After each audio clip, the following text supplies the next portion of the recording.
Alrighty. Rejectamundos. Who's here? Who is here? Who is here? Prove yourself. Who is spending their New Year's Eve, or depending on your time zone, your New Year's Day with us today? Who? For a limited time. Sarah Williamson, well done. Well done on making it early. Early bird Congratulations. gets the worm. Oh, let's move apart a little bit. Let's make room for the chizzy chat. Yes. Wraith Summer, welcome here. Courtney Hammer. A little more lady names in the chat. It's nice to see. That's what we've been aiming for. That was the goal for all of 2022. Yes. was just to expand that out. Oh, dude. Tony, what's going on? Tony. Kevin Shepard. Courtney Hamer. Just trying to share this link here Carter to the Lovejoy. stream. But yeah, thank you guys for being here. Lee J, Science Martha, Alex W. Remember, you guys help dictate the way this stream goes down and how we end up talking about what we end up talking about. See, So you are part of the leaders. you are the Reject. life's blood of this live stream. So yeah, I wanted to kick it off first with a couple of thank yous. First off, thank all of you, and if you're watching this even on a playback, sincerely, thank you. I mean, 2022 ended up being a successful year at the Reject Nation. Tried out some new things. Got Koi as a main part of the channel as well. Koi toy. Who's really still under the weather right now. I wish him well. That is the fiercest ear infection of all time. He had it coming. He sort of deserves it. You guys should get to know Koi in real life. Awful human being. Yes, he Stand is by a, it. I'm texting him right real now, actually. pariah. And you know, like 2021 was a great year for the channel, and this year we did more than Spider-Man: No Way Home. So I think it's a really good success. We did. We covered multiple topics. We covered some DC drama. And- We did a lot more movie reactions. And DC and December was a year of much variety. I think. December has felt like a full year. And Yeah. Heather Gear, I hear that in the chat you're saying it's, that the menu is supposed to be up on. Oh my God, I'm not remembering. My wife is going to kill Oh me. my God, you're Guys, a I'm dead married. man. You're live. You can't go back I'm and edit that in. I'm married. Yeah. She plays this back. You know the timestamp here, and yeah, the menu comes out this week on I think HBO Max. So yeah, I think we want to react to that as well. Oh dang! Look out. There's more good things to come. I forgot to share the stream. My bad. Oh, and for those who are here, please leave a like. And I want to thank John for being the most awesome number dose you could ask for, I do my best. and for especially for putting together all these For- every live stream. John sets them up. And I want to thank the Prepper team for being exceptional help. They are. Guests we've had over the year, Andrew Gordon, Aaron Alexander, Tara Erickson, Michael Tesler, Ace Cabrera, Roxy Stryer. I got to get them all back this year. Got to get them Sally? all back. Sally, Salamander who's Sally? Who? Sally? Sally. Who was a trooper at the wedding, by the way. She was. My She wife, was one Olivia. of the MVPs. So thank you guys. All right, let's kick it off now. Now that we can just focus on the real thing here. Yeah. I need to give a heads up. I put too much biofreeze on my back, and now my back feels like I got a bunch of needles stabbing me at this Good. moment. So I look Good. a little uncomfortable in the first 3 Excellent. minutes. That's what's going on. But thank you all for being here. I hope you guys are not caught up in this weird weather that's been happening, the ice storms and all over, that shit. It's yeah. been kind of crazy. I just missed that coming back from Colorado. Like the night of the day I got back, it was like, oh man, all these flights. Yeah, it's Not even crazy. going out. Seen some crazy stories. But what do we got here in the chat? Oh, we got a super chat from who's this? Carter Lovejoy. I see a C. Carter. It's got to be Carter. It's got to be the loving, joyous Find Carter. his super chat. I will find him. Carter, thank you for the super chat. Top Gun Maverick is my favorite film of 2022. Saw it at my local drive-in the past summer with my family. Also, congrats on getting married, Greg. Thank you very much. Top Gun Maverick is definitely, I would say, my second favorite movie of the year. I do have a little ranking in my mind. Oh, I think Top Gun Maverick is my second favorite of the year. I saw it the first time we saw it. It was a great, theater going experience. And the second time I watched it, I was like, is it just like good for the thrills, or is it like just a good movie? And then the second time I watched it, I walked out. I was like, you know what? That's just a good. That's just a good story. ass movie. That's just a good movie with great character. I love that film. I thought it was excellent. That's the wonderful thing. And looking at your particular comment and experience, I appreciate that you saw it at the drive-in, and like a bunch of movies, like there's always a discussion about how to see a movie when it's a big spectacle like this. But Top Gun Maverick brings me such joy because to me, like, there's no bad way to see it. And I was thinking about your experience because we saw, we had a D-Box experience, we had IMAX, and I was thinking, like, man, even watching it in your car would bring something, to drive-in would bring something unique because it's also got like an Americana quality as a movie in a weird way. So like something about that seems quintessential, and like there's no bad way to go as long as it's bigger than your phone. Or on an airplane. Or on an airplane during is the turbulence. best place to watch it. Yeah. Jeff Emery, thank you for the compliment there. Jennifer, Happy New Year's to you too. Happy New Year's, Doe. Disney fan, thank you very much. Heather Gear, always good to see your name popping up in this chat. Janine, what it do? How's it going, Janine? Oh my God! Oh, maybe we should turn the slow-mo back on. But we'll see. It's all good. We'll see how we handle this first. We will. We'll take life by the horns today. Karma for Coy. Hashtag Karma for Coy. Dude, I feel so bad for Coy. Every time I see one of his social media posts now, I'm like, geez, his voice still has it. Like he seems like he doesn't stop. Wrecked. He doesn't stop. He doesn't crazy. stop. He's a madman. He's a madman. He should stop. And then every time I see him, he's like, man, I got to slow down. Like life is telling me to slow down. And I'm slow down. I'm like, relative to what though? Yeah. Slow down relative to what? I bet the best thing in 2022, Greg, was just the sick Xbox controller. Goddamn right it was. What's up, PDP? Yeah. John, where would you put Nope on your list? Nope. Nope would be like a top 5 of the year for me. I don't have like a very confident numerical ranking, so to speak, but Nope would be a top 5er. Like I feel like I liked Nope more than a lot of people did. I've heard a lot of people say like, various, like Get Out, pretty much unanimous, and then Us was very divisive. You either really liked it or really don't like it. And I found a lot of people who on Nope were like, eh. But I really loved what he did with making it, it's Jaws in the sky, and what he chose to do with the characters and the array of themes it's going for. Like, I thought it had a lot of quirk. It was really, it was some of the most fun, but also simultaneously some of the most striking horror I saw all year. Like, there are moments that I still think about and that still chill me in both. Like Gordy, I think, is one of the most iconic scenes of the year, and one of the most sort of like stark and horrific sequences. Tony Stark. On a pursuit of armor around the horses. On a pursuit of armor around this chimp. And like Daniel Kaluuya and Keke Palmer and all the main supporting cast too. Like nothing is wasted in that movie, and it's one of those where I feel like Jordan Peele slam dunked his 3, as you often put it. Like, you clinch that status as a, master auteur of sorts when you get that third movie that to me was just as strong as all the others, just in a more kind of big spectacle sort of packaging. True. Yeah, and for all the I would argue it's a blockbuster horror movie, and it's probably my favorite. I didn't see like a ton of them, but it's my favorite one I saw this year, certainly. Alrighty. Thank you, John. You're welcome. Thank you for the thoughts.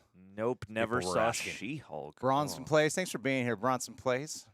And Carter, man, those blizzards are real. Dan V900, thank you for the super chat, my friend. Helping us have a good new year right here. Good New Year. We have a good New Year. Have a good New Year. All Quiet on the Western Front is amazing. And the cinematography is incredible. It's on Netflix, but really should have been in theaters. Just fantastic. Well, thank you for the super chat. I have not seen All Quiet on the Western Front. I just found out they made this. I do want to start up the Yellowstone universe, though. Are you gonna jump into that Kevin Costner life? I mean, do you know about the universe? I don't. I didn't know we could talk about it in terms of universe. It is a cinematic. It is like a television cinematic universe. And I didn't know that. I found myself down a wormhole like I do sometimes when I can't sleep. Okay. And it was like Yellowstone, the Kevin Costner show. And then there's, I Sure. forget what year it is, but there's some show with Sam Elliott. 1923 or whatever. Maybe. My God, guys, I did cardio before showing up here, and I showered, and I'm still like getting foggy You're just glasses. so I just will sexy not today. stop fogging up You, here. you are very sexy lately. You look like you work out. Oh, thanks, John. So do you.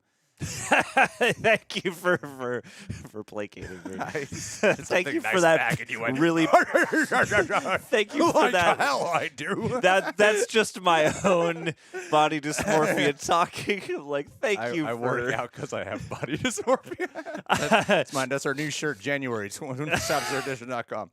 I work out because of my body dysmorphia. It's like that Bo Burnham bit. Not making fun of people like I legit have it. It's a constant therapy conversation. But yeah, but then there's also the Harrison Ford show. Sure. Yeah. So there is like a Helen Mirren. cinematic, and apparently they're all like fantastic shows. So I do want to see them. All right, here we go. Here we go. John, this is not moving. My mouse isn't moving, John. Oh, it's on this screen. That's all. Okay.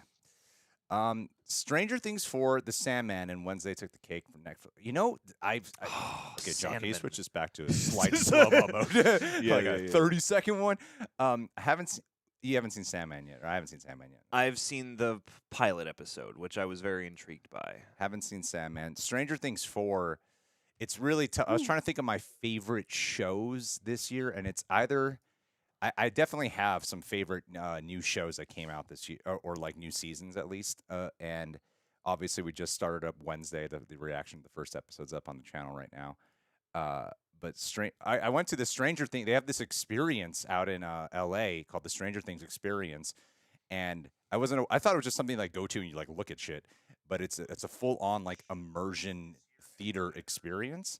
And they don't let you record it. It's like a half hour long. And if you live in Los Angeles, it's really freaking cool. And it's produced by Netflix.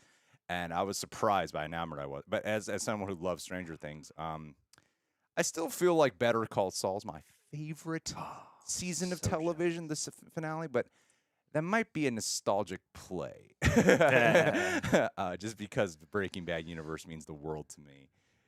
It might be Stranger Things, though. I'm not sure yet. I haven't properly figured that out on my own. Feel like you but they're should. definitely there. Either way, they're probably like flip flop. I mean, I don't know. Hearing you talk about Better Call Saul and knowing, okay, here's my outsider perspective that is totally valid because I have not seen Better Call Saul up until this point. But I feel like hearing you talk about it and knowing the level of steady consistency that show has, I feel like the smart choice would be Better Call Saul because Stranger Things 4 is like among the best Stranger Things, but there's also like some wacky stuff about that. Sure. It's not a perfect season of TV, you know? Yes. I don't know. I really yeah, but there's some really amazing stuff. It's weird to live in a time where we have Stranger Things, where you can wait years for a season, you know? And everybody still joins Yeah. in. Everybody gets around the water cooler. Babylon. I'm going to tell you guys. So excited. I'm going to tell you guys about my experience with Babylon. I'm going to give slight spoilers, like the slightest spoilers for Babylon. Oh, good.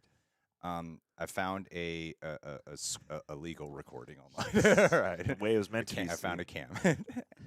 Because every time I go on Twitter, I just hear about how it's a bomb and a horrible film. That's all I hear about, and that it's just like debauchery crazy. And I was like, let's see what this is all about. On people. So I ran an experiment. I just skipped to every 5 minutes and watched for 10 seconds.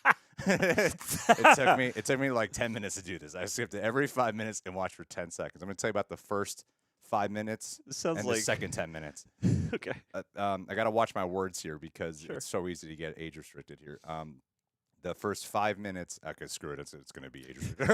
Welcome to a segment we like to call "Watch Greg Dance Around Age Restrictions." No way to explain this without being blunt with you guys.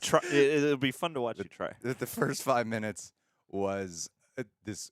It's like watching. I'm like, oh my god, this girl pees on a fat naked guy. 5 minutes later, wow, the girl's dead. And then, like 2 hours 30, I was texting having spoilers about this. At 2 hours 30, I was texting him as I was doing it. 2 hours 30 minutes.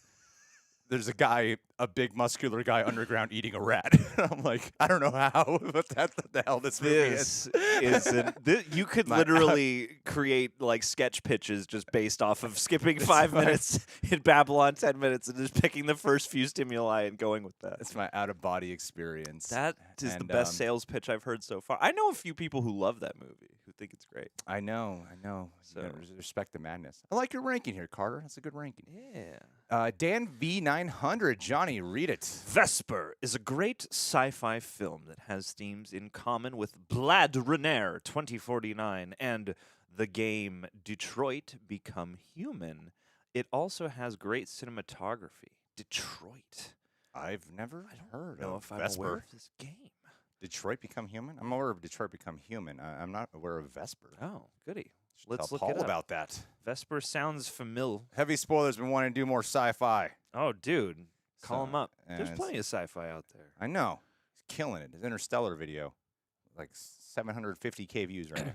Dude, Doing get great. That black hole life. Well, thanks for the recommendation, Dan V900, and for the super chat. And Chance's House of Horror. Ooh, we want to figure out if there's a way to get this up on YouTube. What are we doing? Thank you for the super chat. A huge year for You horror did. movies. Love Terrifier 2. I was just shouts out to my friend Roxy. Was just watching this last night, and it's yeah, I have no idea. I mean, I feel like people would understand it just being a big blurred reaction.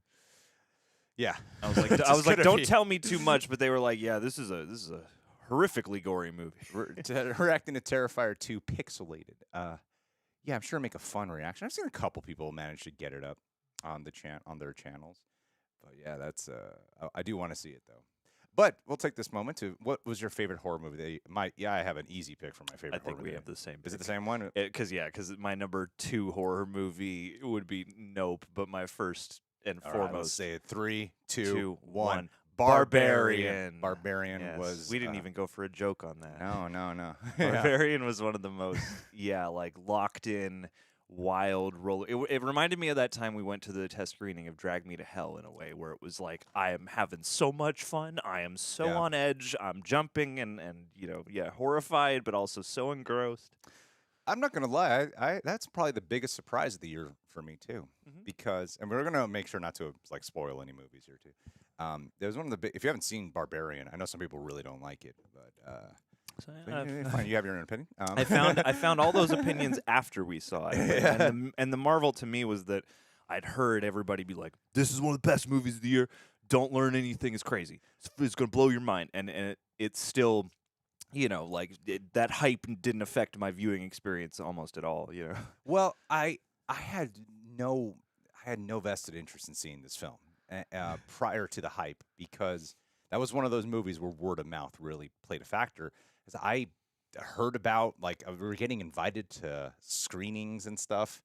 And I was like, I don't want to see this piece of shit. And it was like a few different emails. It's just like, they're really pushing this movie. We're not going to have the best worst of opinions in this video today. Go to the people who see like the entire swath of cinema for the year, and they'll give you some good picks for bad movies. I'm often like, I don't want to see it. It looks like crap. Yeah, I got to maximize my movie watching time. I was so it's that cynical part of my brain that went off, and sometimes I don't like that about myself, and it's something I'm working on. Where instead of I have to sometimes check my own cynicism and go, no, learn to be interested, learn to be fascinated, and look into it before judging it. And I'd straight up judge like, I don't know who's in this movie. This is some random Fox film. I don't want to see it. Like, arms crossed. I didn't even watch the trailer. Fox is dead for a reason. I don't care. And then I ended up finding it to be one of my favorite movies of the year. Yeah, it was such a nice surprise. Thank you, Ronan Unchained. The Batman. Should have put the Batman in the thumbnail. The Batman. It's easy to forget that. Well, because too, like that. So early in was the year. So early in the year, and it was caught up in that same whirlwind of like Spider-Man: No Way Home sentiments because that movie hung around. So I feel like I don't know. To me, those movies created two poles. Because then thinking back on this list, I was like, oh yeah, you can't include Spider-Man: No Way Home because that was 2021. Yeah. I think Helljumper. Thank you, Helljumper. Hells yeah. Avatar: Way of Water brought me to tears. Love it. I really love that movie too. I'm finally showing my wife it on Tuesday night. She has to get up so early in the morning for work, and Well, strap Dude, back. she's gonna be so ready to protect those kids, though. Yeah, I put Avatar as my number 5 for the year. By the end of this video, you will figure out what my list is. Okay. What my fully assembled list is. And Avatar: The Way of Water, I think this year really captured, like, I think it was Jeremy Johns who actually said it, that really captures that pure escapism into another world. It's pure cinematic escapism. And I can't think of another movie that's really done that. Like, Top Gun Maverick is undoubtedly one of the movies you go to the theaters for. But Avatar: The Way of Water, you're like, oh yeah, this is the one that if you're gonna watch this, you should go to the theaters, and and this is one that you got to do your best to allow yourself to get lost and immersed into a new world. And I love that about the film, and not many movies can do that. So yeah, Way of Water, man. Way of Water, and like, it was really magical this year of 2020. One of the few bright kind of themes in 2022 I thought that was really nice was that you got Avatar and you got Maverick, which are sort of on two opposite ends of a spectrum, but equally transportive movie magic, where both of them are like, this is truly cinema. This is truly something you got to go out and be with people and be in the big, all the bells and whistles environment to get the most out of. But both are so transportive, using completely opposite elements, and I love that for the overall scope of, like, that gives me hope for the entire spectrum of at least exhilarating blockbuster cinema. Amen to that. Okay, we got some in the Streamlabs. We got to go to that in just a minute. Veltson says, use this to buy counterfeit ring. Well, thank you for the super chat. To buy my counterfeit ring. Get it delivered here now. My brother's probably going to be pissed at me for telling this story, but one time he did get temporarily engaged, and when he was extremely young, like one of those, you're young and in love. Yeah, it was like still in high school, I think, and it was very temporary. And he bought did one of those like cute 50-cent rings. Like you get at the grocery store or something like that? No, from Curtis Jackson. Selling rings. He was just there. Yeah, get rich or die trying. Thank you, Smokey the Bear. Next year, John getting a girlfriend. You can't tie this guy down. Trying for years. Oh, it'll happen. No woman can hold this man down. I got regrets out there. Don't worry. The Batman might be my favorite movie of the year. The Batman. There's a lot of love for the Batman. That's great to hear. Is absolutely in my top 10. That's so funny. Yeah, that's my number. I think that's my 4th. Yeah. Okay. Yeah, I do love that movie. But I was telling Olivia on the car ride back from the Stranger Things experience, like, it's been a while since we've seen the Batman. She's like, do we watch the Batman every week or something? I was like, I don't know. It's just we saw it 3 times in the theaters, and I just haven't seen it in a while. And it seems like a thing. Well, now is the perfect time because it's raining. So, put it on this week. I haven't seen it at home yet. Yeah. And I saw it 3 times in the theaters, and that's a lot of hours. And that's a 3-hour movie that at home you could still, it's like Lord of the Rings. Like, you could still, hunker down and be like, oh, we're going to have a fun watch party, and I think still enjoy the experience. Heather Gear is talking about The Whale. I think it just seems like a oddball movie to do a reaction to, but I want to do it. Do it. I want to see do it, man. It just sounds like... Go for the trifecta. It sounds like... I'm sure I wouldn't make these comments once seeing the movie, because I really sympathize for people with weight struggles, and as someone you guys might have seen, especially this guy. You guys might have seen me years ago when I was much bigger and stuff, and weight problems and body dysmorphia and image self-consciousness, especially about my body, can be it's been a very predominant topic in my life since I was a little boy. And so I really struggled with it. But when I hear about this movie, The Whale, for a movie I haven't seen a trailer for, it's called The Whale, and all I hear about, Brendan Fraser's really fat and sad. And it's called The Whale, and I'm like, what the fuck? It sounds like the most depressing shit in the world. But I want to see it, and I'm sure I wouldn't be making fun of it for that factor. I'm just happy I the... like that misery porn shit that Darren Aronofsky does. Misery porn. I like what that Darren Aronofsky does. Absolute like pretty much all his movies. Sure, yeah. There's, you're going to get into something at least interesting. It's something that's going to either give you something to very much appreciate or very much be passionately, upset by. Yeah. And I do love that we are entering a new, Brendan Fraser has been back, as you have often pointed out, through Doom Patrol and stuff like that. But we're entering a new Fraser-sance, and I'm here for that. It just seems like more than ever now, I don't really have heroes, and people have all been demystified for me. But Brendan Fraser, I see, and I'm like, you seem like a good He's human. like a good guy. You Yeah. you and Keanu seem like a good couple people in the world, and I'm glad you're here. I'll support you happily. Ismail Montoya, thank you for the contribution, my friend. Ismael. Hey guys, my best, the Batman. My worst, Armageddon. There was a movie called Armageddon this year. No, you just finally saw the Michael Bay Criterion classic. I also really enjoyed Prey. Pray, Best shout wishes to you out. guys. What are your NY resolutions? Prey's my number 6. Love that film, as you guys know. I really felt like Yeah. I want to help get the word out on Prey. That was one of my. That was a that was the passion movie that project. really provoked that from me. Yeah, That was- wrung it out of me. That was one of the highlights of the year, even just to watch from afar, because of the circumstances at the time, like the interviews that you did, and then doing the red carpet, like that did seem like a special one, and like I loved the experience of that movie too, and to have a couple things like Chucky and that to do like a little bit more personal with filmmakers and stuff like that. Like I feel like we don't often do that, and that's a precarious position to be in. But those were two like, oh man, like as a film and arts and media fan, like those were so cool to behold those moments. I want to do. I was just talking about the Michael Bay movie Armageddon yesterday, because I've been getting really into finally in my life. Wife's been showing me stuff about like started Cosmos and watched another Netflix show, like trying to understand space and time and all these things that I don't feel like I'm well versed enough in. And I was like, so that shit in Armageddon.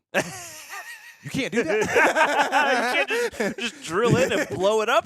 They're like, no, we have the technology to do asteroids, but not that Armageddon kind of asteroid. Yeah. And They just tested out a thing that's supposed to like impact brace, like send asteroids off in alternate directions or whatever. well, I wanted to do a rewatch. I wanted to try doing rewatches on the channel for 2021. You're asking about New Year's resolutions, and Armageddon, funny enough, factors into that. Because I haven't seen Armageddon since I was a kid, and I thought, like, what if I did like a rewatching Armageddon to see if I still like it? Not because of like scientific facts. It's just as years have gone on, all I've ever heard is like people talk mad shit on Armageddon.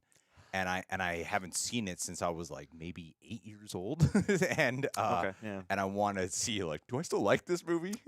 Or did I have space dementia all along? I want to see it. I want to do it again. That sounds like a fun. I hope that series works, because there are a lot of things too that I've only seen when I was like The Mask or something like that. I've only saw that in the theaters when I was 4. I don't remember this. Workday release. Thank you for a very generous super chat. Big fan of you guys. Watching, listening to you all. Feels like hanging out with friends. Aww. Cheers to 2023. Well, if you ever see us in person, please come say hi. Good. The agency did their job. I had a weird out-of-body experience at the gym the other day where this like really buff, tatted up dude. I had my headphones on. I was doing hammer curls. Oh, cool. Hammer curls. Cool guy. All I do is hammer curls. Hammer curls. Hammer curls. And then this guy, I see talking to me, but I couldn't hear him. And I took my earbud out, and he's like, love the channel. I was like, oh, thanks, man. But I was so intimidated by this guy's physique. And normally I'm like, what's your name? I'm going to bother you until you don't want to talk to me anymore. Sure. Then I just went, thanks.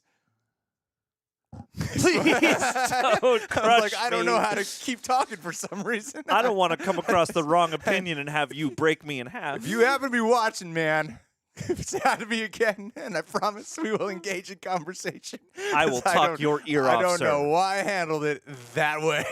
Dude. Oh, someone gave a $200 super. My God, Oh, can't wait to my. get to that one. Oh my goodness. Holy crap, Thank you so much. I need to, let's get an early mention at least. Colin Ramirez. Call in. All right, we're going to just, we don't really skip, but man, that's This is insanely I think generous. anyone here understands. Oh my God. Happy New Year's, guys. Happy we have an New Year to you. extremely crazy movie list coming out next year. It's going to be a great year. Much love, fella. Thank you, Colin Dude, Ramirez. thank you so much. Holy So shit. kind. I know. February through June, July is going to be like massively stacked. Movies and shows. And we got Last of Us in January, baby. Dude, you are the new mayor of the Reject Nation for today. Thank you, Colin. That's a very That is- that's a very big I'm a little thank you. speechless in this moment. And we do got to get to the Streamlabs. We often No, have we a habit don't. of people. We don't have them yet. People are often yelling at us. Oh no, thank Guys, God. Okay. there is a Streamlabs link though. They do It's take okay. less than YouTube, so only if you're Only so if you inclined. want we to contribute. appreciate You don't, all no, of no you. pressure, seriously. It's whatever you like. We just want to hang out. Philip H. Nope, wasn't good for me. Yeah, you don't want. And Smokey the Bear says smile disappointment as well. You know, it's just I like Smile. I like Smile really, too. That stood out to me, man. And it did. And Smile is like funny. Smile a lot. Is funny too because in the lead up, I just heard like, oh man, it's killing the box office, and everyone's like, this is the greatest. And then It's I saw amazing. it, and then since seeing it, now I only encounter people who are like, I don't like it. I don't like any of It's it. the way it goes. I thought Yeah. Top Gun Maverick might get there, and I'm like, thank God it hasn't got it there. Yeah. Like, I'm sure there are people who don't like it, but it's just refreshing to see a movie that is just getting love and mainly just gets love. And yeah, exactly. And even with something like Avatar, where like the first movie has certainly soured in certain people's mouths, like it's been refreshing to hear so many. Like there are certainly negative takes, but Yeah. more prevalent people are like, if you're hating on Avatar to hate on Avatar, it's kind of lame, and you know, go get something else to do. You know, like I'm happy to see some goodwill this year. I forget that Avatar, of course, made a bunch of money when like you have to kind of, but it's kind of innate with it. I know some people don't do it, but more movies. This is like one of the few movies where people are like, no, I gotta see some like premium format. Yeah. And even for I think the average moviegoer who can sometimes just go to like a whatever theater, they're like, no, I need to see it in like 3D and stuff. So the ticket prices are naturally going to be higher. Yeah, You know, of I'm not course. saying like like hasn't earned its money, but Yeah, it's like for the amount of worry going in, and now this week it's been like the weekend it came out, it was like, I don't know, Avatar might underperform, and now it's like it's already past 1 million. It's gonna probably hit 2 billion pretty soon. So if it doesn't have competition for a while. Have not seen Men. I do want to check it out. It's the I Alex love Alex Garland one. Garland. Yeah, Yeah, I I haven't wanna seen see Men that. yet. I think this 2022 at Reject Nation was the year of experimenting with what can we skip out to wait to come out on streaming to react to. To react and to, like yeah. Menu's one of them, you know. So there's some movies that were like, That- no, I could That hold definitely on. seems like a reaction type movie. Just hearing people talk about it. Bullet Train, like as much as I don't It's love fun. the entire movie, there is a stuff that fun was very movie. memorable, and Lemon and Tangerine are like two of my favorite characters of the year. You know, Sarah's saying I think Jordan Peele and Daniel Kaluuya should work together again, and I'm waiting for the day when Keegan-Michael Key finally shows up in one of these Peele movies, man. Yes, I think it's fourth. If he does his fourth movie, it's like okay, starring you Key. you have established Keegan-Michael Key has his own career now, and you have established you are separate careers. Yeah, you yeah, are yeah. separate people. You're not just solely lumped in with each other now. Yeah. You know, and I think that would be something really special. And I think Keegan-Michael Key could pull off a good horror mystery. or 100%. I think he undoubtedly could. And I Yeah. would love to see Keegan-Michael Key and him reunite under Jordan Peele's direction. Yeah, Edgar Wright and Simon Pegg need to come back together.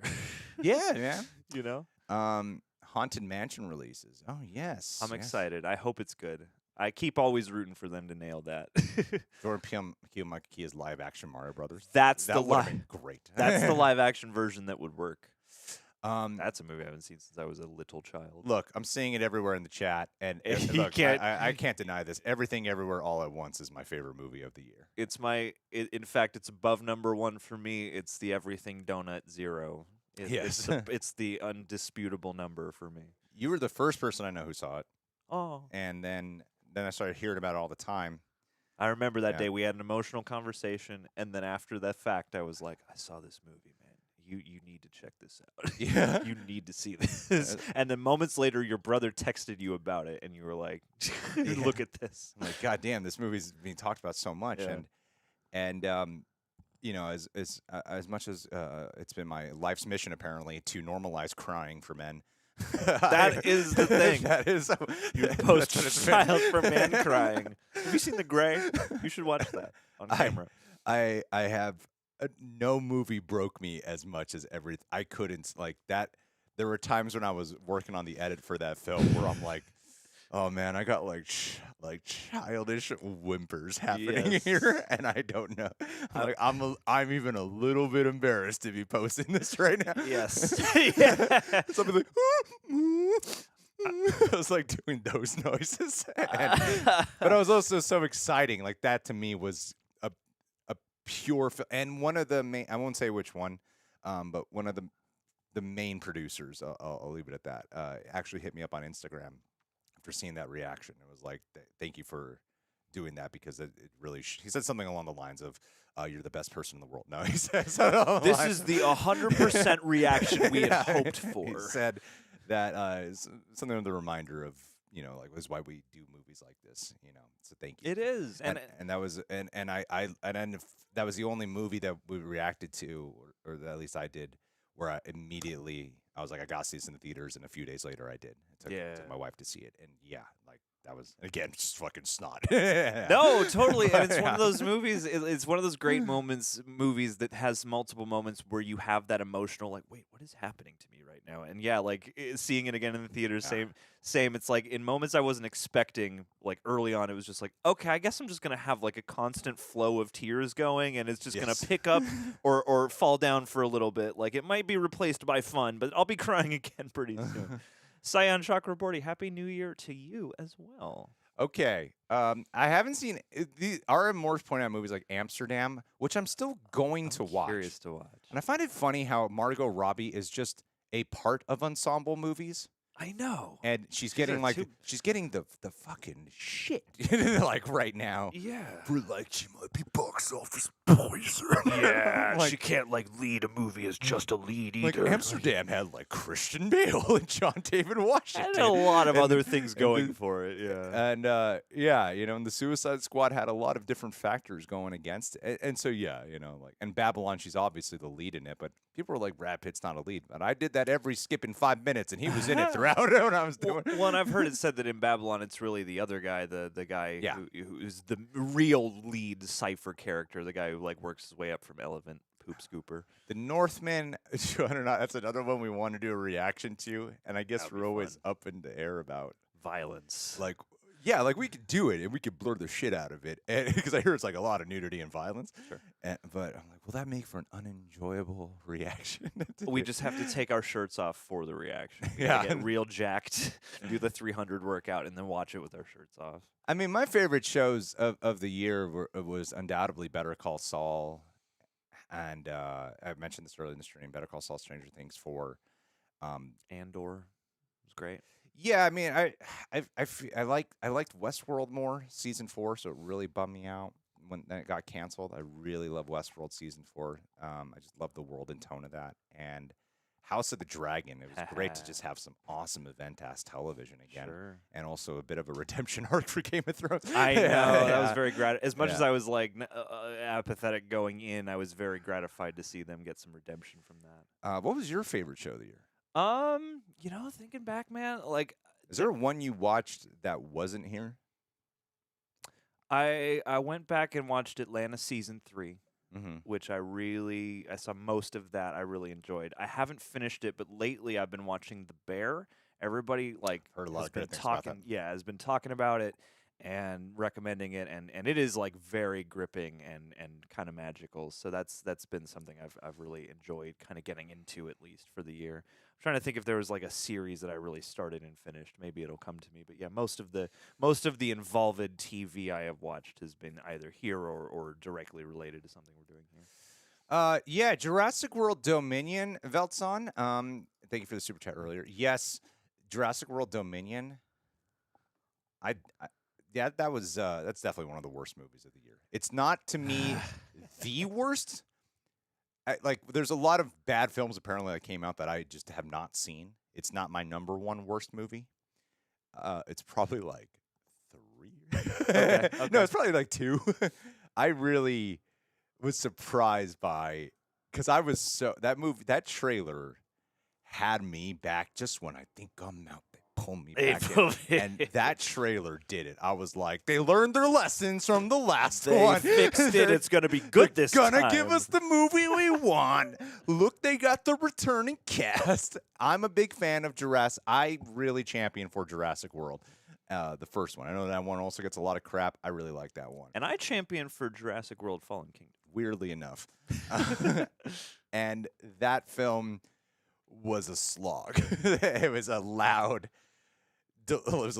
slog. It was really hard for me to get through, and I fell Yes. asleep. I definitely dozed off a few times, which is kind of hard to say for a film of that bombastic caliber just like starts zoning out and literally like, oh my god, yeah, stay awake. Yeah, something about the spirit, something about the attitude of those movies is just like off-putting when combined with all the other things they have colliding. And it's funny because I liked the pilot character and I didn't mind the locusts and I thought Tim Cook was funny. But yeah, that was such like a I'll meet you on the locust part. I weirdly wasn't one of those people who's like, freaking walked out this film learning about a bunch of locust stuff and dinosaurs. yeah, I'm like, I don't know. It makes sense. There were big bugs back then. Big bugs are just as creepy. That's fine. Like, it wasn't like I liked the locust part, but I wasn't like pissed about it. It was the least bothersome thing to me, and it was the thing I saw the most people focusing in on. So I was like, I don't really care about that if the rest of the movie was good, or like these legacy characters felt like they were being in any way serviced by the plot, and if it felt like Chris Pratt actually was like in the movie with everybody else. But you know what came to me just now? Probably the best show I saw this year outside of what we've done for the channel was Reservation Dogs. I saw the first season of Reservation Dogs, and The I FX really show? liked that show. Yeah, the FX show. And I would highly recommend that. Like, it's got a similar quality to, like, it's a bit of a drama, it's a bit of a comedy, it's a bit quirky. It's not like full-on absurd, but there is a certain element of absurdity. So it is like a good neighbor to an Atlanta type show, but it's great. It's really well done. I can't wait to talk about Halloween Ends. Oh, good. Corey Cunningham. Oh, Let's do it, my dude. We'll get there. I didn't revisit any of the movies that might come up, so I just remember the lasting feeling and not the specifics, because we like talked for a long time about Halloween Ends, and I've had a very long conversation. And now I'm like, I forgot everything about that. Good. About my specific opinions. Go back and watch it with fresh eyes, I'm man. okay, man. You're going to like it. John and I do not see eye to eye on it. Ethan Wensloff, would you consider reacting to Severance? Thank you for the super chat, by the way. Severance is one that, you know what? Severance is one of those that we might like maybe watch on our own time, and then when it comes back with a new season, be like, all right, we'll react. Yeah, it's held on the conversation. Yeah, but it's one that there are certain shows I like to just sort of experience without a camera pointed at me. Oh my God! Look, we got a super chat here from Streamlab from Marze Production, and it's a moment of silence. There's literally nothing there. Thank you. It's just silent. Thank you. If you have a question, please pop it up in the chat so we can acknowledge it. Thank you, Marze Productions. Flevtavius Doran over here. Let's switch it back, Johnny. Oh, do we want to read Flev? Flev did send one in? Yeah. Here, I'll get this so that we are a little more visible on screen. Thank you, Flev. Yeah, thanks, buddy. All right. Best film, Top Gun Maverick. Best show, Wow, we are so eye to eye here. House of the Dragon, Better Call Saul. I am so sorry. There we go. We're back. Underrated show, The Terminal List. Haven't seen The Terminal List. And yep, you named the worst film I've seen all year, Pinocchio. So much so that I haven't even taken the time to watch Guillermo del Toro's Pinocchio. I am very excited for that. Because I'm like, I just want to not think about Pinocchio right now. That movie was inexplicable. And we did a reaction to that film before any social media embargo lifted, any reviews lifted. And so we didn't have any like preconceived thoughts about it sucking. You know? No, I was actually looking forward to the combination of elements. So was I. And then that became easily the most tedious reaction experience to do. What happened to Zemeckis, man? That was he needs a television show. He needs a TV show with a tight budget. Yeah, he needs a Tim Burton Wednesday situation here. Only a little bit of CGI. Be wise where you use it. Pinocchio was the worst movie of the worst movie I saw this year. Might not like there's certain films I haven't seen, but that was the worst. That easily beats Uncharted and Jurassic World for me. Because even those have little things that work or that ironically work. In Pinocchio, like, you can hate watch and ironically watch it, but even with that sheen, you're like, this is not It well just gets assembled. worse. Yeah, and it manages to like fumble the charms of the original movie and take out like all the impactful elements so that it's just kind of like a weird. It's like kids can't drink root beer, I guess. Like, I don't know. Don't drink too much root beer. Worst shows. Haven't seen the Winchesters. Well, obviously, not going to start that till we're done with Supernatural. Worst finale, Ozark. Oh, no way. I wanted to start Ozark. Is that a common opinion? Damn. Is that a common opinion? I don't know. I haven't heard too much outcry. Switch back to the chat. Yeah, absolutely. Well, thank you, Flev. Damn. That's crazy to hear. I'm sad. I'm sad for that and the Winchesters. I saw the Winchesters at 100% on Rotten Tomatoes, but then I realized that, like, especially Trust with that shit. especially with network shows, Yeah. particularly, it's always like, yeah, we got the pilot, maybe one other episode, and this 100% is just based off all that. Gotta make sure we didn't miss anything. John, can you refresh that, please? I don't miss a beat. I do. I miss beats sometimes. Yeah. Cool. Gotta watch the Batman on 4K. Oh yeah, no, I bought the Batman on 4K. That's how we're gonna. Ratnick said it here. I heard some outcry that the score did not get nominated, which is bullsh if it is true, because that's one of the scores I've thought of the most. In fact, I would love to get the vinyl. There's like a beautiful Mondo vinyl. Okay, so yeah, we're a tad. No. We're a little behind. Oh yeah, we're a little bit behind here. Okay, yeah, we gotta pull this. Can you pull this menu up on here? Because I want to make sure we don't. Yeah. Yeah, we're definitely. This chat went a little too. We took too long. So it's an often common complaint of people who contribute super chats. We took too long to get to them. We just put too much care and love into tending to the chat. And now the chat is not rewinding far enough for us to see. So we'll bring the chat back on screen in a little bit. We just want to. We think it's messed up if we don't. Yeah, we gotta get to everybody. We're gonna bring the public chat back up on screen in a tiny bit. Okay, so we are in December 23rd. All right. John, you were way too far up. I know. You were way too far. Come on, John, get your shit together. Reacting to Severance. Okay, cool. Here we go, Marcus Santos. Marcus. Thank you, Marcus. Well, I've seen Spectacular Spider-Man, and I've used my influencer skills to get other people to watch it. I love it. I actually like it more, even though it ends on a cliff. Like, show does not conclude. I love it. Yeah. I mean, we should consider that topic. I would be thrilled. I don't think Koi has seen it either. Yeah. I would be thrilled. Yeah. Me plus Koi plus animation seems to be a good combo. I mean, he can collab with whoever he wants, but I will always avail myself. They end up doing what's it doesn't like kick off this way, but they end up doing what Raimi's Spider-Man 3 ought to have been. I would love to. I'll say that. Yeah. You like It's hearing you and Aaron talk about it over time, like, has got me very excited to see it. Got me the DVDs for it before it was on streaming. Yeti X, thank you, Yeti. Johnny? Hope you guys had a great year. Can't wait to see what else you guys do. Much love. Proud of you both. Thank Dude. you, Yeti X. Very You're kind. a part of why we had a great year. Absolutely. Gentile. Stranger Things 4 was amazing, but nothing puts me in the feels like Andor. So many emotions, like anxiety to grief to despair to hope. Great performances. Absolutely. I think, as much as I really loved Andor, I feel like the reason why it's not like top 3 for me is because I still had a bit of that Star Wars. Just the baggage that comes with the entirety of the year's worth of Star Wars. As much as I watch all the Star Wars, animated included, I'm still like, yeah, there's a little Star Wars out. But I still thought it was in its own way. I know I get crap for saying this, but in a lot of ways, it does stuff better than The Mandalorian, in my opinion. Sure. And like I prefer watching The Mandalorian. The Mandalorian's it's more exciting. Yeah, it's more badass. Yeah, and it's got more of the adventure and the cooler. The swashbuckling. Yeah, it's got it's more Star Warsy, and whereas Andor really is like 80s Ridley Scott making Star Wars. I want to do my own thing. Yeah. Isn't rebellion harsh? And I hated arguing with people about Andor. Because sure, that was one of those shows that I was just like, Jesus, guys, let's let people enjoy it, would you? Yeah, that's something that takes a nice thing and adds a layer of that. Like, come on, like, I want to make sure we don't lose respond here in the regular public chat.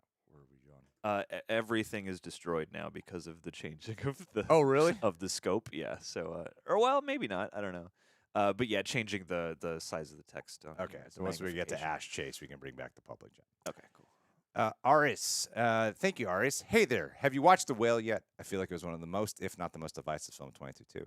Well, early in this Does chat, seem like it. we were talking about possibly doing a reaction here on the channel and making obese jokes the whole time. Yes. So that way we lose all our subscribers. That's right. That's right, man. It's about time we got Nicole Arbord. We should look like total assholes. Just like a slight smirk the whole time.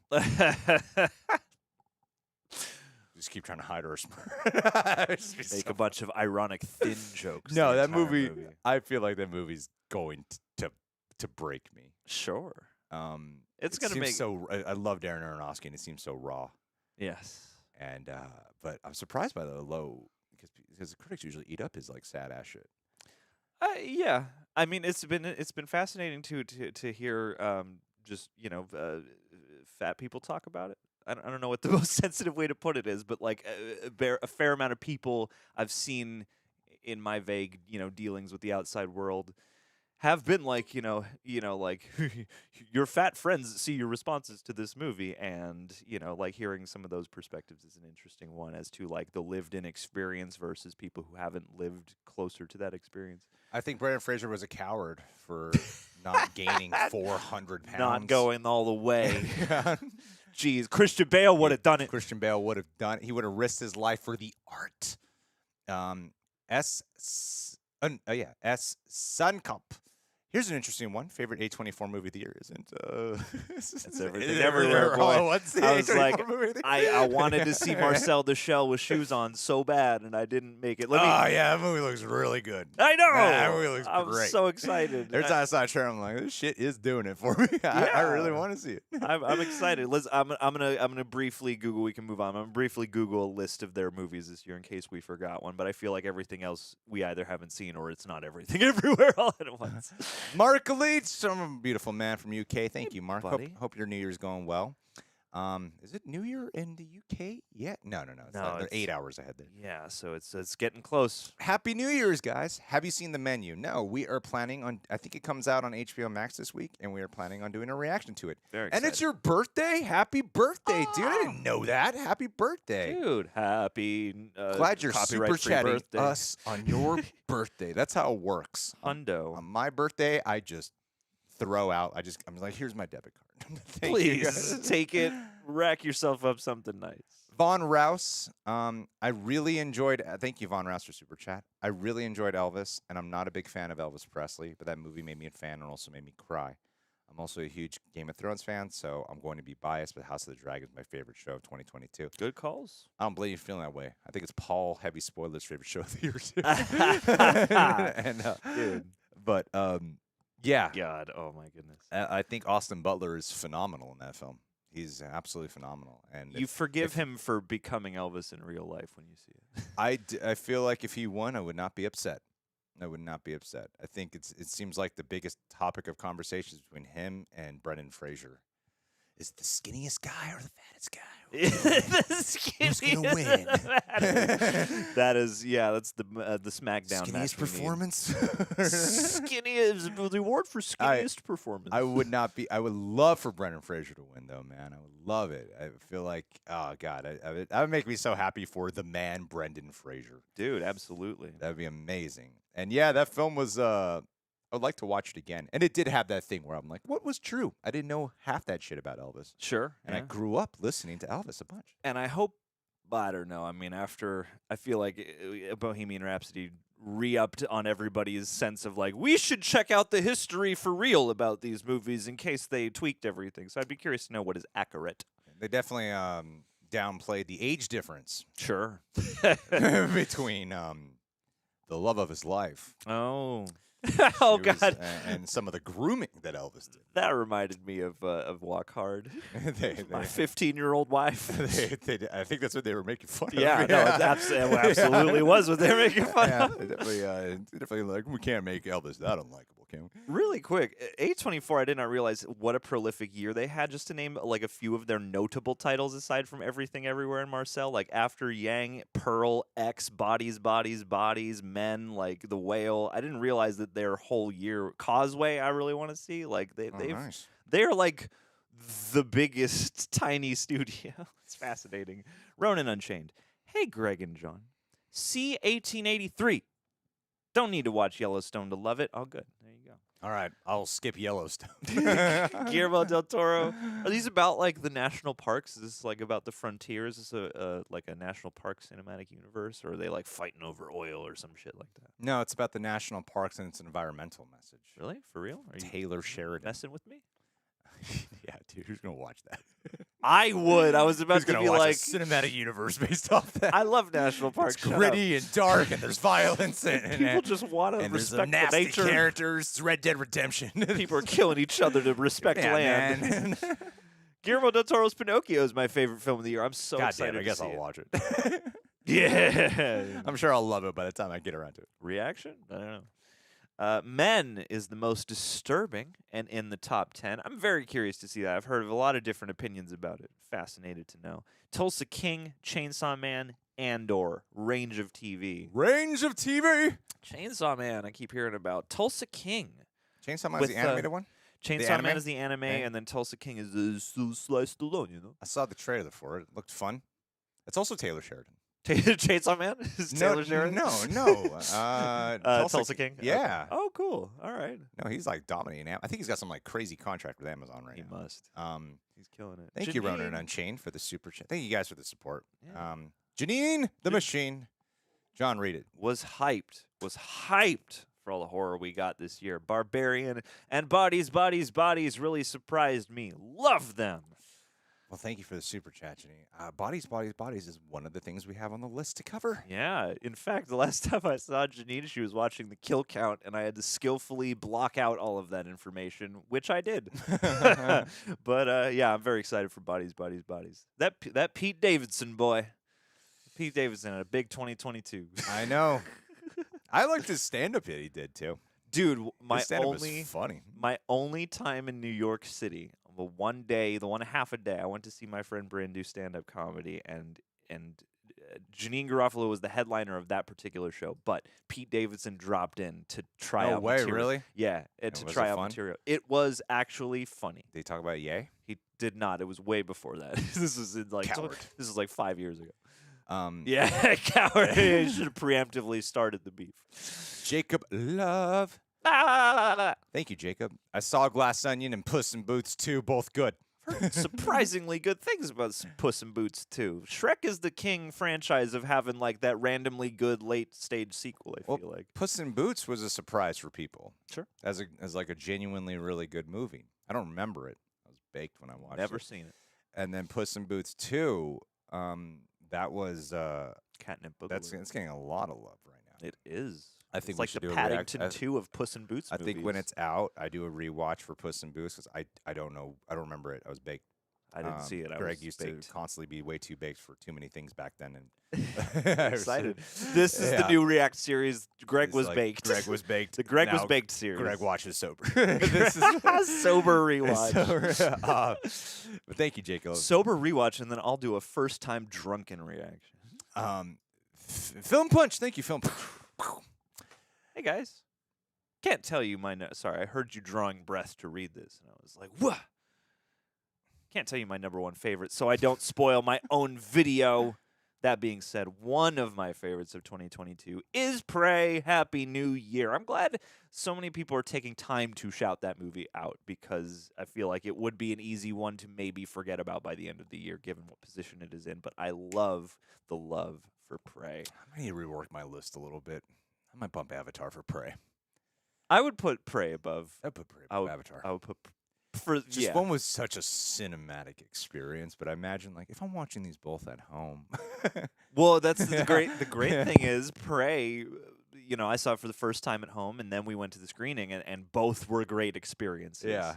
Whereas Avatar, I would only want to really watch in the theater, or like in a few years on TV to be like, wow, these effects still look good. When my TV still looks good. When I win the lottery and build a real IMAX screen.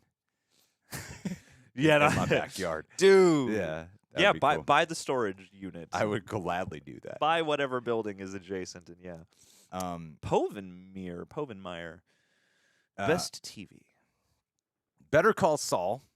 Yes. Not enough. I see a lot of people out there who are like, love Breaking Bad, Breaking Bad, Breaking. I've had people be like, Breaking Bad, favorite show of all time. Haven't seen Better Call Saul yet. You're not a real You- fan. You're the only ones who disappoint me. That's If right. you Do better. declare it's Do your better. favorite, I think you got to complete it with Better Call Saul. Sure.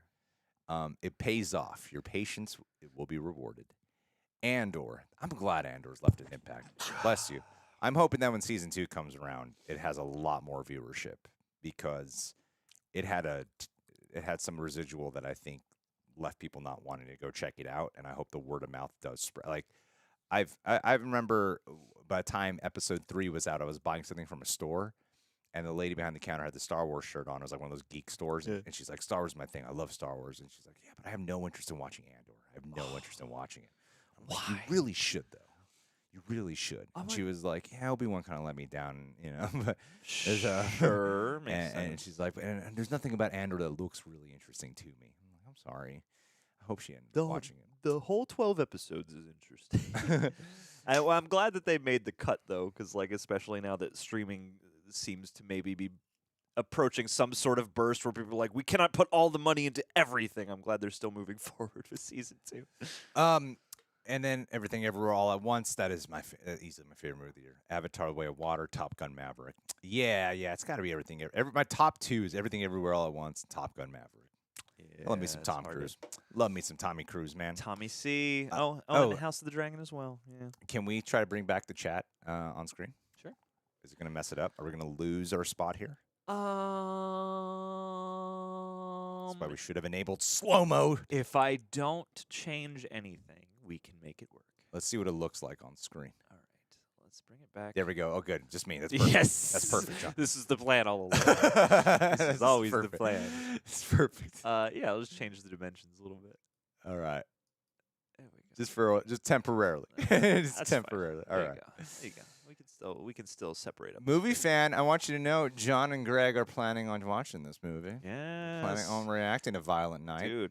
Dude, you know what? Violent Night has. I've seen a funny amount of, like, it's really doing a lot for Santa-shaped men. People are like, man, David Harbour as Santa, like, break me off a piece, thick daddy. Let's do this. I am so happy that movie's getting a positive response because that read like flop to me. That read like failure. Because I feel like people don't dig those kind of films. Yeah. And Yeah, right now I feel like people are like, oh, edgy Santa Claus, cool, bro. the trailers weren't really cutting it for me either. I saw a couple of them in the theaters. And I was like, Reminded me of like a Fat Man style trailer response where you're like, cool, like, neat idea, cool, fine, whatever. I probably won't actually see it. well, the trailers register to me like it would hold back from its premise. Sure. That it wouldn't really commit Yeah. fully to what it is, but I hear it does. Yeah, and I've heard it. Everyone, the number one take I've heard is like, but it really does like have an endearing Christmas message. And David Harbour isn't just a badass. Like, makes sense why he is the character the way he is. Like, Okay. so yeah, I've heard a lot of like qualitative backup. For That's that good to movie. hear. Yeah. We are planning on reacting to it. I'm always rooting for David Harbour. Ash Choice. Dude. Thank you, Ash, for the super chat. I'm super excited about Ant-Man 3 and Guardians of the Galaxy Volume 3. What are your guys' top Marvel movies this year? Happy New Year Eternals. from Australia. Eternals. Black Panther Wakanda Forever. Easily number one. And you know what? I still defend Multiverse of Madness. I will sometimes go on YouTube just to watch certain scenes from Multiverse of Madness. Sure. I understand. I am fully aware of the flaws the movie has, and I agree with a lot of them. And the thing though is, I can't deny I just find it a really entertaining film, and I think it's got some of arguably my favorite moments because I just love Wanda in that. And I know this is a big part that can often create a bit of a divide. Is the Scarlet Witch. A lot of people, especially people like Coy, I feel like there's a missing gap there. But I'm like, I don't know, it didn't bother me. And I love WandaVision. Sure. So I really love just she's just one of my favorite villains. And she's so excellent. I love how she just morphs into this like Terminator. Yeah. Like when she's chasing them in the after she defeats the Illuminati, I love the context of just how fucked up that is to do to an audience. Sure. Yeah. Like you reel them in with this excitement and with an okay interpretation of these people. Like none of them are that exquisite Yeah. in their depictions on screen. Yeah. Like they really could have done a better job to make them more distinct or make them shine more. The Illuminati. But the fact she just like wipes them all out after murks getting them so on high the for there. spot, It's yeah. something I just take so much glee in. Well, that's the thing. Yeah, it's weird. I am in the minority of people who really liked Thor: Love and Thunder, and who it's weird. Like in some ways, I feel like that movie is a more smooth overall experience than Multiverse of Madness. But Multiverse of Madness, yeah, it's like I would put Wakanda Forever easily at the top. It was the most emotional. It managed to check all the boxes without any asterisks, and to do something sort of impossible seeming and something very communal and beautiful. And then Multiverse of Madness was like the opposite, where it's like this doesn't even really 100% like Multiverse of Madness feels like a multiverse, a variant of a movie. It doesn't feel like the original Nexus version of the movie, but it feels like one of many versions of what this movie could be to me. Yeah. But yeah, what shines is there are some immaculate moments, and as a fan of Sam Raimi's direction, just getting to see him in a blockbuster scenario that also is fully him and isn't constrained like in Oz the Great and Powerful. It was like so gratifying just as a film fan that yeah, it's like even though I personally like, I would still put Thor at like number 3 behind that. And then Those are the 3 movies, right? We're missing a Marvel movie. Are Oh we- wait, no, but there's like the Werewolf by Do Night. specials and- count? and Because I would say it would be count wa- this. I would count the it specials. would be Wakanda Forever, then Werewolf by Night. Yeah, I think we have. Doctor Strange, I think we or have- maybe Guardians. I would put Guardians. No, I put it after Doctor I put Strange. it after Doctor Strange. Yeah, And then Thor. Love and Thunder is definitely the bottom of the ranking there Sure. for me. But yeah, I think we have the same ranking on that one. Yeah, there we go. Are we live? We are live. I know. Welcome. We're really behind on the chat. I'm sorry. Welcome, Triple X Dad. Avatar 2 better win for VFX. And guys, I do have I love Masterclass. And if you guys don't use Masterclass, if you're an aspiring filmmaker, please get it. You don't need to use our promo code or some shit like that. Like that was one of those companies that and I'm bringing this up for a reason on the subject of Avatar. It was one of those brands that we did one deal with that I really wanted to do because I was already using them for a while. And I have it on my phone and you get access, you pay for like an annual membership and you get access to all the classes and the best way to learn is from experts and they're so well done. They're better than any kind of like, we have the director breaking down a scene. They're way better than any of that shit.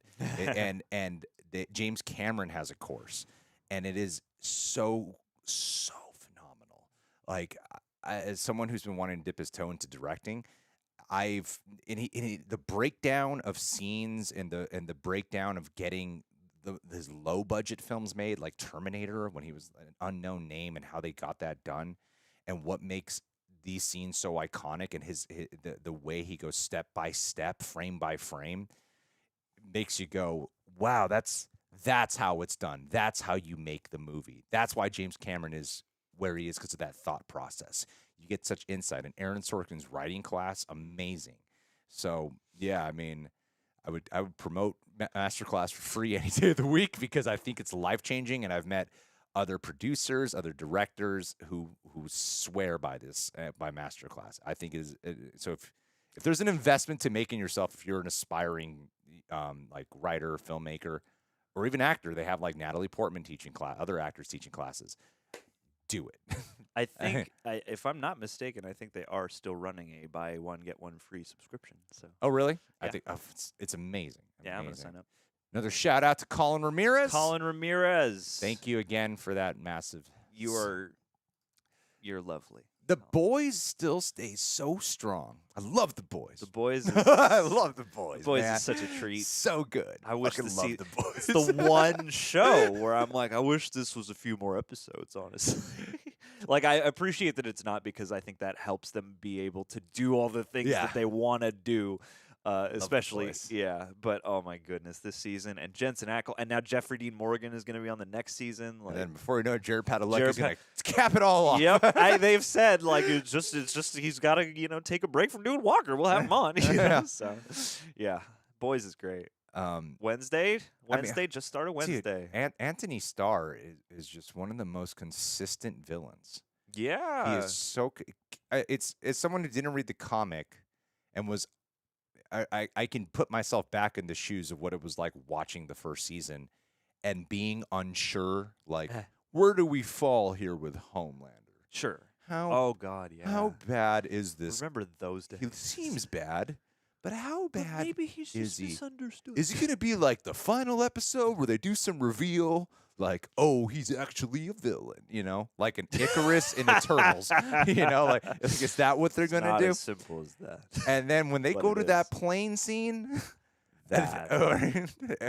and he's like, he puts down the facade and threatens the Get laser. away from me! Yeah, I will yeah. fucking I will laser, laser you Yeah. right here. Yeah. Yeah. And the believability of that line delivery, and he's just been such a great deterioration of a human being. Oh, dude. Slowly over these seasons, and he remains so constant. That is And- like a yeah. Gordy level. That sequence has always stuck with me as one of the most chilling. Yeah, Like that's one of the most chilling sequences I've seen in recent life. I remember you were watching like a computer or something, and I said it. But when you get to that airplane episode, you should watch it on a the TV. Yeah, so you gotta watch it on a TV. Yeah, I did that. Yeah, Yeah. because oh my God, that was like I was like gripped and like my heart rate was Yeah. up, but I was also like I almost want to cry. This is so ugly and horrible and disgusting. Princess Consuela Banana. Oh my God, that's a Friends reference. Hey, Thank you for the super chat. I have a doubt. Do men still beat their pee after wedding? Yeah, more than before. yeah. I didn't even do it before. Now that I'm married, It's just all the time. Now I'm like, no, I have to. Have you heard the I can't say the name of this song. No, I can. It's called Diaper Money. It's a Lonely Island song, but that kind of reminded me of there's a very funny Yorma verse about, he's he can't, basically the joke is he can't have sex at all unless his wife says he can. Yeah. So it's married life. Ooh, hey, Elvis G.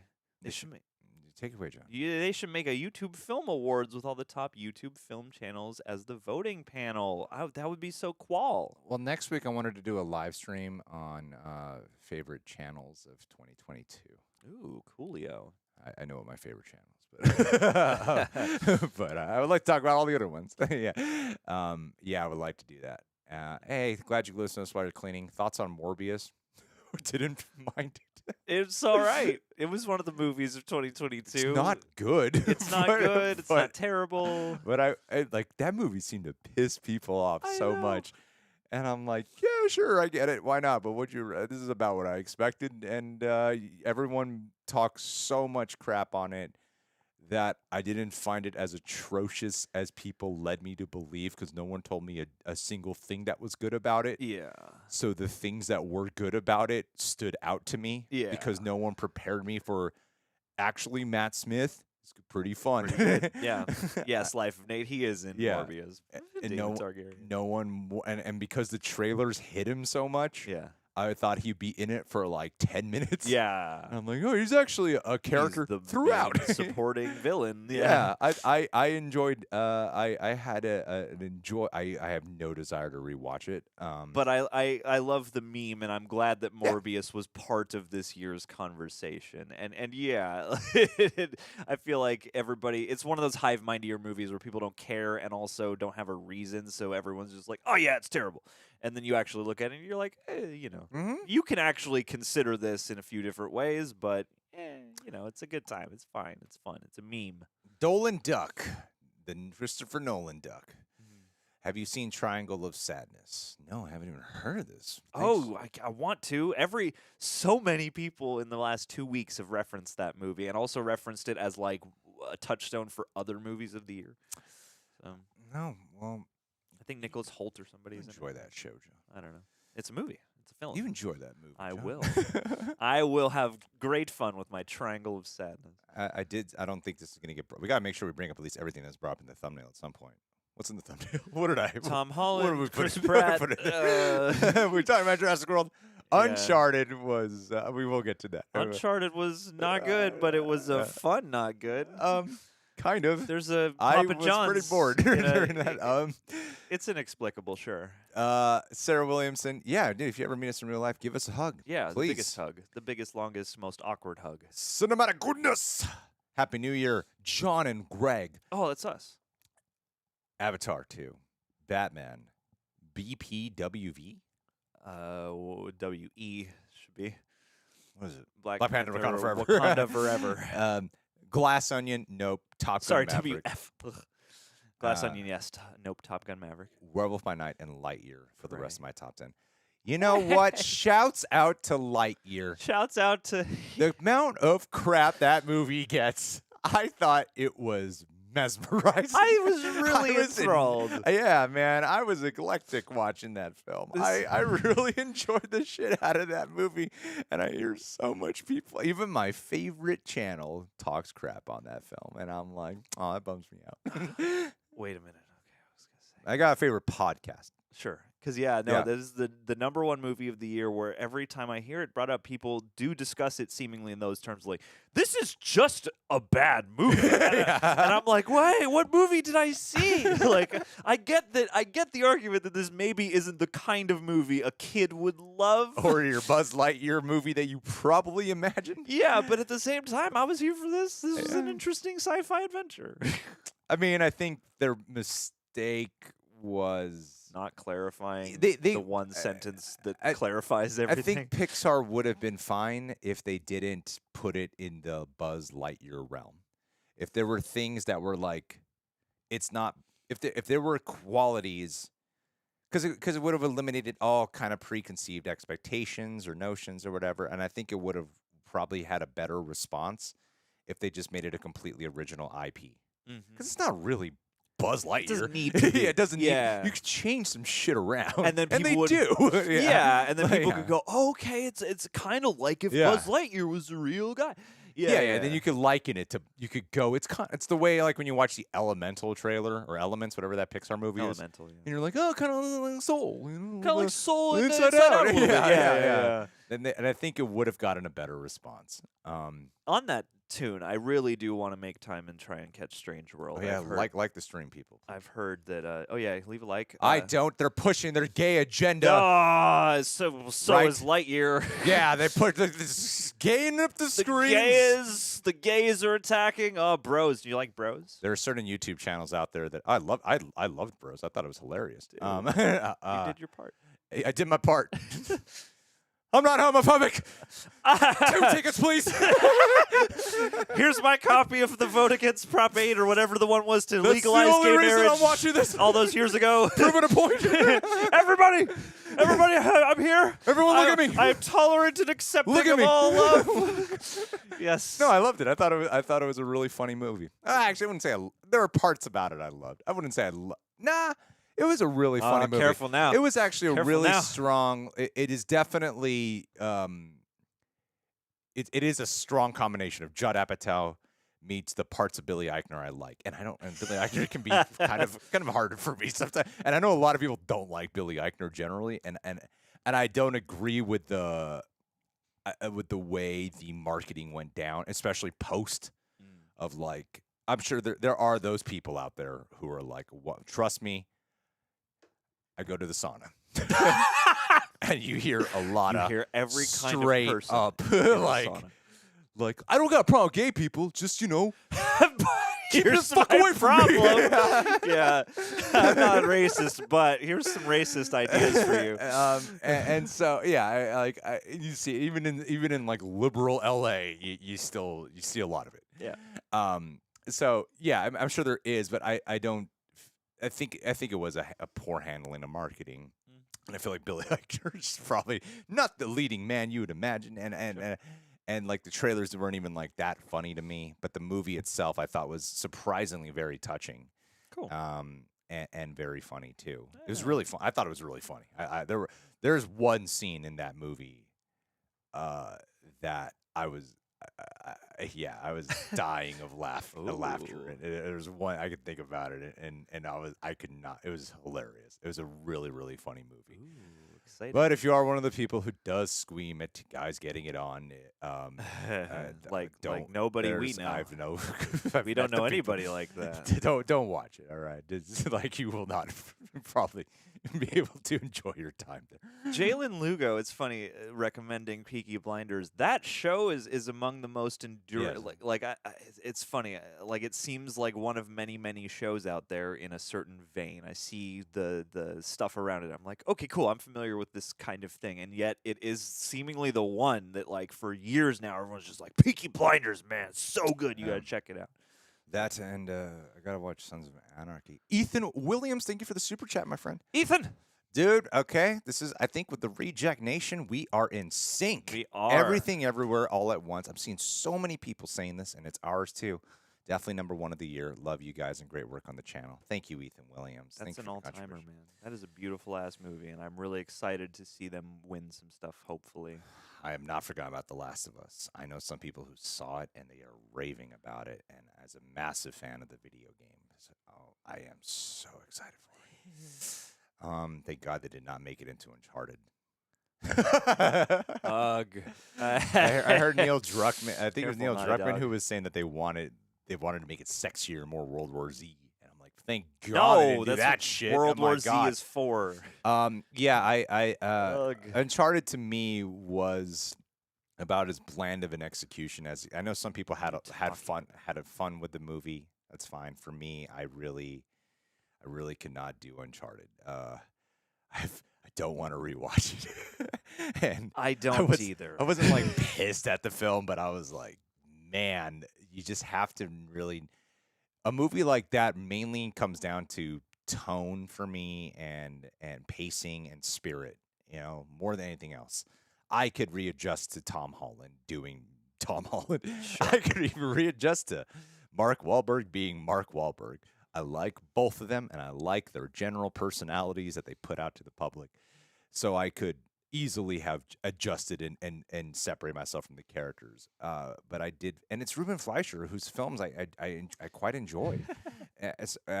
And I Thing about- could not do it. I was really bored. I Well, was really bored. Yeah, the troublesome thing about Uncharted is that parts of it are boring. There was stuff, at least for me, that in the moment I'm like, okay, I'm having kind of a good bad time with this, but like it's such that like the good parts are fine, and it's bad enough at what it's trying to do that like even though the immediate experience was like semi okay pleasant, I'm like. This leaves a deteriorating taste in my mouth, and there are a lot more movies. Like there are a lot of movies I wouldn't put on, but if they were on, I would be like, I'll meme watch this. And I feel like Uncharted, I wouldn't even really meme watch. No. I would easily click on to some other Like- bad movie first. I don't think it's terrible. It's fine. It's fine. I think it like literally is. It's fine. it's fine. It's fine, and you might have fun the first time you watch it. Yeah, and then because the nail in the coffin is it's fine at being whatever it's being, but it's bad at being what it's supposed to be. Yeah. And that's a bummer. And then you look at everyone involved and you just get more and more frustrated. I have heard of Kaleidoscope. That does sound like an interesting. You can watch it any episode. It sounds like an interesting experience. Oh yeah, I would love to see something like that. Avatar 2. Go back up for a second. Somebody said something interesting. Oh, that's all. Clemens, you're welcome for the Brooklyn Nine-Nine videos. I have not. I'm watching the Neil deGrasse version of Neil Dat-ass Tyson. Cosmos right now. Well, actually, Tyson. Favorite streaming service? I still think is Netflix, man. I love when people rank streaming services. It's still my favorite. I think Netflix is the most reliable one. Yeah. I think they like bullshit sometimes when they're like top 10 movies watching by the world right now are our movies. Yep. Are Netflix originals that none of your friends are talking about. Yeah, man, but everybody outside of where you are is watching those movies. Like, really? This movie that thrice a just day. came out like 2 days ago? People are watching that Six movie? Underground, boy, everyone loves it. But they are reliable if I believe it when it's not a Netflix original. And that is that's like in the top 10 of shows Sure. or movies. Like that seems authentic. Yes. But I think they do push like their original as they that makes sense. As much as Netflix has been I in a bit get it. of disarray lately, they still do keep coming out. You know, however spotty their record, they still keep coming out with great TV and movies here and there. Password and sharing is gonna bite us in the ass. It is. It is, and also these are already pretty much the new version of cable channels, where it's like you got to package these things up or something. Not everybody wants to modularly pay for a bunch of things at once. But yeah, Netflix. I feel like Hulu is the one I use the second most because I guess I've been watching a lot of FX stuff, and then they got King of the Hill. Paramount Plus is surprisingly really good. People be loving on There's Paramount a lot of Plus, good dude. movies on Paramount Plus. Yeah, A lot of good movies. I would have to check it out to rank it. I think actually Amazon would be my favorite because you kind of get everything. Amazon is the hack, yeah, because you can pay for anything, but also some stuff is it's free. a good price too to Yeah. pay for. Usually it's like like $2, Yeah, $2, $3. so what? Yeah. Netflix, maybe Amazon, Hulu. I'll throw HBO Max, maybe Disney Plus for when you need Disney shit. But yeah, Mars 8 Productions, thank you for the super chat. Werewolf by Night was a great chance by Marvel. love those. Do more special presentations. I love the love it got. It would, yeah. We're gonna need to work. I know we're really behind on the super chats again. Over here. I know I know how behind we are because this was 45 minutes ago when we were talking about this. Keegan. Yes. Robert Eggers. I still got to see The Lighthouse. Yeah, man. Do a reaction.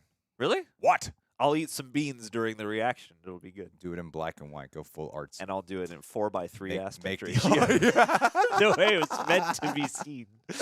Yeah, put some film grain. Make it the most annoying thing to look at. Yeah, like this was funny for an intro, but not for an entire video. Don't worry, I'll make a separate stream along cut where you can sync up and watch it with film grain. Kind of like we did for Werewolf by Night. I'll do that. Trashy Angie, thank you, Trashy Angie. Love the name, my dear. You trash. Look at her. Hey, it's the vacuum Hunter. Yeah, dude, Hunter love out in the world. 2022 was a great year for movies. My top 5 are probably Nope, X. Gonna give it to you. I really want to watch X. That and Pearl Onion. What's that movie called? X and Pearl. Yeah. Just Pearl. Pearl Onion. I thought there was Pearl another Onion. An word X there. mystery. I thought there was another word there. I do want to watch those too. I Yeah, think Scorsese wrote like a letter to A24, the director of Pearl, after watching it. To Ty West. Yeah, like your movie was good. I need to redeem your cinematic standing after everyone trolled you for your Sight and Sound top 10. I really want to watch. I do too. Yeah. Let's get that porn horror movie up Yeah, on YouTube. Yeah, it's gonna be.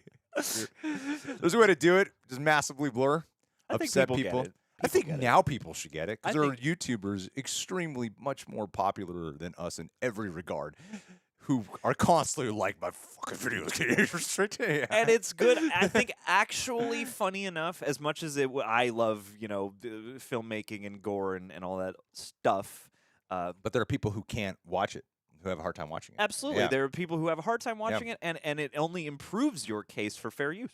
Because I blurred this thing out. Yeah. Like, here's some context, but people only, it's like, so you feel like the thing is there, but you're not seeing it. Like, it's better for Just gotta blur the some whole words. thing. Gotta mute some words too. Yeah, mute some words, blur some images, and there you go. Schindler's List was the hardest. Was one of the hardest ones to edit. That was a really hard edit. And yeah, because you're also, not only do you have you got the literally real life what's on context screen, too. Yeah. and the real life context, Yeah. and then you just have all these colliding visual and thematic issues that just create a whole it's other not, conversation. Like gory is easy because you just blur the gore. Sure. But I'm like, oh, I got so many like words and context. Words, Yeah. occasional uncomfortable non-sexual but still nudity. Like there's all sorts of harsh elements. Chris Donahue, thank you for the super. Oh wait, really quick. Who do you want to see in the third Knives Out movie? Andrew Garfield seems like a great fit in that universe. Yeah, I would love. John Cena.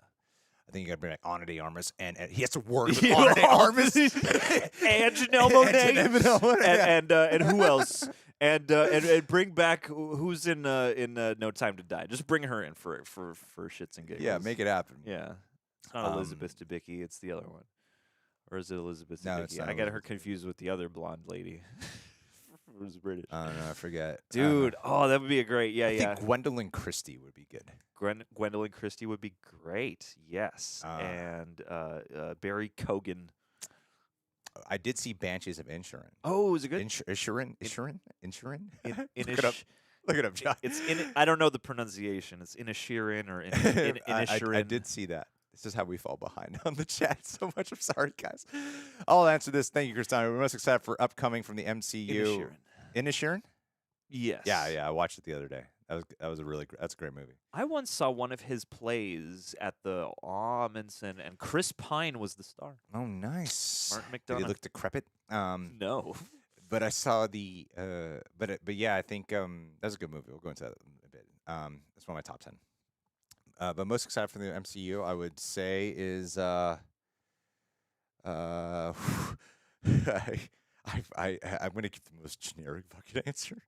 Let's pull up I the. want to see. I can't wait for Avengers: Secret Wars, man. Yeah, that's good. That just feels like sounds- the next really new moment. That sounds the like next new- chaos. I want to see how they pull it off. I want to see Avengers: Secret Wars and Deadpool 3. I know those are about as generic of answers as they get. Oh, is Deadpool 3 still 2023? Is it still in there? Did it Well, get the pushed? question is for most excited for the upcoming. Oh, okay. Yeah. He doesn't specify 2023. Damn. All right, fine.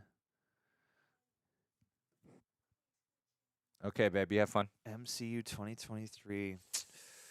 Yeah. John, Pick an oddball. What's exciting? John wants to watch Agatha: House of Harkness. Maybe. I mean, I'll definitely. I'm happy. John I'm has excited. Ironheart as number 1 on his That's list. right. Phase. I need to see the Phase 5 and 6 graphic because there's so much coming, and I feel like there's something that was like tailor made for me, but now I don't really have it on the dome. If I had Elon Musk money, I would produce the films that didn't get made. Like Sure. Spider-Man 4 with Sam Spider-Man Raimi. 4. I would make some weird I would alt buy Batgirl. studio. I would call it like alt studio, and it would just be like movie. Yeah, buy Batgirl. I'd do Spider-Man 4 and I'd do the Superman Reborn, the Superman Nicolas Cage movie. That's what I would do with my billions of dollars instead of Twitter.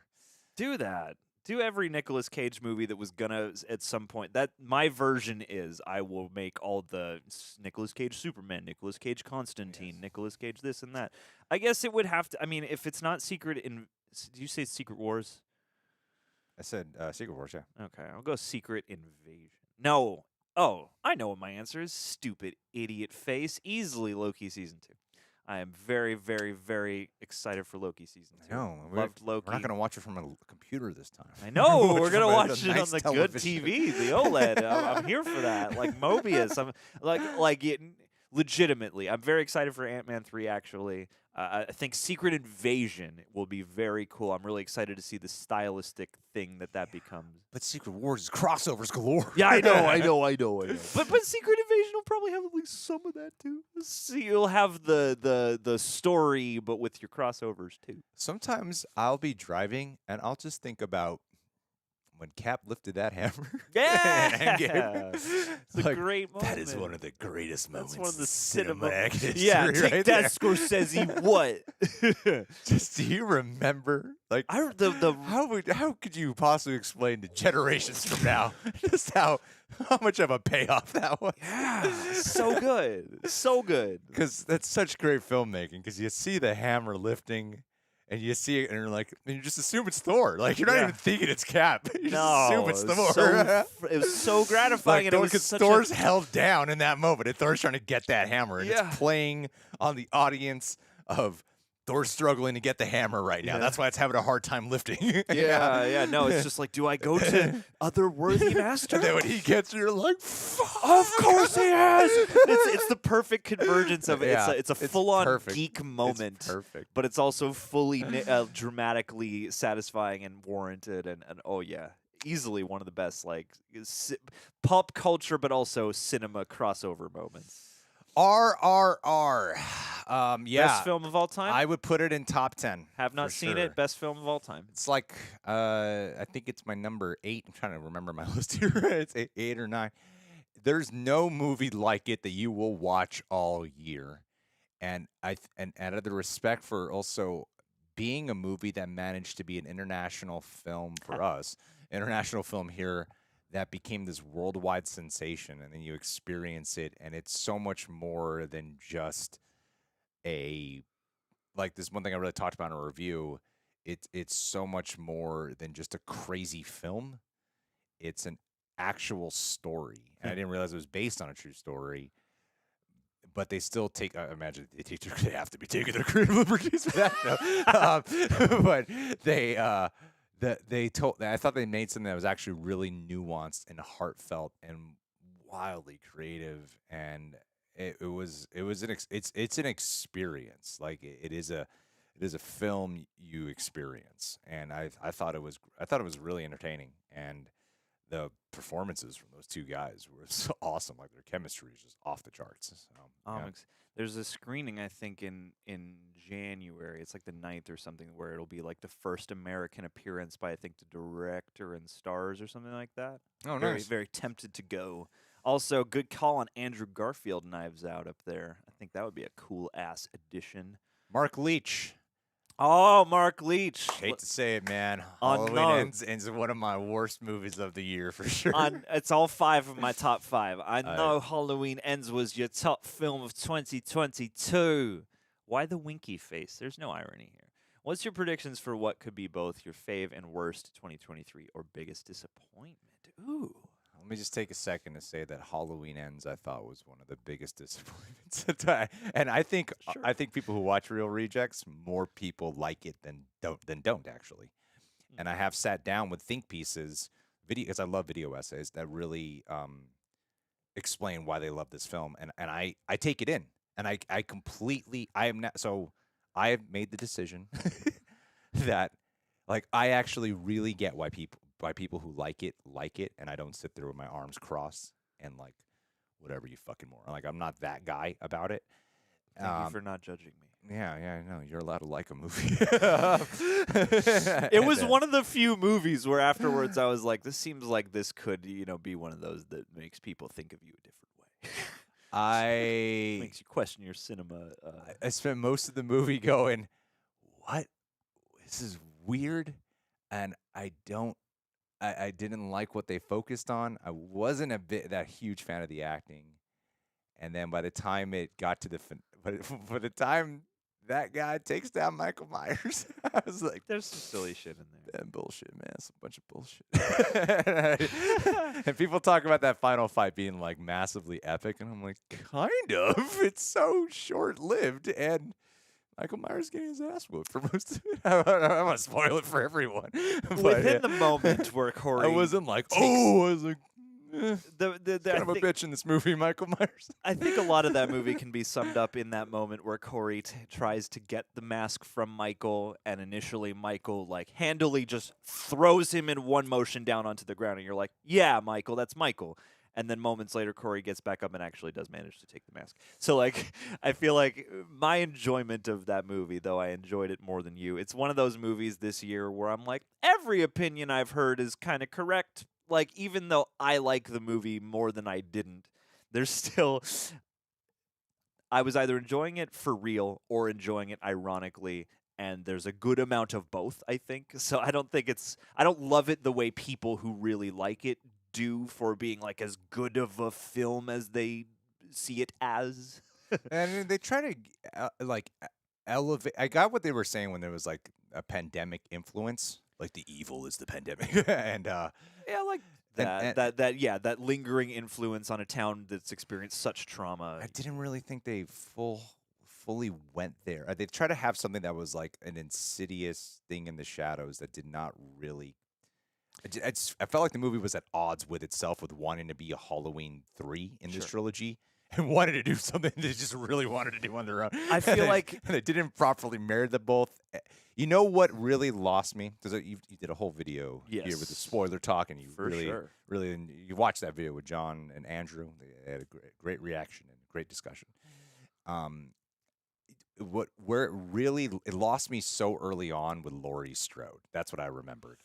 I'm trying to go off memory here. It was I just did not believe this person who has spent decades and is now in their senior years, and where the last movie ended off with her daughter being murdered, would have a couple of years of therapy and then be like, you know what? I'm cool with this guy living out there and didn't find his body, and look at me, I'm happy and making jokes about tits. And I didn't. I could not believe that interpretation of I didn't buy it whatsoever. And I'm someone who's a big champion for therapy and all that. And I'm like, that would take like fucking like Years, 20, a decade, 15 years more than of that. consistent That's your life. discipline. Yeah, you've spent Yeah. 70 years up until this point. This character 60, would whatever. probably hate a therapist and not, especially with their daughter being murdered, would motivate them that much Sure. more. And as someone who is part of the camp that enjoys Halloween Kills, I was like, that should, to me, it is one of those things where I had a very difficult time accepting the different story they wanted to tell because I felt like it completely undid their really powerful cliffhanger from the last one. Minus Laurie's turn. Sorry, we're not answering your question. We are now talking about Halloween, Halloween Ends as Ends. one of the worst films, Real- and something that John really liked. I'll Yeah. wrap it up. Yeah. Minus Laurie's turn. Like, I feel like Halloween Ends would have worked better as the second installment because then you could have the whole evil virus then infect the town. Evil Sure. dies tonight. Have Halloween Kills be the ending capper. I don't know. Yeah, I like it for doing the imposter sequel without actually doing the imposter sequel and a bunch of other things. But yeah, it's neither the best for me nor the worst of 2022. It's just notable. I've really thought that if they just had one scene with Laurie in therapy, where you see that she's actually not at peace and she's really struggling, like in the Rob Zombie. like Halloween she's two. putting, yeah, like she's trying to put her. That is the most Rob Zombie. But weirdly, the last two films turned more into Rob Zombie films than one would expect. For as much hate as those get, that's been the best part of the experience for me. That Is was- everybody comes back from Halloween Kills and Ends talking about Rob Zombie in good light, and I'm like, "What's up, With guys? all the- Welcome to my island." With all the crap Halloween Ends was getting upon release, yeah, because it had that wave where it got released and everyone hated it, and because everyone hated it, then all the defenders came to rise from the ground. Yes. You know, and that's this what is the best. that's what happens with these movies. And everyone on Twitter was like, "Well, who would have thought Rob Zombie's Halloween 2 Gotta was better? apologize to Rob Zombie. At least his Michael Myers wasn't a bitch." No, I mean, it's Michael Myers is the most ferocious one. Have not seen Northman. We want to react to it for next year. I mean, Last of Us is easily my most weirdly. It's January. Last of Us, my most anticipated thing. I was gonna say, as per the other question, do you think anything will do you have any predictions for things that will surprise, delight, or disappoint you? I don't know enough about what's truly coming to other than like the popular shit. There are things that I'm not fully aware of. That's fair enough. That's fair enough. We will check out Peaky Blinders one day. Wyatt Rota, overall, what did you guys think of Hot D? I really love hottest D. this show, and I'm very excited for season 2. How about you guys? I am extremely excited for season 2 of House of the Dragon. Yeah. That was one of those shows that greatly surprised me. It was another one I wasn't that interested in. We didn't even really watch trailers for it. And then after the first episode, it was that thing of, they might be onto something special here. They might have captured lightning back in the bottle. They might know what they're doing. Yeah. And I think as someone who generally is not a big fan of massive time jumps in shows, Yes. I was pleasantly surprised by how well it worked. Mhm. And I thought it was very gripping, and it ends on a way that you will not forget. That I'm excited to rewatch it in its entirety in a binge Sure. by the time season 2 rolls around. Yeah. It does not make me. It still doesn't make me excited for like a Jon Snow show, but this was Could one care of less. yeah, and it was another kind of interesting poll experience between this and Rings of Power. But yeah, like House of the Dragon was one of the year's nicest surprises and also one of its most illuminating examples of how to do some stuff. And even though I feel like book fans are. I feel like House of the Dragon is more agreeable for people than the end couple seasons of Game of Thrones are for people, but at the same time, like, The Division makes me curious for the future because it seems like, yeah, just as TV isolated in a bubble, it is killing it, and I am so happy for them. But also, I would love to see how the show progresses and if they can bring then the book fans, like, really back into the love. But yeah, it was a really gratifying, like, especially, like, shouts out to both Emma D'Arcy and Millie Alcock for, like, everything with Rhaenyra too. Yeah, man, I was on the edge of my seat with that shit. Mm-hmm. That was one of those shows that when we were reacting to it, I would think about it throughout the week. Yeah, totally, absolutely, and even going And I back and watch listening. interviews and stuff with the Yeah, actors. I was really into that. yeah, their chemistry and even the breakdowns were like super fun to get back into and like, yeah, let's really understand the world of Westeros. Yeah, and watching heavy spoilers get rich, it's great. Yeah, dude, watching him trend every day. I think every we're episode. I think we're blocking our faces off a little bit here, Joe. Yeah, there we go. We gotta be I think we're not mindful enough. I mean, if we want to tempt the fates, we No, can. it's not. It's not. We're way too behind. Here. Yes, we yes, go on our yes. tangents. Colin Ramirez, we all be watching Barbie in the theater or via streaming service. Well, Barbie, We'll be playing with our Barbies. I want to watch it in the theaters, but I also really want to do a reaction to it. So Just record it in the theater. I think I'm probably opting to wait, but it would pain me if it doesn't do well in the theaters. To have contributed To have been a contribution to Just that. buy a ticket. I might write just, it off. I might just buy a ticket and not go watch it. Yeah, Because, support. I especially the conversation surrounding Margot Robbie. Yes. Yeah. Get Jabby always getting a chance to plug himself here at any moment in the let me make this about me. The Northman. Get Jabby to How do the I plug Northman. myself here? Nobody watched the Northman on Get Jabby. Thank you, Mars 8 Productions. Nah, go Really, watch really it. sweet of you. Go watch. Better Call Saul. White Lotus, Everyone flippin' loves I that haven't show. even seen a image of it. I don't know what it is. I've seen a couple images and that's it, but it's like it's Craving salt and vinegar chips, but yes. Oh, goody! Sounds, dude. Throw a little sour cream and cheddar in there too. Goody. Yeah. Uh, Some what- barbecue chips in there. Some Oh, Philly yeah. lime. Queso. So maybe a cheddar you know, one. a little like barbecue. Yeah, a little There's some ranch ridges dip ones and ones without ridges. There you go. White Lotus, though, Maybe it's just go to the grocery store, get a cart, get your arm out. Some pretzels wind up in there. Hey, we'll take it as they come. White Lotus, man, like it's a Mike White joint. It takes place at like each season is anthological, I think. So it's like a not horror, but yeah, it's like different ensemble, a couple recurring players, always at some kind of resort, and always sort of dissecting the messed up. I think there's always a murder mystery element, and then you're dissecting society through the different characters, basically. But I've heard Sounds fun. nonstop talk about how good it is. Also, you shouted out Atlanta in that comment. I've still got to see season 4, but season 3 was legitimate. I have heard Moonfall was I awful. I want to see want to watch. I want to watch Moonfall and I I want to like watch Ambulance. I want to watch them both. Emmerich, I think, makes consistently entertaining bad films. He does, and I think he's not concerned with pretension. I don't care. Yes. He makes bad films, and they are very entertaining. Sure. And I like White House Down more than Olympus Has Fallen. Sure, I agree with that. And Roland Emmerich makes the Michael Bay film you don't feel like you need to take a bath afterwards for. He's like the more agreeable version of that. We will consider the originals. Thank you. Joseph Butch, thanks for the super chat. Joseph Butts. Did you guys watch Dahmer? I have successfully watched all of Dahmer. Oh, well done. What's your capsule review? I think that it was a little Overhyped.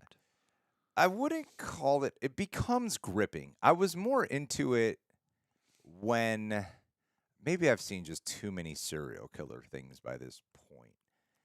I didn't feel like I don't want to be like a negative Nancy about this show. I mean, obviously the performances are amazing. I was actually kind of surprised by how much they withheld on the actual gore. Like you would see a lot of the lead up and you would see some of the after, but I think that was the part where they were probably the most respectful was you wouldn't see too much of the actual gore because he did some like really horrendous, disgusting things. That Dahmer was not a good dude. All right. It does take some of that approach though, where you're like, I'm finding myself feeling a little bad for this guy. I don't know how I feel about this. Yeah, I don't want to feel any sympathy for you. Yeah, because it in its attempt to do the deconstruct, I could see it's a fun show. I imagine to debate about. Okay. I think Richard Jenkins was amazing. Jenkins, I think my he dude. I think he deserves an Emmy nomination for it for sure. and I feel like he won't, but I feel like he deserves it. I liked all the stuff after he was caught. They do a good amount of focus there, and it had an interesting thing because there's this later on in the series they do say, because I think it is an important thing to talk, because there's such a big part of the discussion leading up to it of they wanted to be respectful to the victims. They kept saying that we want to be Sure. Yeah. and I'm like, I don't know, man. I'm really into Jeffrey Dahmer. I feel like I really feel I bad kind for of want to why dress he up turned like this guy for turned it Halloween. away. I don't think it does that. Like, I funny enough don't find it to be like American Horror Stories Jeffrey Dahmer Good. or like this exploit. It's not a fun show. Because you it's hear Ryan really Murphy and you slow. could hear how it could Yeah. go that way. Yeah, and I thought that's what I was walking into. It's not a it's a slow, deliberate, moody, atmospheric piece, and if anything, it's like Ryan Murphy's influence trying to be Mindhunter in a way, and there was this one part later on where the victims are watching Jeffrey Dahmer become this television sensation on the front cover of People magazine, and they're cutting around to the victims' reactions to it, and they're like, "Why is he getting all this attention and stuff, and we're not getting any like help and everything?" And what I when I was like, well, this show's kind of a hypocrite. Oh, Because I just no. spent like 7 straight episodes watching nothing but Jeffrey Dahmer and really understanding him, and the show making him more famous than ever. They moved the goalpost 1 yard further. And they have this sentence here that's trying to say, like, we shouldn't sensationalize Jeffrey Dahmer. I'm like, but you are. Regardless of whatever attempt you're having, I think your execution here is. But I'd be lying if I said I wasn't gripped in the latter half. I was really, I wanted to finish it. I found myself itching to continue it. It wasn't a chore. I found myself really, I was engaged, and I think I enjoyed the last half more than the first half, and I thought it was a really well acted, well directed experience, and it did get me curious to at least respect the fact that they take definitely creative liberties with characters. I'm like, there's like one character in particular who gets a lot of focus, who's one of the victims, who lived next door to Jeffrey Dahmer, but so much of who she is not true at all. Oh, no. Yeah, and I didn't know that. I was like, oh, she has to be the most real one. I'm like, oh, never mind. They slammed a bunch of things together, and then a lot of it's not true. Yeah. Gotcha. Okay. But she's great in the show, though. Regardless, did it to the point where I believed her. Anyway, Good. but yeah, I could see why the show was a big hit because serial killer and all that, and we all are drawn to it. Is Evan Peters still the king? Yeah, I still think. To me, I think he's still. I would like to see him branch out from fucking to psychopaths. I would like to see. Is Evan Peters going to be okay? That's the number one thing I've heard people say is please, and I think he has even said this, like, please let him play a normal dude in something, whatever's next. Well, I mean, he could do stuff like American Animals, where it's not like a psycho, Yeah. Even though it's a real life guy, Dark, but not quite as like, holy shit, you got to really risk your psyche to do this role. To me, he's still. I still consider him like what we all associated Johnny Depp as in his younger years. Sure. He reminds me so much of that. I cannot wait for his nasty divorce trial 20 years down the line. Yeah, him and Emma Roberts. Oh, no. You just need a good poop pun for that. John, shout out Chad. Chad Derkowitz. Have you done a spoiler video of Avatar? We have not. I finally watched it yesterday, and I got to see your spoiler review of it. I'm not compelled to do a spoiler Let's review. do a 10-hour spoiler review live stream. Is there a spoiler in Avatar? Most people have seen it. Is there something here that really stood out to you? There are no like shocking reveals, really. I feel like, I mean, there are like intimate story details you can talk about, but the story itself is still universal enough where I feel like knowing it would be stuff like oh, he lets Quaritch live, and the kid rescues him and he's gonna go off for part 3. Like, I guess that could be a spoiler alert.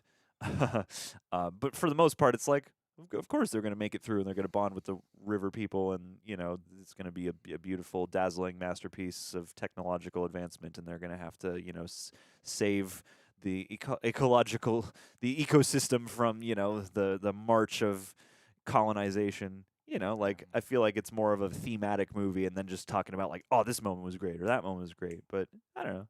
I like parent revenge shit.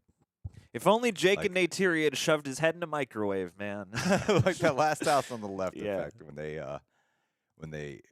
when it's time for them to like work together. I'm like, oh, that's cool. Or like the Patriot. Have you guys seen the Patriot? Mel Gibson in the woods. Have you seen the Patriot?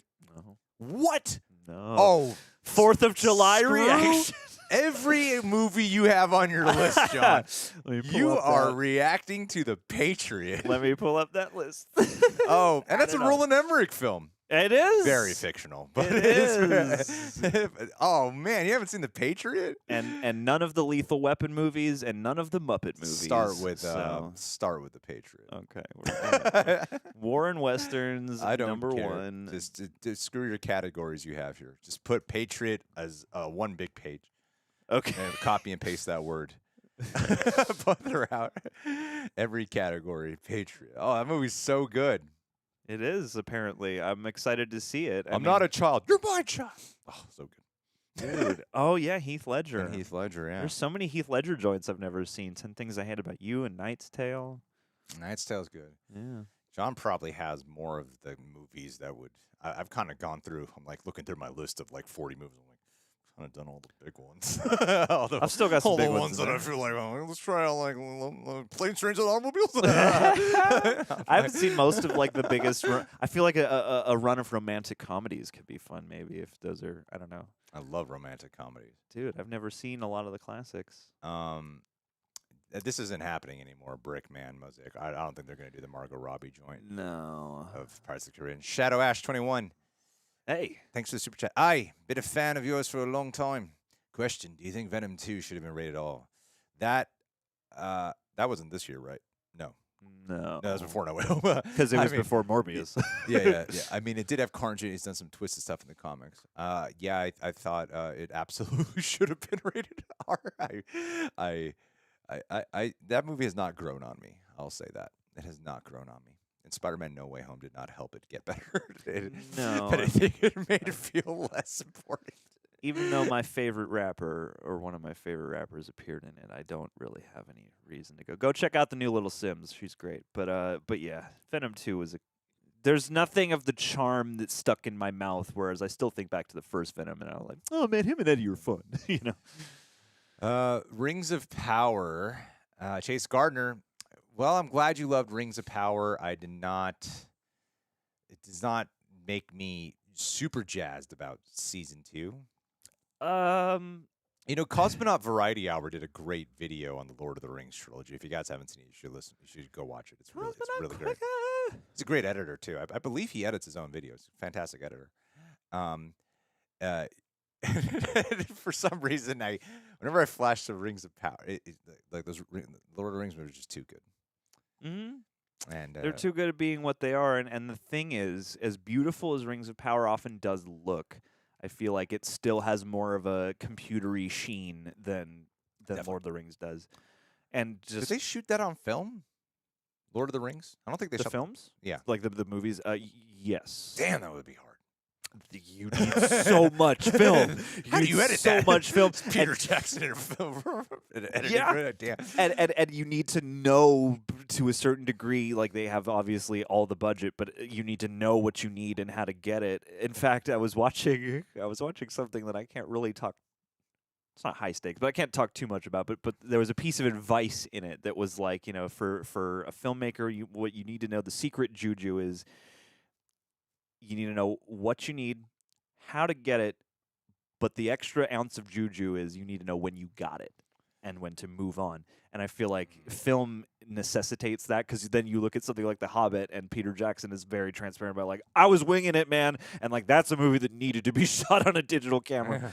But yes, the movies were filmed, yeah. There's a lot of benefits to shooting on digital, though, for actors, I think. I think there's a lot of pros and cons. Tons. Yeah. Like, film looks better to me, but... Film makes anything look like a movie. And that's the thing is, like, if you look at... My example weirdly is, even though I haven't seen a million of them, is like trauma movies or any old Yeah. look at any old crappy low budget movie and now look at a crappy low budget movie today, and the difference between like film will make it look like a real movie no matter how cheap it is, whereas digital will not do that. Let's see here. I would love. Okay, yeah. Rings of Power, I think they have room to improve, and if they take constructive criticism, it could be good. I think Rings of Power is a show that I overall liked, yet I would still categorize it as one of the biggest disappointments of the year. Yeah, because you have to try your way through the whole thing. You have to exert so much effort. You have to bend so many different ways to be like, there's good stuff in here. There was there's enough potential that I liked to be like, all right, you got me. But damn, there were some episodes there that were really hard that for were me. not great. That was very, very, I would try, and I'm like, I can't do this. But then they would suddenly have something, I'm like, that was great. Like, they did it. It was such a weird experience for me. Yeah. Everything was good relatively good, but not just like maybe one episode or so, or certain moments. But yeah, nothing like a slam dunk where you're like, now we're on point. Now we're on the cruising altitude. Michael Mack. Thank you, Michael Mack. Michael Mack. Best and most underrated show for me was The Bear. Here. That episode they did in one take was masterful. Oh, Very I love a excited for good that. one take episode of television. Oh, that sounds so stressful. I'm so excited. This show is a stressful show. They do really well at capturing the like chaos of so many people in a room working towards a common goal. The Batman. Gotta watch Barbarian later. Big love from Scotland from 2023, guys. Aye. Well, I will say that the Banshees of Inisherin. Inisherin? Yeah. Inisherin, something like that. But yeah, there's He did okay, so the first one I saw was in Bruges. I saw 3 billboards outside of Ebbing, Missouri. And then Seven Psychopaths came before that. I haven't seen that either. Yeah. But the Banshees, which is on HBO Max right now, is a beautiful looking movie, first off, with these incredible natural performances that and I'm actually guilty of not being that knowledgeable about Barry Keoghan's work, and he's great in it too. He's a full-on Irish guy. They all are. And do you know what it's about? Yes, I do. I know the premise. Yeah, the premise is it takes place in 1930s Ireland. There's literally like a civil war happening across the island, which is like a backdrop metaphor that plays throughout the film. And then Colin Farrell, he wants one day his best friend Brendan Gleeson just decides he doesn't want to be his best friend anymore. And it becomes like this extreme. I heard the premise, and I was worried that this will become our real life. Yeah, I'm like, this is Greg and John's story. Oh, God. and then Colin Farrell's just working his ass off to get his friend back, right? And it's he's working his ass off, and then Brendan Gleeson's doing whatever he can to keep him away. And it gets dark. But I really I was impressed with how authentic. I don't know what an authentic Irish language is like, but it sounded authentic. And the acting is great, and it's really this interesting film about, in some ways, toxic masculinity, but really about the importance of understanding your emotions at a deeper level and communicating. It really is about communication more than anything else, and I was surprised by it. It was one of those movies I was like, after it was done, I was like, yeah, I liked it. And then then I kept thinking about it, and the more I reflect on it, the more I'm like, no, that's a great film. That's a really good. And it's funny too. There's some funny ass shit. There's some funny ass moments in it. Well, especially because there are certain like it's like number 10 on my 10. Okay, yeah. And what I'm excited to see, especially Martin McDonagh return to like I liked 3 Billboards, and I've heard we lost our spot, John. I am so sorry. What did you do? You put up a freaking poll, and now we lost it all. I've heard, and no, I know where to go. I know where to go.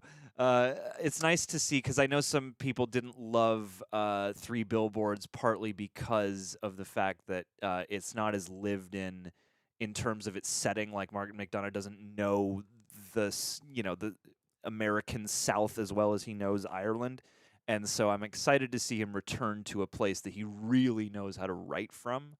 Because especially having seen like a couple of those plays in there of his, like there's some magic that happens when Irish eyes are smiling. How far back did you set us, John? It's okay. I got us refreshed. how far back? Now we have to put away the chat I and also play catch up on super chats. got sending out some love. I saw somebody said another Mr. Beast R.I.P. Short should donate. R.I.P. Losa Spookies. Absolutely R.I.P. Losa Spookies. We talked about every movie in the thumbnail at least once, right? Oh, very much so. Yeah, we covered actually a lot of them very early on. Jurassic World Dominion had no idea what to do with its new cast or old cast. Yep. That's Yep. In fact, the best characters to me were ones introduced solely in that movie. Like the pilot lady is like the best character in that movie, and everybody else. And I'll give it to Bryce Dallas Howard. She was there. She showed up. Okay, dude. Here we go. Jason DeLong. Hope you guys. Thank you, by the way. Thank Have you. a great 2023. Do you guys think Adam Driver would make a great Doctor Doom? Is Everett K. Ross as Doom a meme? I heard that rumor too. I personally would love to see Adam's take on the character. I think Everett Ross as Doctor Doom would be kind of a. I'm sure they could make it happen. It would be a choice. I feel like it's just so removed from what Doctor Doom is that I feel like it would be weird. I feel like you would just have a guy in a Doctor Doom suit, but he wouldn't be Doctor Doom. I do not like the idea of Adam Driver being. You don't want to copy Kylo Ren? Just be Kylo You Ren. don't want to do a copy of Kylo Ren? It would be such a. It would be like if Christoph Waltz played another bad guy, which he undoubtedly will, or Mads Mikkelsen, Or Liam Neeson playing another badass guy who needs to save a family it's member. just like, no, please don't make Adam Driver do that. I don't like the idea. Get more inspired, yeah. I'd weirdly be okay with it. A guy who plays a lot of villains, Javier Bardem, doing it. That would be cool. Then Adam Driver. It's just Adam Driver's so much linked to Kylo Ren, a dude in a mask with a deep voice. It's like, do we really want to do that again? Yeah. You know, It's I'm not worth the potential okay. smoothing out of that experience Yeah. to distract us in this experience. That's I'll a- always take more Everett Ross though. Yeah, man. Ever Ross, scene stealer. He is Harv's K. Thank you, Harv's K. Harvest. Dude, Happy New Year, fellas. Happy New Year to you. Second season of Alice in Borderland on Netflix just snuck in as one of the best shows I've seen this year. I've heard a lot of great things Keep about it. hearing about Alice in Borderland. It's Japanese, right? Not Korean? Oh my God, Barry in the chat. Josh in the chat pointed out the show Barry. That is. How could I Oh. forget about Barry? I saw one episode of Barry this Damn, year. is It that was a good episode. Ooh, that might be my.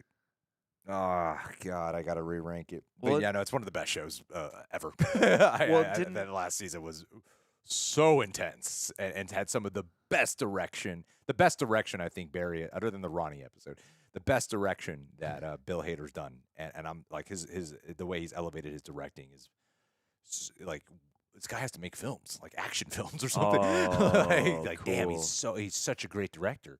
Because he directed like all the episodes, right? Directed most at least. And played all the characters There's some and wrote all the scripts. there's some action scenes in there that I was like, this is funny, dark, but so cool to look at. I mean, and sometimes it gets really dreamlike and ethereal. I really love it. Cool. But anyway, yeah, sorry. Alice in Borderland.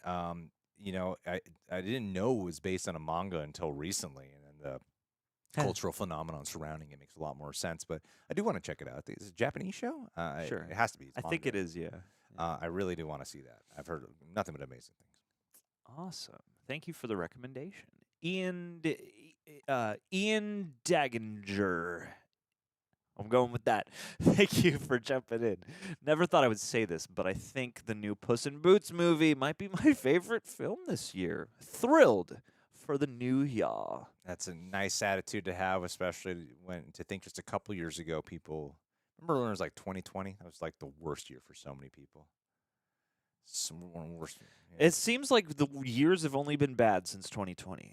At the end of 2021, everyone's like, good riddance. I'd be happy to forget this year ever happened. And especially this year, I feel like the bring on 2023 energy looms large. And everyone's like, I wish I could forget 22. So Yeah.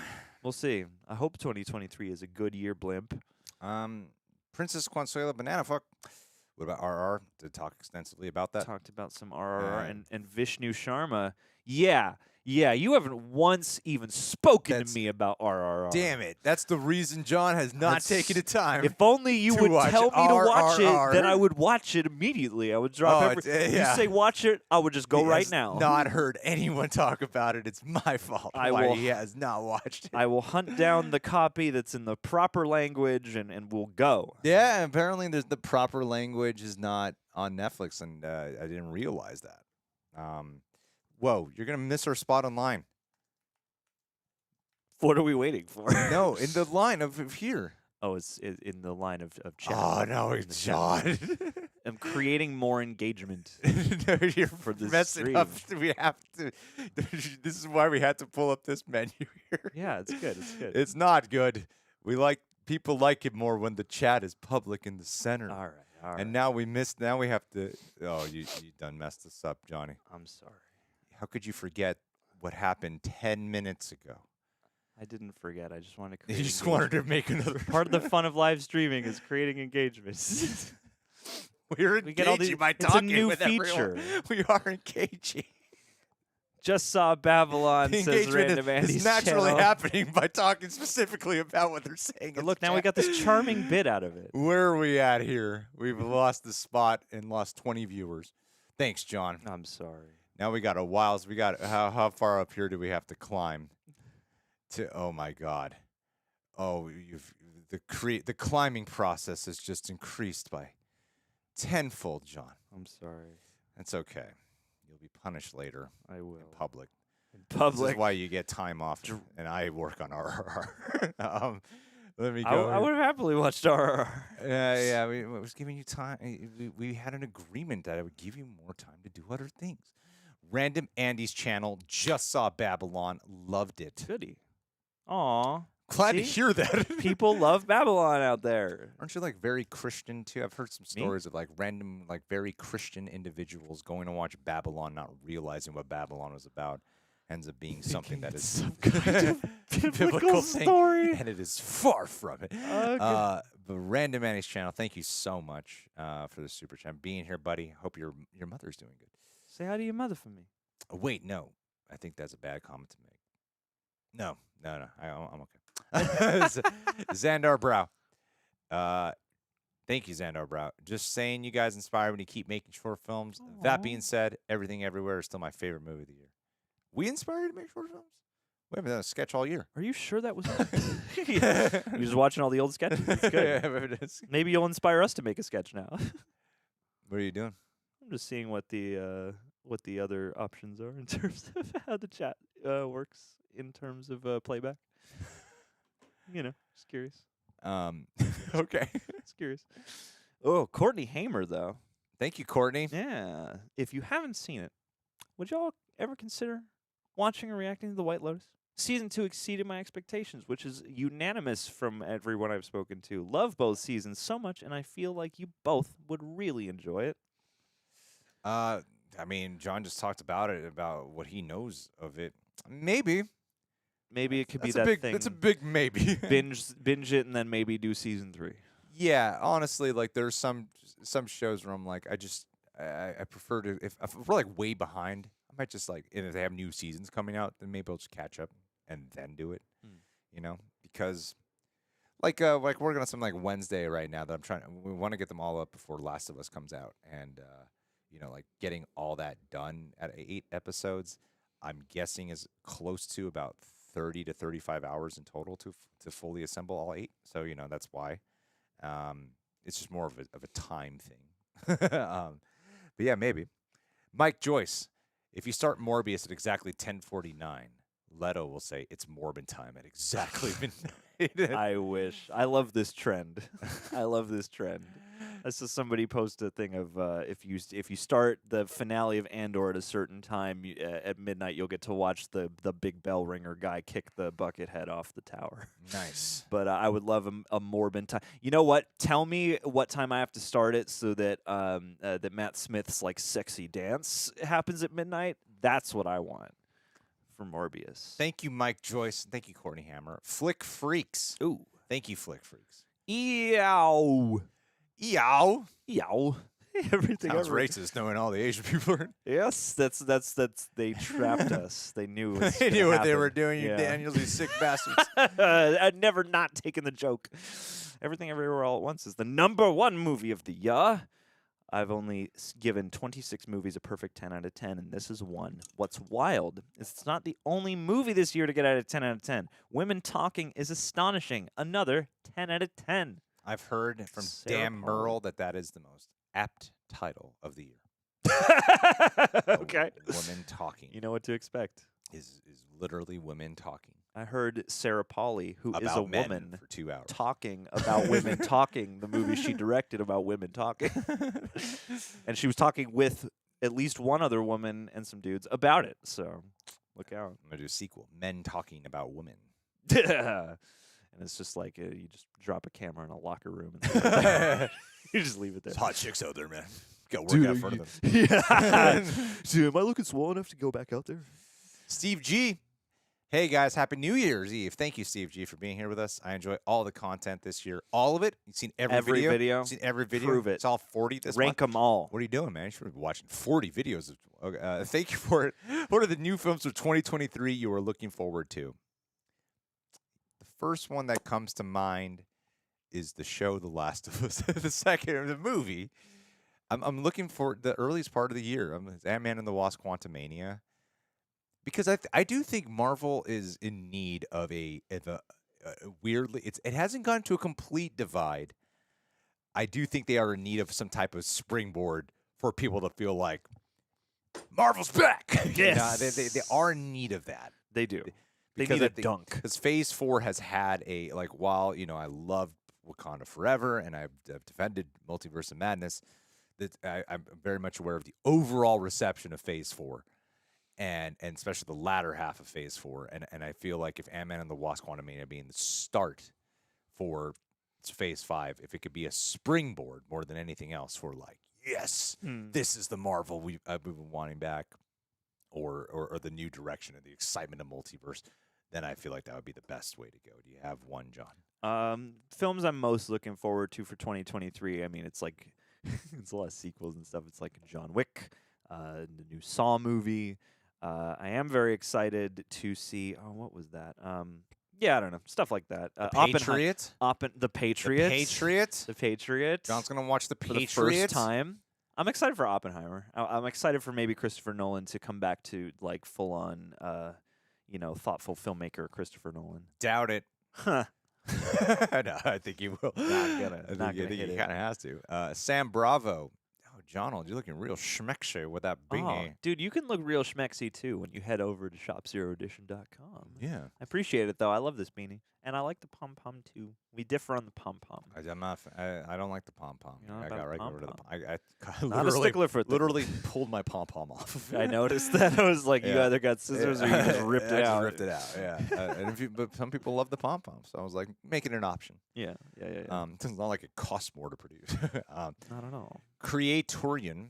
Thank you, Creatorian. Happy New Year. My suggestion would be Brendan Fraser as Ben Grimm, a.k.a. The Thing Thought. While I actually think he would be a great choice for Ben Grimm, he's already Doomhead on Doom Patrol, Yes. which is already a thing like adjacent in a way. And that's the main reason. I'm like, come on. Doomhead. I was more excited for him as Firefly. I'm sad we're robbed of that appearance Yeah. in Batgirl. I was really excited for him as that. R.I.P. Batgirl. Thank you, though. Samuel Michelle. Just Thank read. you. Thank you for the super chat. Just read rumors of Cavill joining Marvel for Captain Britain. I mean, now is the time. You just read them? You haven't heard them for the past 3 years? Ever, yeah. But now is the time to make it happen. I don't know. Maybe Marvel can use that as their big ace in the hole of we'll get all this goodwill back. Cavill. Secret Wars, you just see Black Adam and Superman decking it out. In the background, yeah. Yeah, and then Shazam swoops in, punches Come on, them both. James and there Gunn, you go. work with him. Do it. Be the bridge.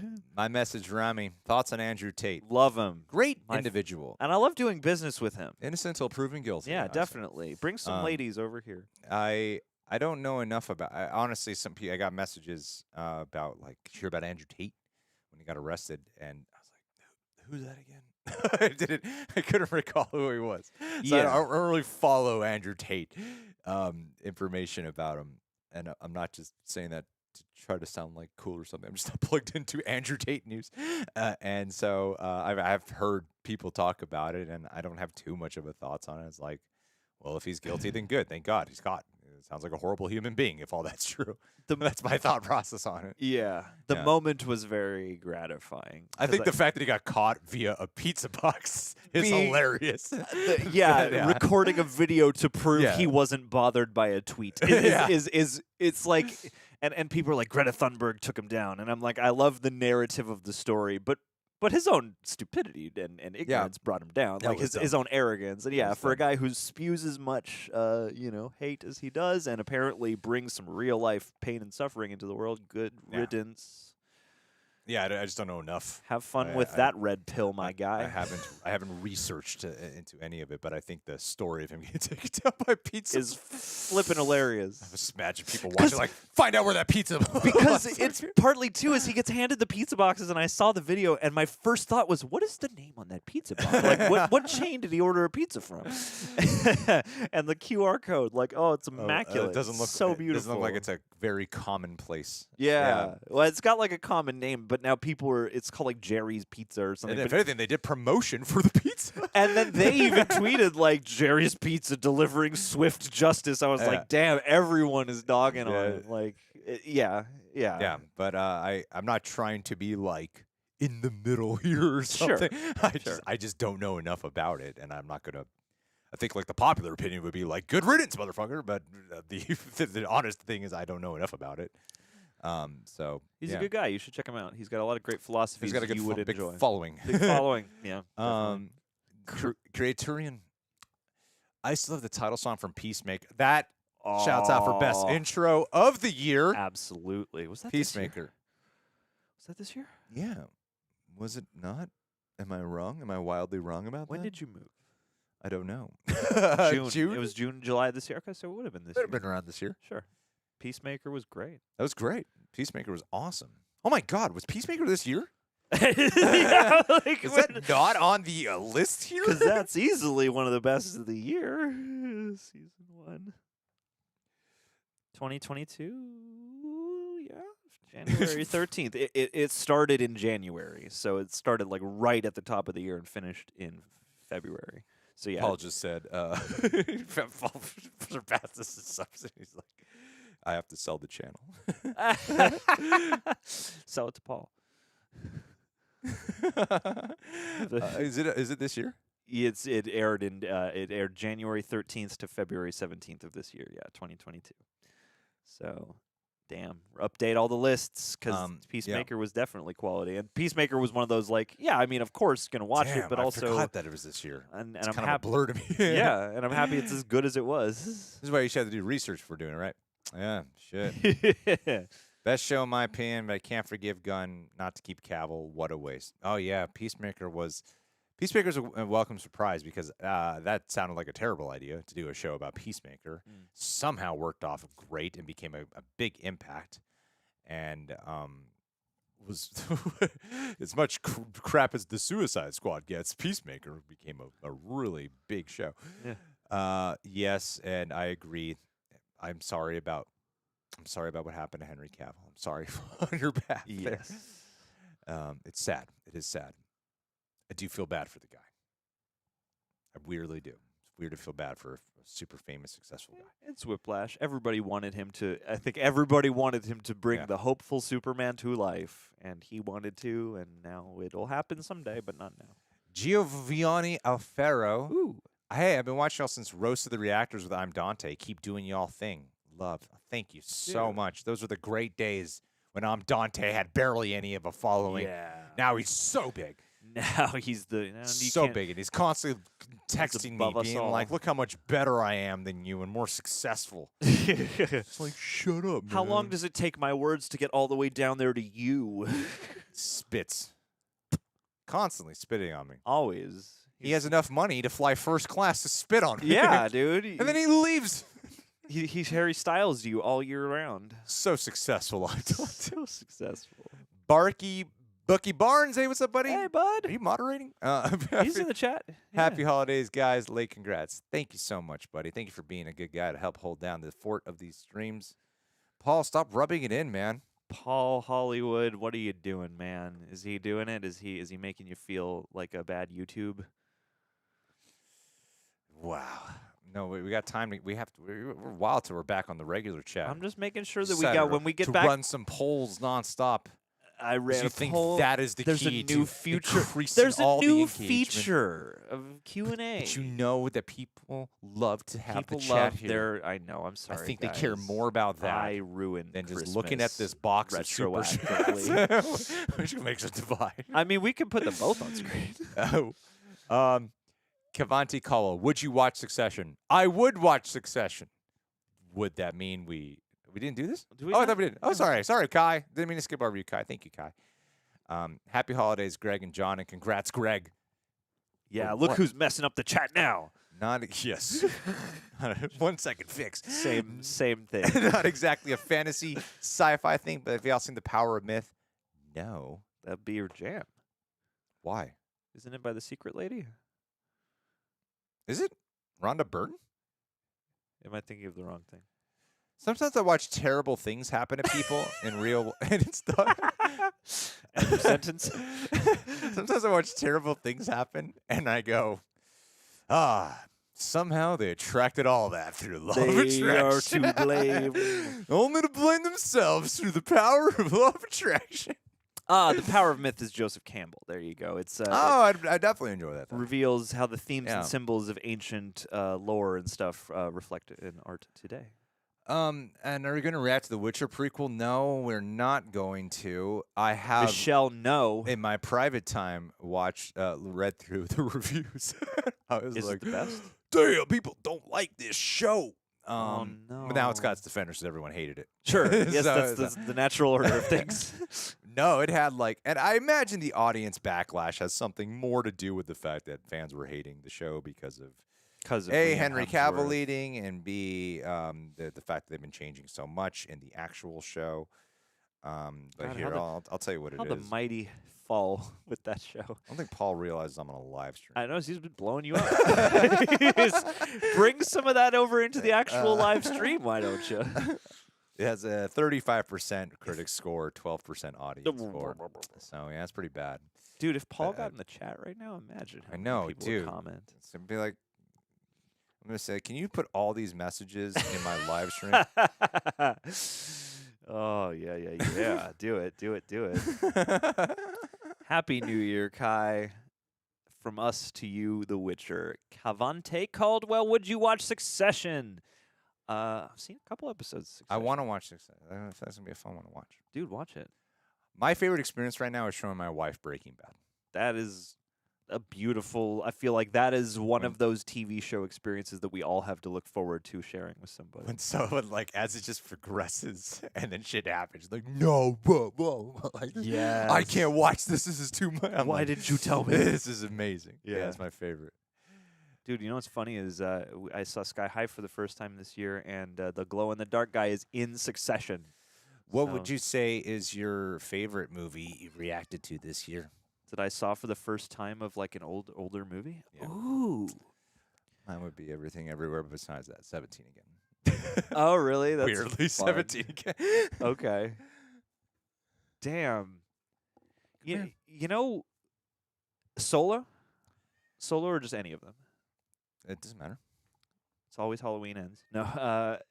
You know, one of the most absolute, like, I'm trying to get this cat. actually, Buddy, come here. funny enough, Flashpoint, I think, was the most fun and the most sort of like dunk of a combination of like, this movie is awesome, and also like, I love the moments that came out of this reaction itself.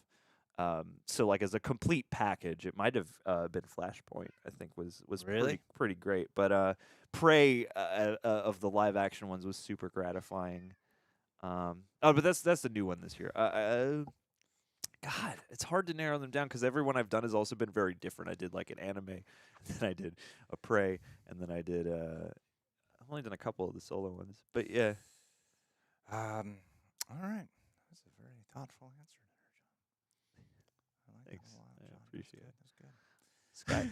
I mean, they're all. I don't know. It's hard to choose a favorite one. Sky High was super I fun and asked you gratifying. because this one was about you. Been a fan since Oh. John's Schmodown Free for All run. Been a fan since you peaked early. That is John's game. high school quarterback. That is my high school quarterback That's moment. his championship ring right there. And as beautiful as a memory as it is, it's also like, you know. You gotta create a new thing. I gotta get a new thing. It's been way too long, and now that show doesn't exist anymore. So now it doesn't mean what it used to mean. So I appreciate People it. were like, what's a Schmodown? What is that? What is a free-for-all? What did you do? But I appreciate it. I thank you for making a good moment lovelier. Jane and the Autobots, thank you so much. Yeah. This was so out of left field. This has to be one of the best movies I've ever watched. Lamau, I loved it. Hope to see it nominated for some stuff. RRR should definitely get nominated for some shit. It should win Foreign Film of the Year. That seems like the thing to do. It's the most talked about international film, and everybody seems to agree that it converges the things you love about a blockbuster with the things you love about films in general and storytelling. So, yeah, I mean. I'll never forget being at a bar and having two tall white guys. Oh, good. Telling me, you gotta watch RRR. And that's when I was like, this film really has transcended. Two tall white dudes. Two tall that I'm white both men. looking up at. And I maybe go, wow, I guess I should watch this movie. You two probably learned the It was dances all and the want to be the two guys in the Caucasian movie. folk who inspired me. They're white saviors from my experience. Absolute vodka. They're doing their part, man. They're doing their part. The Bear in Stranger Things 4. The Bear is great. I'm so excited to finish it. Can you imagine if they just dropped the ball with Stranger Things 5? Jane, can you imagine that, Jane? I mean, the stakes grow ever higher. The stakes grow ever higher. It would be so fun if they just focus solely on Finn Wolfhard. Really made up. We heard everybody's complaints about season 4, so now it's only Jonathan and Finn Wolfhard. And yeah, they weren't that important. It's all Argyle. Man. It's all Argyle plot lines from now on. Emperor's New Groove is really fun. I don't know. Every new movie I'm still on this. It's hard to pick favorites. Flummox me by asking me what my favorite is. It'll work every time. Povenmire, is Mr. Sunday Movies your favorite channel? Oh my God! Wait, we're back. We're back. Are we? We're so back. Where's Povenmire? It's down below a J Wood. Oh, you're right. We're back to the chat. Back to the chat. The lightning Finally, strap. Freaking Yeah, look at that. time. Oh, I want to see the Woman King.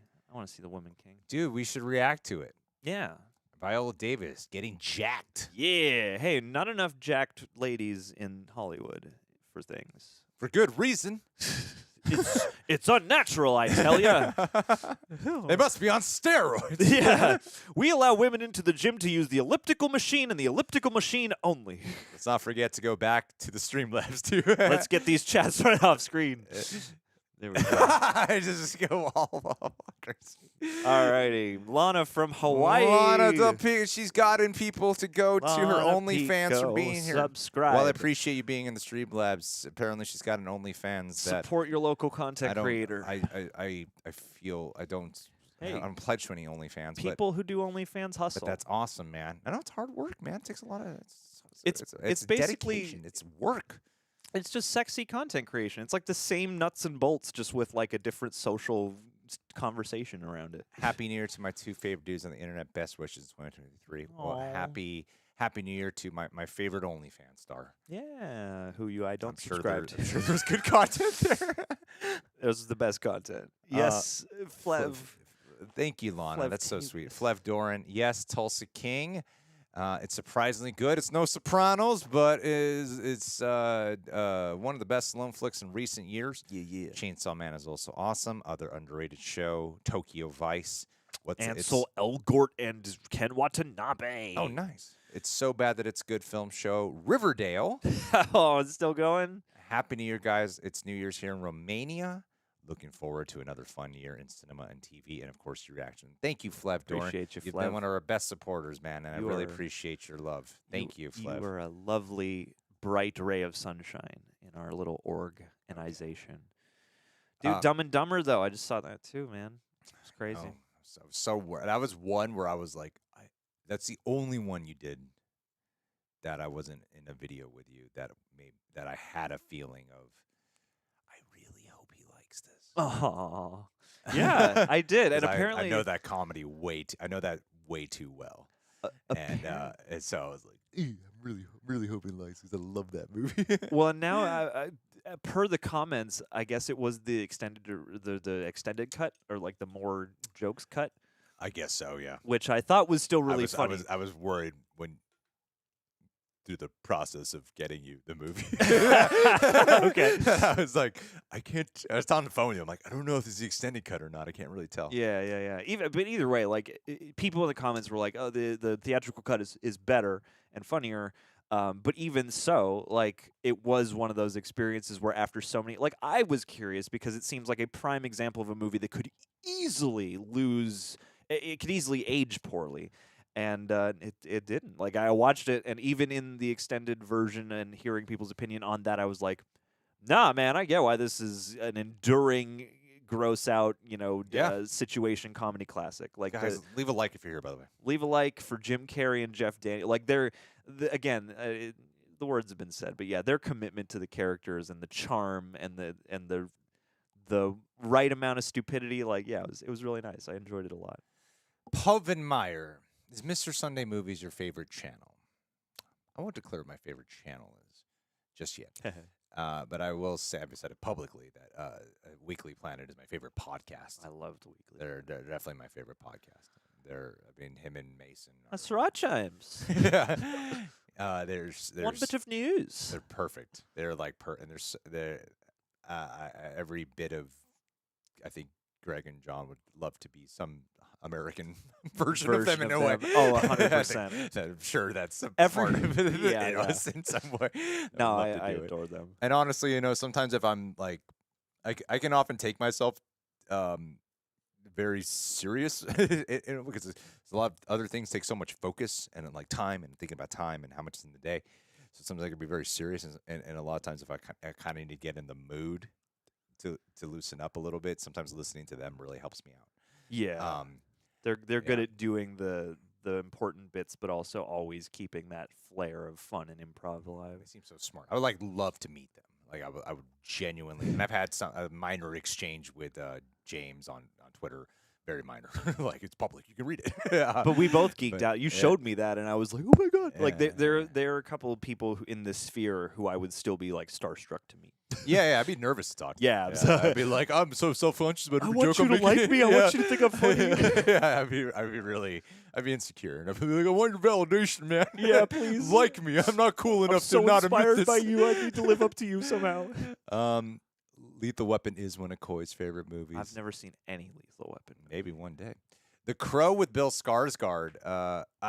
I am so back and forth on whether or not I'm actually excited for this or not. It doesn't matter. It's not going to happen. It's never going to happen. I keep imagining a trailer for The Crow with Bill Skarsgård, and it's like super.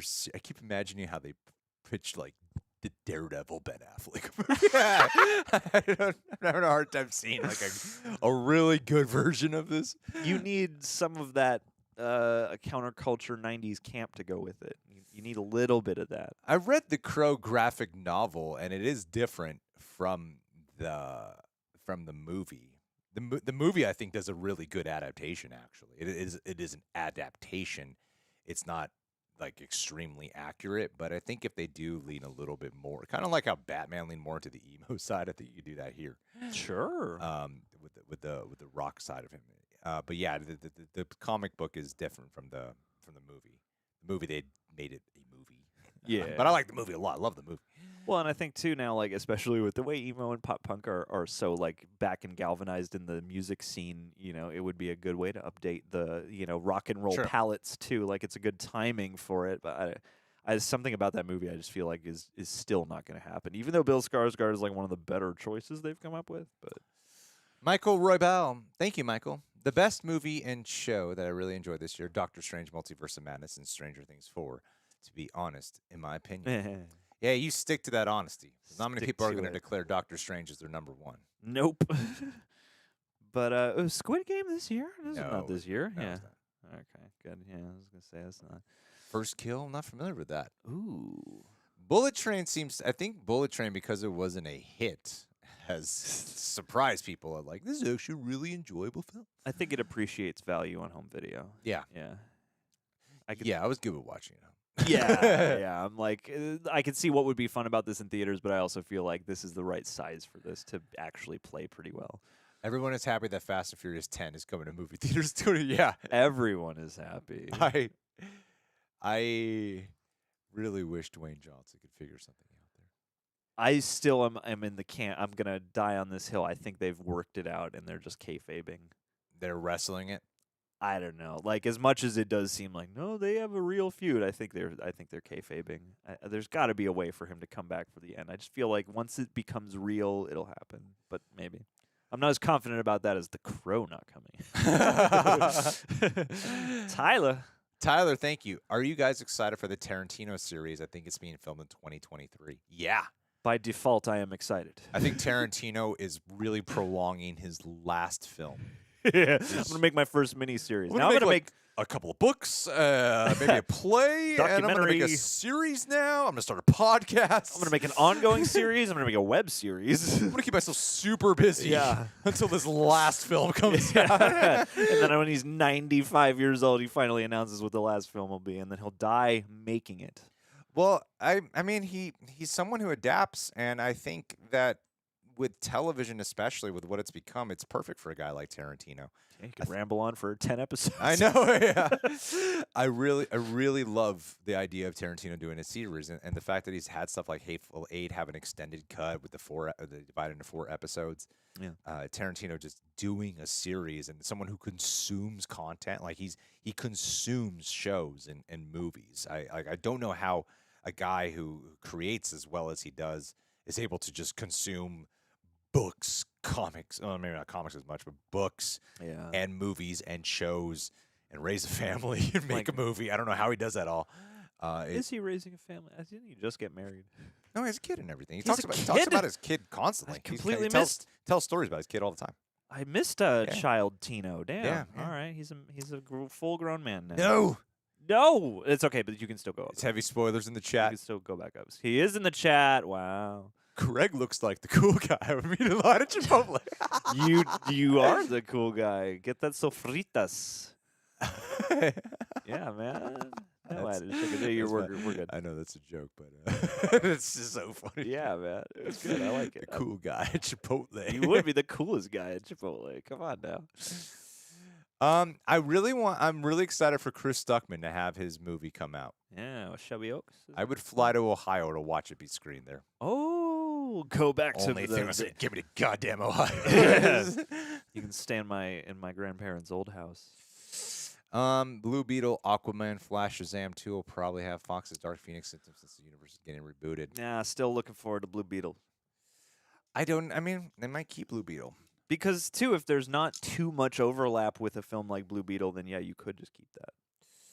Steve Harrington. Did you know that he has a band? Yeah, Joe. I just started listening to his music this year. Listen, Olivia played a song for me on the car ride back yesterday. I don't know, but then it was almost touched like, oh, did you know this is Joe Keery? I was like, what? Yeah, you hear the album and you're like, oh, snap, really? and it is like a it's a little eccentric. It is like an 80s rock band, which I'm funny enough, and I'm like, good on him for doing it. It actually works better. Yeah.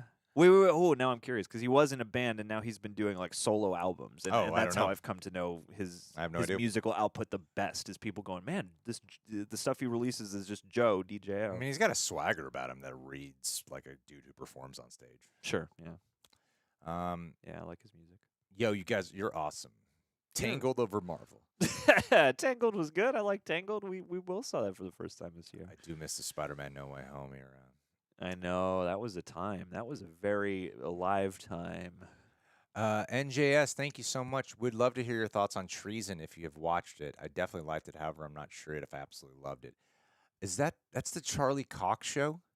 I think I saw. I think it popped up as a Treason recommended Netflix. for me. Tis.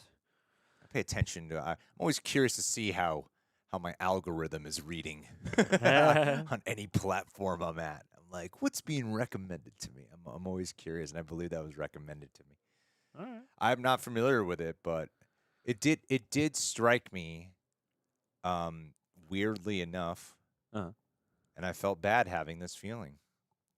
I'm like, oh, this is the problem when you're cornered, and now I'm having a bit of a divide Oh, when you're typecast or you're stuck in the bottle of a role. sure. So it was Charlie Cox Uh-huh. as Treason, and I went, yeah, not playing a blind guy, But Matt but Murdock's-esque. I don't want to watch this because he's not Daredevil. I found myself not I interested. found myself having that feeling of Aw. I don't want to watch him not be Daredevil for some reason. And I went, that's not good. I need to give him a shot because I'm not familiar with. I'm not like, have I even seen like Daredevil's my favorite, and I went, have I even seen him play someone not Daredevil yet? Yeah. Okay. I don't know if I have. I haven't seen Stardust. I have seen. Oh goodness, I've seen bits of Stardust, and I know I saw him in it, but I don't really have like a good recollection. The one thing I remember definitely seeing his performance in was the Stephen Hawking movie. He's With with Eddie Fantastic Redmayne. Beast, yeah. Yeah. He's a supporting character, I believe, in that movie, and he was good. He's good. He's charming. Very much not a Matt Murdock type character, so it was nice to see him at least get that range in. Also, we've caught up to the point in the chat where we were talking about Andrew Tate, and now people are debating the legitimacy of the pizza story. Oh, did it? Was it real, or are we about to get red pilled right now? Let's see. I did want to shout really quick because I don't think this is going to come up as like an actual question, but I did want to shout out. There was one movie I saw this year that was like a completely independent movie that a friend of mine, Becca, you know Becca from back in the day. She invited me to see this movie that her friend made, and it was called Big Fun. And I went, and it was one of those things where you're going to like a friend of a friend's movie. You don't know what you're expecting. There were technical difficulties, and the movie started late. And the movie turned out to be big fun. Like it was really quirky and funny, but also kind of touching. And it was Oh, one of cool. those movie experiences. It was it's by a guy called John Walkup and Bree Klaproth. They co-wrote it together, and yeah, it was a quirky, charming comedy that kept me sort of. I don't know. It's like inspiring. It was like, cool. These are like real people I can tangibly identify making a movie that is actually playing really well to this house of people who have been waiting and are also here out of the graciousness of being friends. And so yeah, it was like a cool, completely anti, not attached to anything Hollywood or anything that we're doing in here, but it was like, oh cool, like I'm inspired to just get some friends together and make something, and that's a nice, valuable feeling. So getting like the inspiration off of movies like Top Gun Maverick or Avatar 2 was great, and then to go to something that is like as independent as you could get. I thought was a really lovely experience, and I've thought back on it a few times since that happened a couple months back. So look out for Big Fun if if you're looking around wherever it happens to drop. But they're on social media. And it was a cool movie experience of 2022 that I put on my top 10 list because it meant something to me. That's amazing to hear, John. Thank you for attending my TED Talk. I will gladly watch Big Fun one day. Yeah, it was funny. It was a good, fun, quirky character comedy. How do I change the dimensions of this? Just click it and then mess with the box. And You broke it. okay, there you go. And then do you? Hold on, let me check. You're going behind the box too much. Oh, hey, look, we can crunch the box even. Yeah, and then make it wider. I mean, Taller.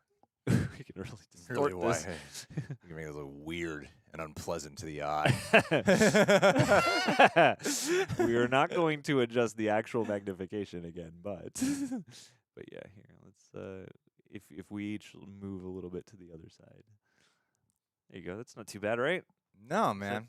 Is that too bad? No, it should end soon. We should We end. got to go to soon. some family.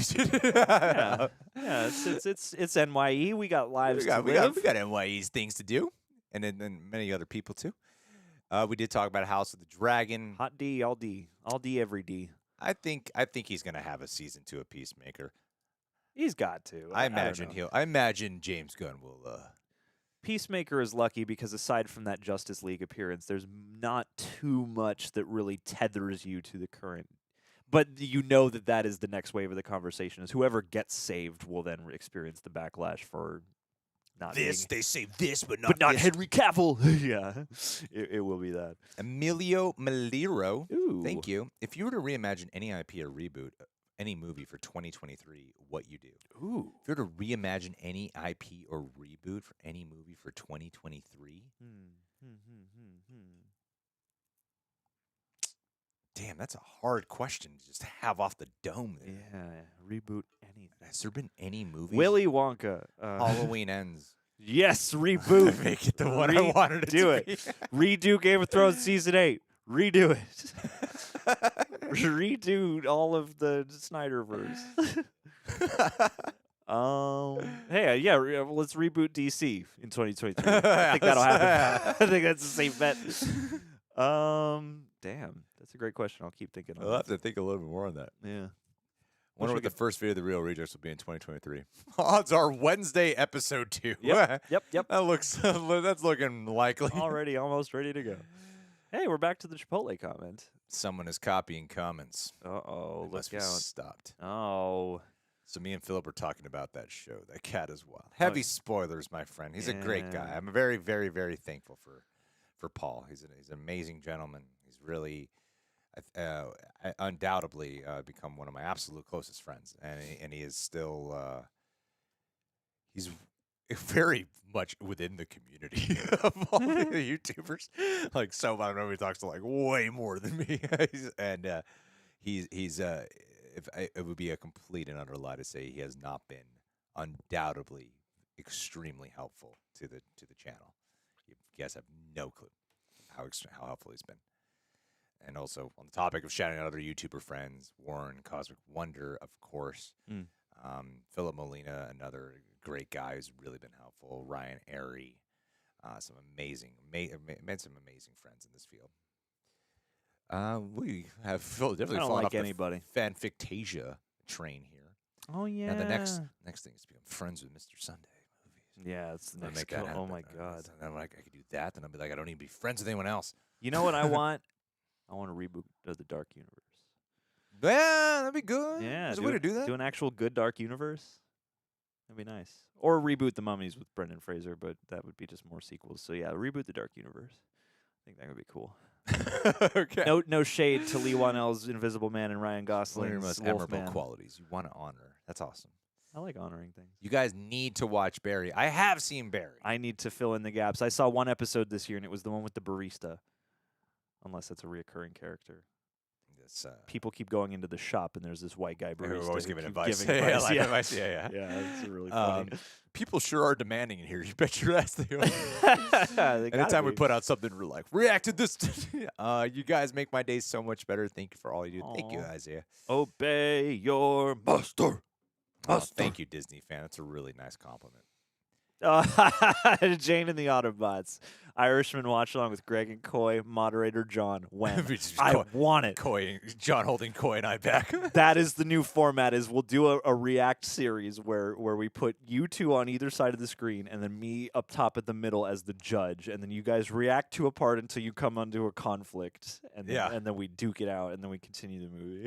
It'd be really hard to edit, but there's something in there. I feel like when Coy and I disagree in a movie, it's mainly because the themes speak massive volumes to him, whereas they don't, and I'm more focused on like, yeah, but the actual execution of the journey's not really clicking for me.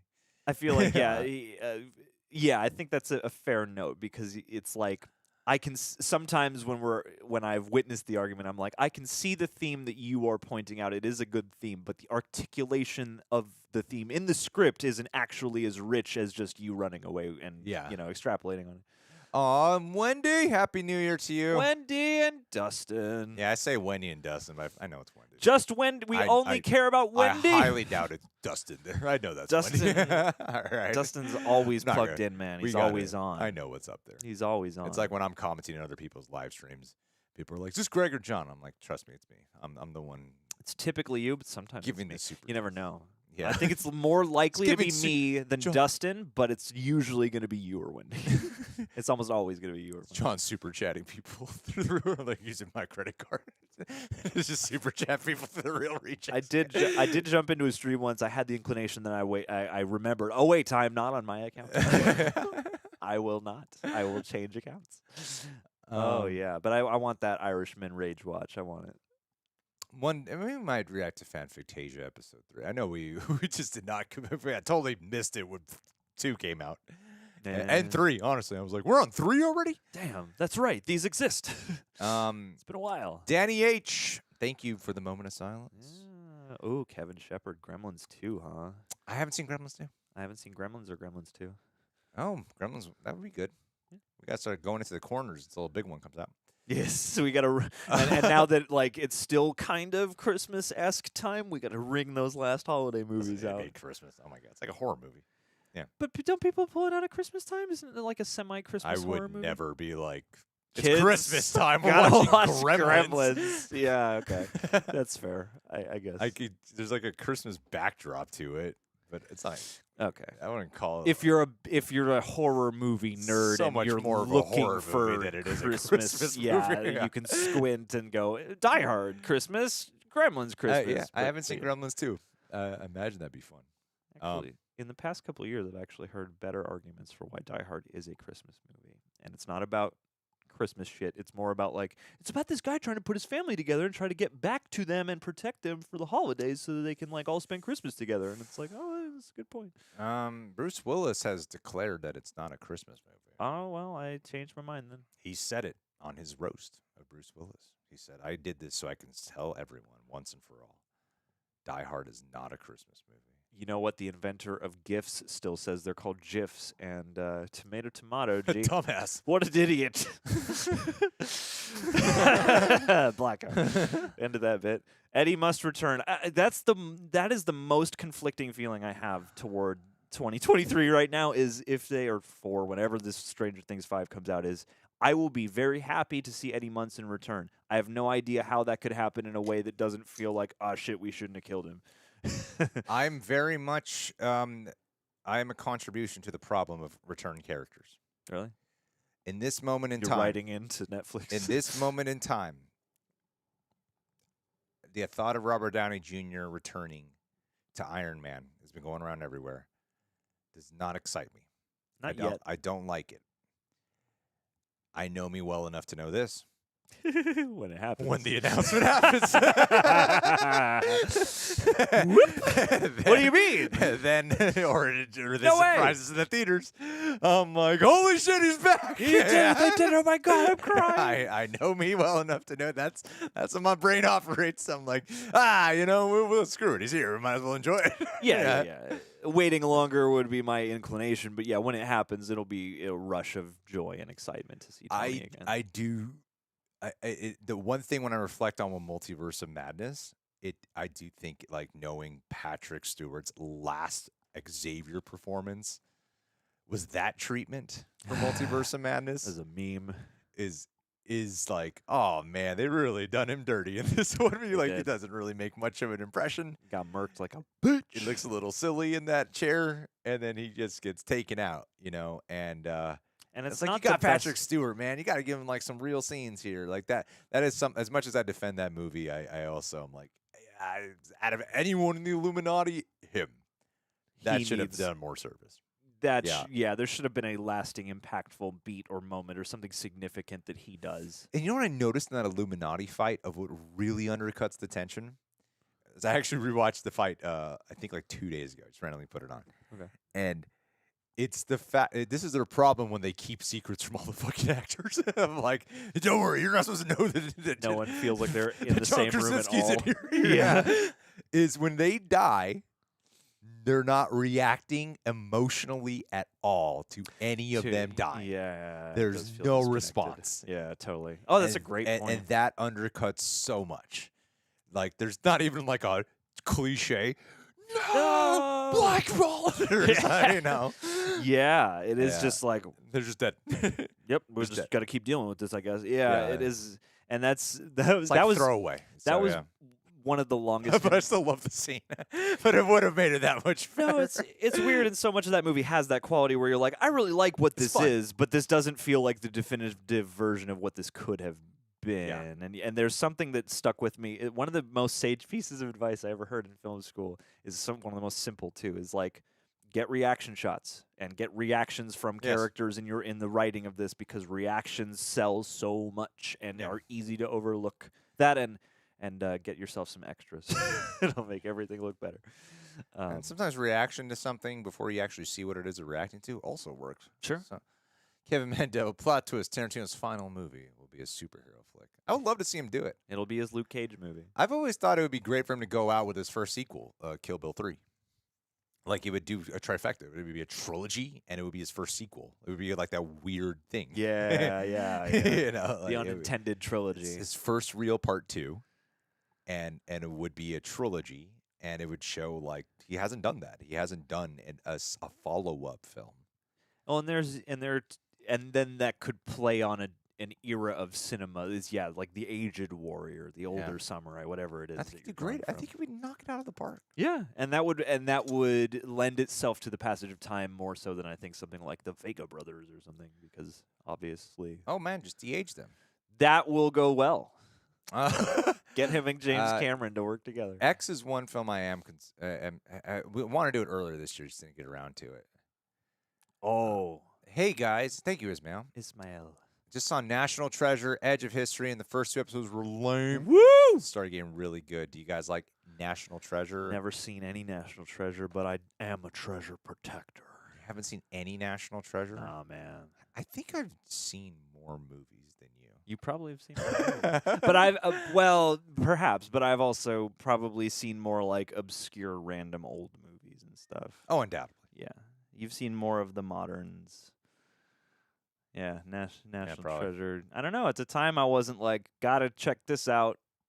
I didn't see the sequel. You didn't see Book of Boba Shadows? I don't remember the plot of National Treasure. I can't. I can tell you something about the Mona Lisa. The fourth Declaration of Mona Lisa painting. The Declaration of Independence. Yeah. I don't know. It was all right. I don't have a I'll react to super the first movie. fond memory of it, but I remember being amused. I'll react to the first movie. But wait. So do you guys watch the HBO show Titans, Teen Titans? I don't watch Titans. I'm on the 3rd season of Doom Patrol, unfortunately. Fortunately, I'm unfortunate. I'm unfortunately to be watching this. I haven't started Titans. No. Oliver Hamlin. John looks like the type of guy who will let you take that last parking spot at the bar. I am that guy. He is that guy. I am that guy. If there was any question that it wasn't maybe mine, yeah, sure. I would do it if I didn't. I would take the spot if I didn't make eye contact. If I could play it off legitimately, like I didn't see this. Yeah, I would get caught in a moral dilemma, and I would debate it with myself in the split seconds before pulling in, and then I would go, okay. Oh my God, AirPods have helped get me out of so many grocery store encounters. Sure. Of walking into stores and leaving them and just like, just always people always asking me for shit. Pretend to be on a call. But then I end up doing it anyway, where I'm just like, fuck, I heard them. I don't. It's hard to do this. It's hard to stand outside. I don't really know what this is, but there's so many people, like there are kids out here and I was so compelled, like I gotta give you money, man. Is the kids the basketball team? The basketball team ones. That's what it is. And I'm not familiar with the concept of it. Of like what are they doing? Raising money to do what for basketball? It's either. I always imagine it's either for travel to play other teams or for gear and stuff. Yeah, when I see a kid out there, I'm just like, it's fucking like 10 o'clock at night, and he's in high school. Yeah, I should give him some money. And then you feel even when I ignore them on the way in. Yeah, I'm like, damn it, I gotta go back out there and give him money. And you feel the weird crushing weight of the overarching system, where you're like, okay, so you're like out here on your own, appealing to people's goodness to try and fund your thing, and you're also selling like basic candy bars for way above what they're worth. It's like, you get like a $5 chocolate bar. Half the time I don't even take it, honestly. I'm just like, here, take the money. Yeah, just gonna take it. I don't need your candy or the coupons they give. I'm like, I'm not gonna use these coupons. Just take here's some cash. I yeah. don't eat meat, so I'm not going to Wiener Schnitzel's. Yeah. They have to have a Beyond Wiener by now. Yeah, Favorite we're still Cobra? live. That's our problem. Favorite Cobra Kai scene. Who's the better fighter, Robbie McGill or Hawk? Robbie is definitely the Robbie. better fight. Like in terms of performer, Robbie. I don't know about character. I think Hawk may be the fighteriest fighter, but yeah, Robbie sells that shizzle. Damn, favorite Cobra Kai scene. And again, it's hard to pinpoint a fucking scene that's like. I really love the 3 finale when they when the convergence at the dojo when Johnny and Daniel team up Yeah, to fight Kreese. That was a great fight. That was the most like that got you so hyped for the break and subsequent season. Yeah, that was A+ terrific. Not sure about this yet. I'm gonna decide the day before, honestly, about Bad Batch. Danny H. Happy New Year, guys. Loved your Schindler's List reaction. Another movie set during the Holocaust, so I recommend as the pianist. Adrian Brody is amazing in it. Oh yeah. He kissed Halle Berry for that. I know he would get canceled for some shit like that today, but no.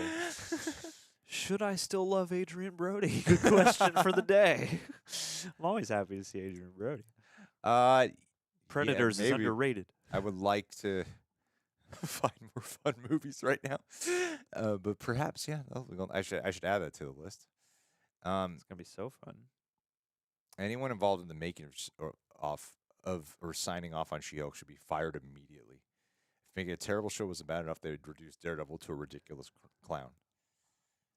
I'll just end this with I don't agree. I don't agree with this take. The biggest fan, 94. Thank you for the moment of silence. Oh, happy New Year's Eve to you, Pam Impossible. What happened? Don't worry, John. It's Getting us okay. back on Don't track. worry, you didn't pull a John. We will be ending the stream relatively soon. Relatively. G Fuel, keep it as fuel throughout the whole stream. Hey, I love this Mega Man one. Shouts out to the band Proto Men, who just did a new song, and they sing cool-ass rock opera jams about Mega Man. I am not completely alleviated on the worry of Disney Plus Daredevil show. Not after Charlie Cox came out and said some vague thing about maybe he's a variant, but kind of not. And not after the... I don't know if it'll be as violent. I don't think it needs to be as... It does feel like the violence, though, was a staple. It's like, of course you can do it whether it doesn't need to be gory. Like, of course you can. But it needs to feel violent. It needs to feel like a violent world. And I think Daredevil, one of its trademarks was... This shit's bloody. This shit's gory. Well, yeah, you're in Hell's Kitchen. You're with a character called Daredevil. Like, there should be a harshness to this world. Yeah. There is something that especially when you're bringing over Charlie Cox and Vincent D'Onofrio, who smashed the guy's goddamn head in a car. I think, and then got real nerfed when they brought him into the MCU. I do feel like you need. That's something that I have a hard time meeting fans on. Like, I don't know, I could adjust and be like, all right, yeah, they really PG'd it up, but I do feel like it is hard for me to get on board without it being violent. It is a workaround because it is such a because unfortunately not all the comics were and everything. I'm like, I don't know, man. Freaking Karen Page was like a goddamn heroin addict in Daredevil Born Again. Sure, I think you can. I think you can. I think you have to go really. You got to go on the heavy. You got to have the grit. You got to have grit for that. It's like if you were honestly like if you were starting over a new Daredevil, like not Charlie Cox, not Vincent D'Onofrio's Kingpin, fine. Then you could do your thing where it's not as bloody and stuff. But if you are bringing them over, I kind of feel like it's necessary. Well, yeah, you just have no choice but to be reminded, if you've seen any of the previous shows, of the previous shows. It's like doing a Blade movie without it being bloody as hell. Yeah. It sounds weird to me. Like, it sounds odd. It is. But they're not doing a Wesley, so maybe they can make it work in a different lens, you know? Yeah, I mean, and I do appreciate people coming out and basically, I think even Coy was the main one I saw say that, yeah, it's like Daredevil, the comics aren't only one voice. And even in She-Hulk, to go back to that last comment, like, I don't think he totally got made into a clown. Like, I was like, okay, he gives me much more hope than seeing Vincent D'Onofrio in Hawkeye did, but at the same time, the combination of the length of the show with these concerns has, I will be nervous until it comes out. I think the thing with Daredevil being rated the R rating, I'm not saying like they need to push gore like a lot of the best moments of Daredevil, like the hallway fight's not gory. The hallway fight's just a really well shot and choreographed fight scene. It's when a moment that should be violent or bloody is obviously really watered down. That's when it's going to really underplay the show. Like in Morbius, when that guy got his throat slashed, and just nothing came out. Yeah, like or someone gets shot and there's no blood or something like if they movies and shows are better than ever at making things feel violent without showing you blood. But like there are fights in like season 1 when Daredevil's like getting fucked up with the guy from The Hand. They keep cutting back and forth this fight. I'm like, that is a brutal, bloody fight, and so it's painful. You feel the pain. Or the final fight with Kingpin and him. You know, those are brutal. So. They even introduced Punisher in Daredevil season 2, and that was violent shit. Yeah, and I'm like, how is that character? You know, for the Punisher will come back. There's talk of maybe even having John Bernthal come back. Like that's what I mean. It's like how does that character persist? I think if you want to set the stage for Punisher to be super violent, you ought to keep Daredevil violent, so that way you can help introduce real violence.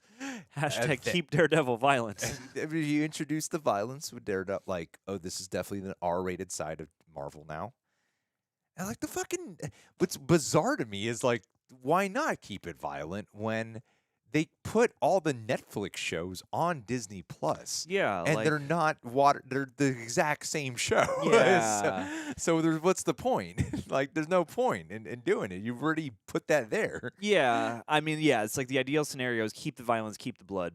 But I think if they can strike the balance of like, okay, this is still violent, if not bloody, gory, it could still work. But yeah, I think it's just going to be trepidation until the episodes are in and we know. Hey, just wanted to say from Cam, I'm an autistic adult, and I just remember my true passion is. Oh, that's awesome to hear, buddy. Theater and film, not just any one fandom. There's a reason I was drawn instinctively towards your channel. Oh, thank you, Cam, so much. Thank you. Thank you. Absolutely. Trooper, buddy. Thank you. I got a big love for theater as well. I have played High on Life. Oh, is it good? Yeah. It is? Oh, good for them. I've heard so many sort of like backlashy takes that, What is your opinion on the female race? Wouldn't be here without them. Hate them, don't need them. Cam, Spirited with Ryan Reynolds and Will Ferrell was the exact story I needed to hear this year. I do want to watch that. I do. I want to watch that too. The writers of the film insist Die Hard is a Christmas movie. I love Bruce Willis, but he's wrong. It's a GIF, damn it. I feel like the forever debate lingers on. It will never die. There will never be a good. It's all in the eye of the beholder, G. Yeah, I think. And Gremlins is 2. It's confirmed in the chat. Brianna J confirmed. All right, fine. So you're wrong forever, and I win life. Marvel this year was mid. DC was fire with Batman, but movie of the year is Top Gun. Love you guys, man. I would be. Yeah. Oh, by the way, I am planning on reacting to Matilda Alfie. The original movie. Yeah. Why is there something else? There's a new musical, I think.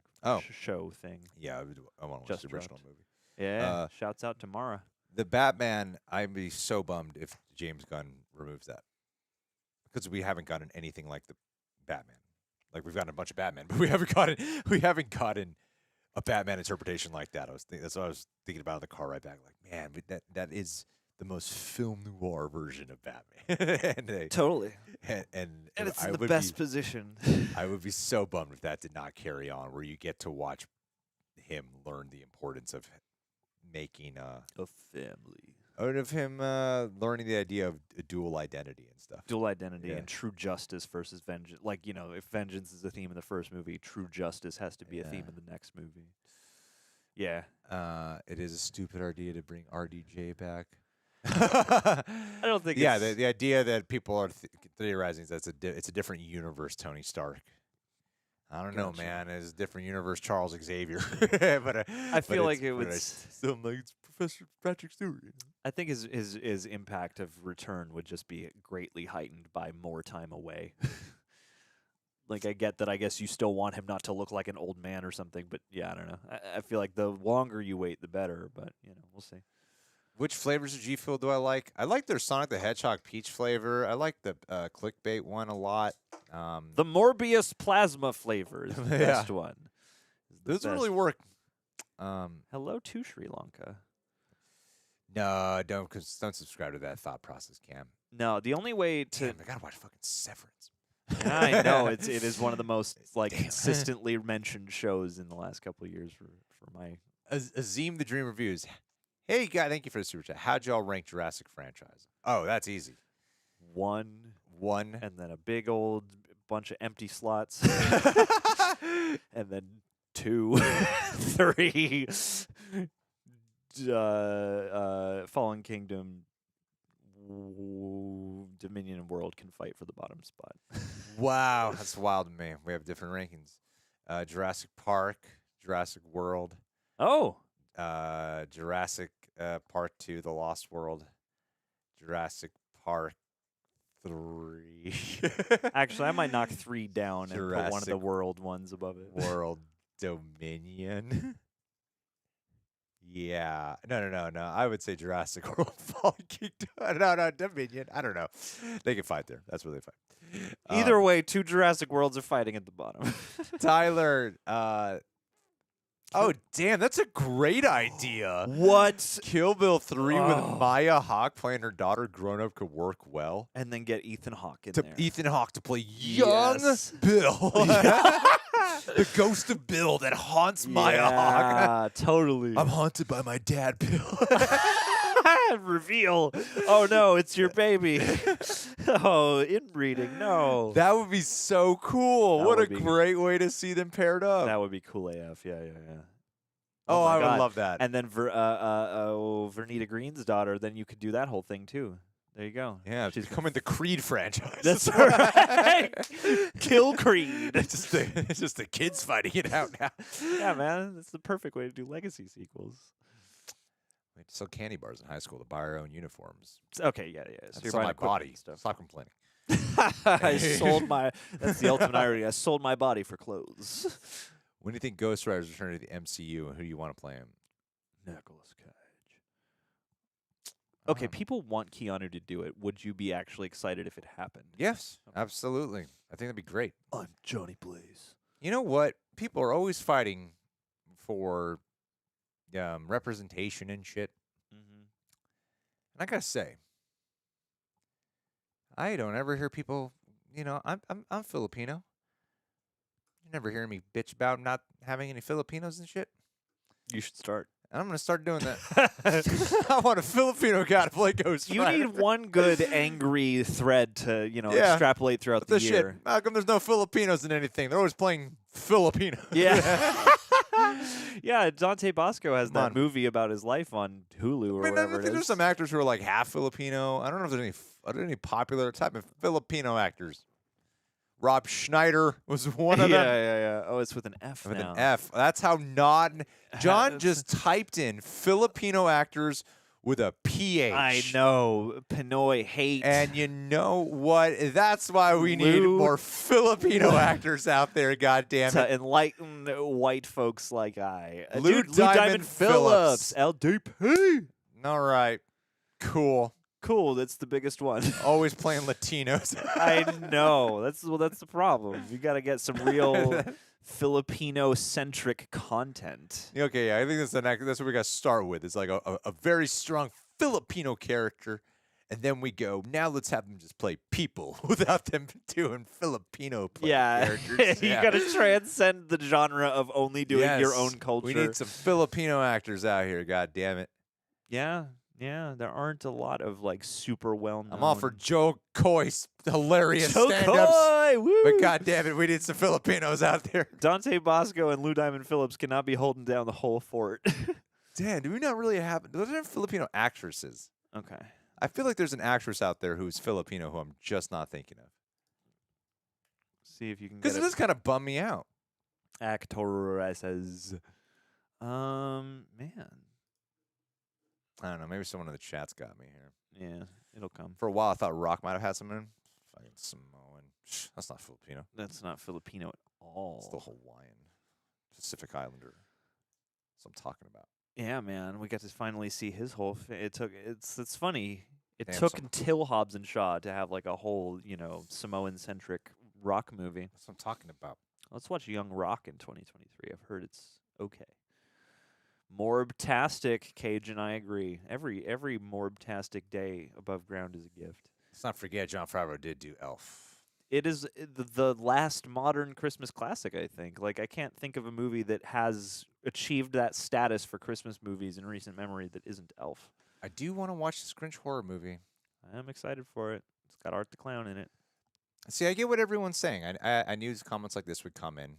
I'm saying that it's, of course, maturity and darkness can be portrayed. Maturity, darkness themes can be portrayed in Daredevil without it having to be gory. I'm not saying it needs to be a gore fest. I was specifically citing that when a moment warrants a gory moment, it'll be distracting. Yeah. Because you have Charlie Cox and Vincent D'Onofrio back in there. And it's clear that they are trying. Good like, Tyrone. it's clear that they are trying to salvage the goodwill of what came before, but also in this weird rut of like, but we can't quite for self-imposed reasons. I don't know. It's weird. It's a weird one to think about. It was so exciting, the announcement, and now I have so many more like rising trepidations. I think and we don't have confirmation if like Karen Page, if no, not yet. Deborah Ann Woll and them are coming back either, right? I think Marvel still had a better year, and I agree with this sentiment. Marvel wasn't bad this year, but it was at its weakest. I think it was not its strongest year. It's the most phase one it's felt since phase one. But even phase one was still exciting because it was like we're gonna get those Avengers. Never mind. It's the most phase two it's felt since phase two. Phase two had Captain America, Winter Soldier. Yeah, it's probably the most. It's probably the most akin to that. Yeah.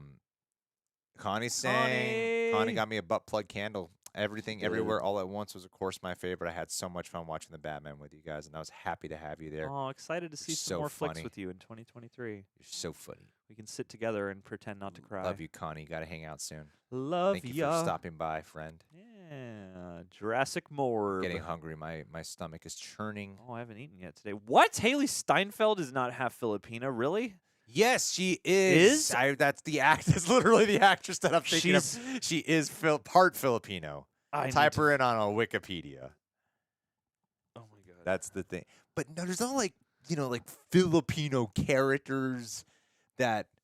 I mean, I'm sure there are in like something, but I mean, in like a big thing, Big thing. A big thing. Yeah. There needs to be some kind of big breakout starring role that doesn't even clue you into them being Filipino, but it's like, oh cool, it's a Filipino actor. It's like a weird hodgepodge of, because it's like there's a debate, are you Asian, Pacific Islander? I'm like, I think we're both. That's Filipino roots. Yeah.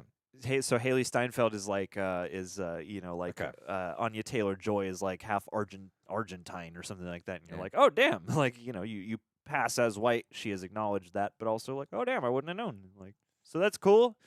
She got to be out here.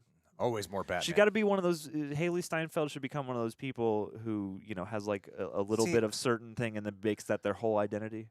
I would be okay. Like I'd be totally fine if she play like a character who's full Filipino. Sure. I'm like, all right, cool. That's a good step. Yeah. And then watch her get a backlash for whitewashing. Oh, is Dave Bautista? Dave Bautista looks like he could be Filipino.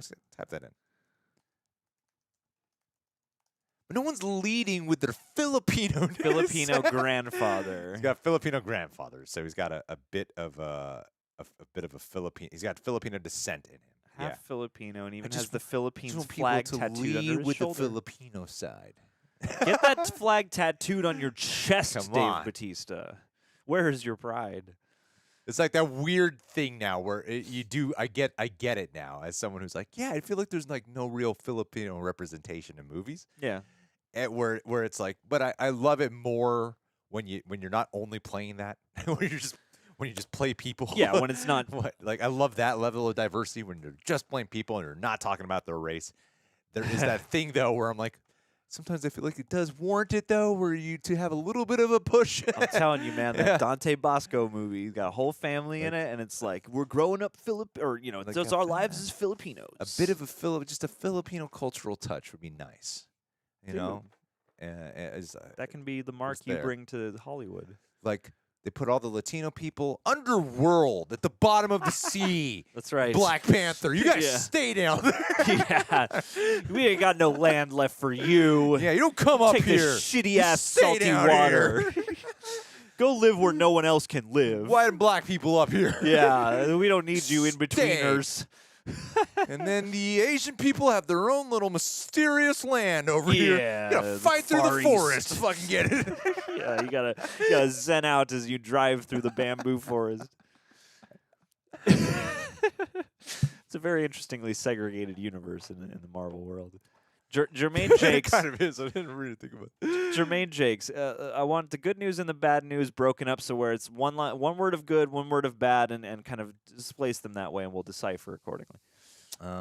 Joshua J. Gonzalez. Me. Thank you. Joe Coy is hilarious. He's John Campia's favorite person alive. I know. He loves him.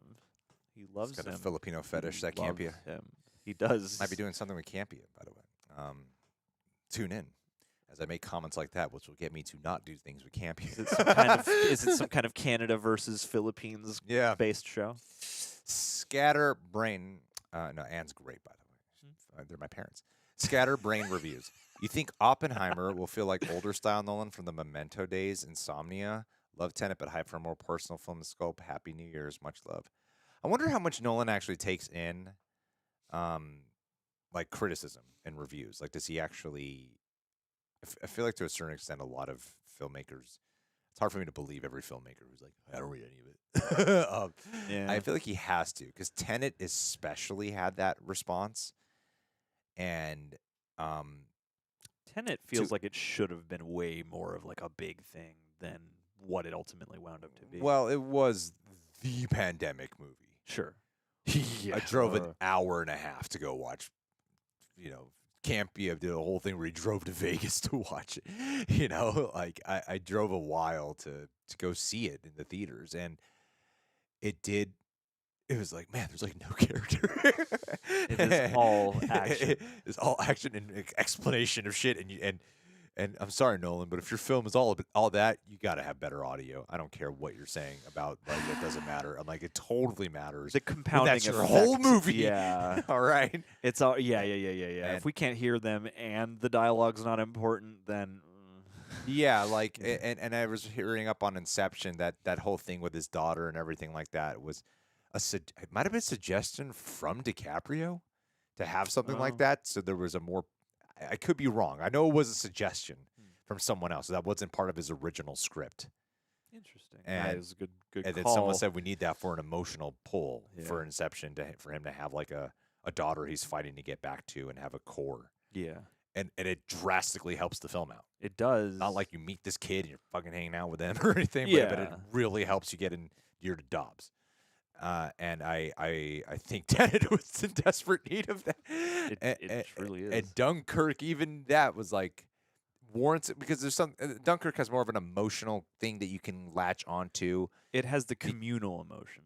Communal emotion, the idea that like them people that fighting is bad. Yes. So that works because of the historical factor too. But yeah, he is so like not like I like it's like the Prestige, like your weird shit. It's like the Prestige is a weird movie, Yes. but it's awesome. It and is. I like And it's got both. It's got all Yeah. the high concepts and all the cool bells and whistles, but it's also got an ingrained story And- about characters. And Interstellar is an incredibly emotional film. In spite of like whatever weird science shit happens in it, it's very emotional. Like Matthew McConaughey is acting his goddamn ass Oh, he off, and it is. is heartbreak. It's melancholic, it's very it's kind of a tragedy by the It end. is. You And when it's know? got that whole love monologue, like that to me is his most romanticized movie, especially from a character Yeah. standpoint. And then his last couple of films have been like, None of that. who needs characters? Yeah, I don't want to feel or bond. Like I don't. That's what actors are for. You come up with shit. Like, Well, and I wonder because like I feel like there is the most. If you don't like Interstellar, you could argue there's the most emotional cheese in that movie, and I wonder if after that it was like a response of like, all right, I'm gonna go away from that kind of thing. I'm going away from being too emotional about things. He needs that. JJ, love your Balance back out. videos. Thank you. Who, in your opinion, would make a good villain for Avengers: Secret Wars, and who would you cast? I think it's King the Conqueror. And I would cast Jonathan Majors Or Doctor Doom. or Doctor Doom, and I wouldn't cast Adam Driver. I want MODOK. Do it. Get Jim Carrey. I wanted a big surprise. MODOK. He's the ultimate Get threat. the claymation Patton Oswalt MODOK. Yeah, sorry for disappointing answers, but it sounds like it's going to be those two. Can't really imagine that it being anyone else. Tia Carrera is Filipino. She should be in Avengers: Secret Wars. Toys for DCU Batman, Nicholas Holt. I want Joe Coy. I want a Joe Coy, Joe Toy. Jacob Batalon. There you go. He's big. He's got that vampire. Oh, show. Jacob Batalon. Yeah, yeah. That's right. Fuck. Yeah. Yeah. How did I get that guy? Yeah. Exchanged pride on that. Dolly De Leon. There you go. Leah Salonga. Vigorous84, how did you all handle your mental health this year? It was very up and down, I'll tell you. It's been a journey. Thank you. Yeah, no, it was very, very up Journey. and down. A lot of things to learn, and It's constant. it's been a very, very, been very much had myself laid out in front of me this year. It's been Likewise. good and eye-opening and hard, but constructive. Yeah, I mean, Got it's. many miles to go. I haven't really evaluated what my mental health was like this year, but it was life this year, I would say. A lot of life. Sometimes it was amazing and great and relaxing and fun, and other times it was really stressful and hard and anxiety-ridden and panic-driven. But I don't think I had a panic attack this year. I had like 2 panic attacks last year. Yeah. I don't think I had a panic attack this year. And one really bad panic attack last year.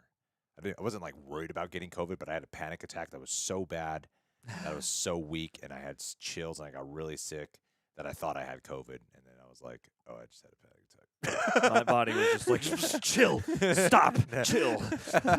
In fact, chills. Yeah. It's up and down, but thank you for asking. How was yours? Chelsea Brown, hi.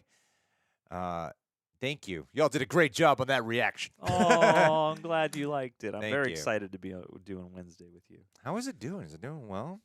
It is the worst reaction ever. Is it getting views? I hope so. It's always my concern.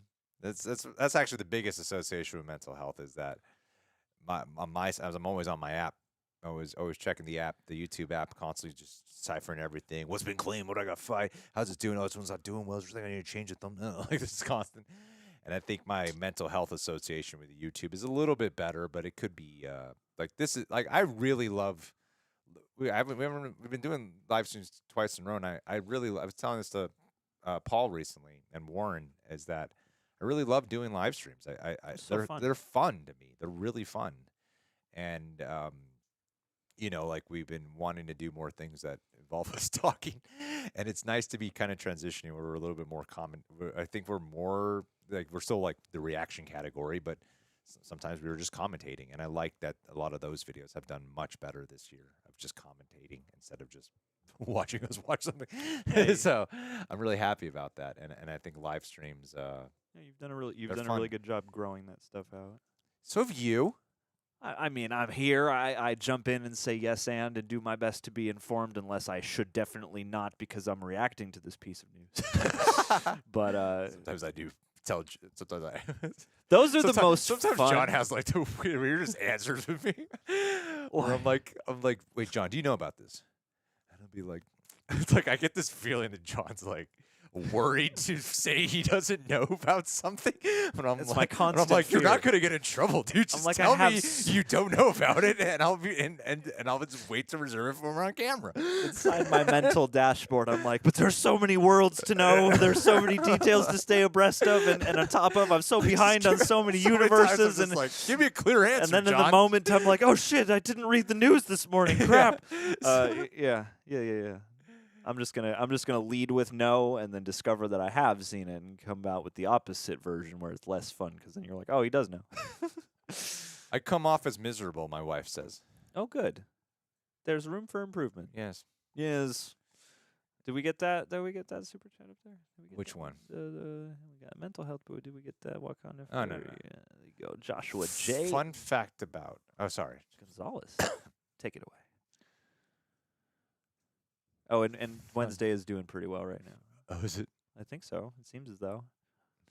Olivia said, talking about your mental health, saying you were only happy doing live streams. It's a shame. We should have streamed the wedding. Is that what I said? Damn it. I said, honestly, guys, I'm only happy when I'm live streaming. I'm only No, happy when it's live. I'm saying the actual doing of the content is the most fun, and sometimes it's the obsession around it that can be like.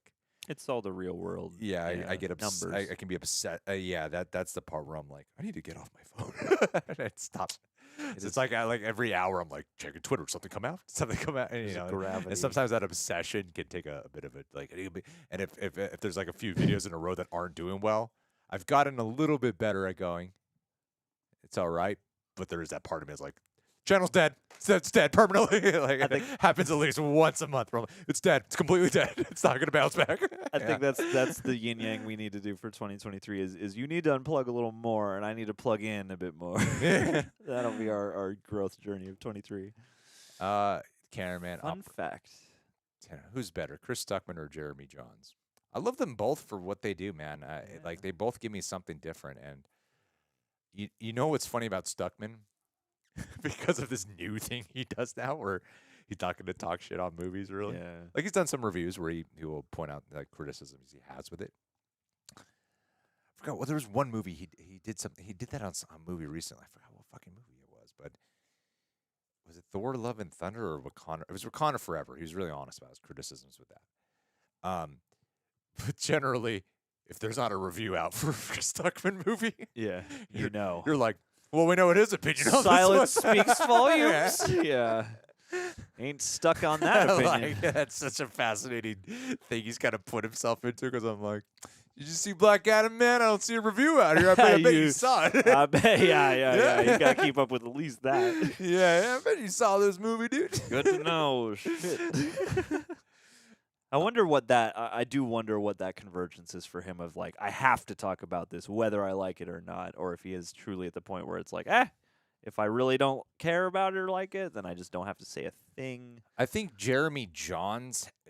What's cool about Jeremy Johns is if you look back at his older videos and to what he does now, it's essentially the same but better and stronger, more refined. And I think when you I love Stuckman for the transition that he made from like, it's fun to watch his older videos where he is putting a bit of an act up. Yes. And then to see how just like sincere he is now. How relaxed, yeah. Whereas Jeremy Johns, he's essentially doing he reads more genuine still, and I think that phrase brevity is the soul of wit. I think he really is the master of efficiency. Sure. And communicating something where I don't feel like you left something out of your talk. I know, and I'll see the runtime sometimes. I'll be like, 5 minutes this review, really? And then afterwards, I'm like, it's a full comprehensive review. For what it needed to be for his style. And he's still funny, and he looks like he still really enjoys what he's doing, and he doesn't seem to conform. I think they both give me something very different. I love them both. And they both seem to do a similar spiritual thing in two completely kind of opposite packages. Because, if you want like the snappy and fun review, you go to Jeremy Johns. If you want the thoughtful unpacking, then you go to Chris Stuckman. I think that's really nice. They're both doing genuine in a different way. I agree, Amber, with this comment. Amber Heard. Happy New Year to Australia. dude. Danny DeVito Wait, was go Doom. go back up. We still got to read that super chat. We did it? Joshua Oh my Tate. God, fun Joshua fact about Tate Wakanda Gonzalez. Forever. Yes. The beach scenes were both filmed in my towns in Puerto Rico, Vega Baja and Manatee. Oh, and cool. Logan Paul was right down the street Oh, saying, love it. I belong here. I am I am one Puerto of you Rican. now. I am a Puerto Rican man. Respect me. I actually liked this interview with Philip DeFranco.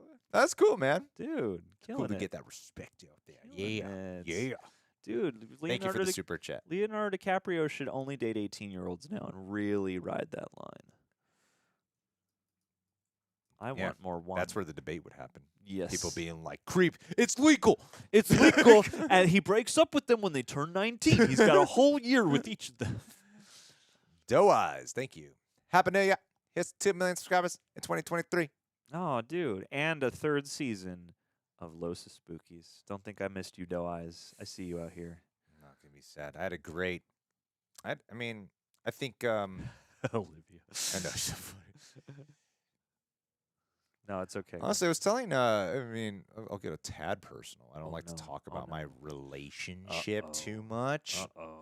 I prefer to keep as much of that part truly private, but it does feel more supportive and more. I do feel more. People say you don't really change, and we haven't really changed since getting married, but I do feel like better. I'll keep it at that without getting too revealing about my.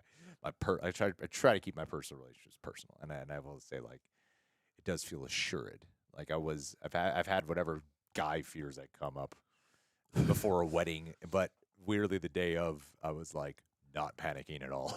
Yeah. I was like, no, I'm making the right choice. This is All good. the chaos was happening around yeah. you. I was not panicked at all about it. I was like, this is the right choice. I'm good. Well, I'm confident in what I'm doing right now. Well, even today, And that was a life-changing moment. Yeah. And just the way today, hearing you in the stream being like, I'm showing my wife Breaking Bad, I'm just like, that sounds right.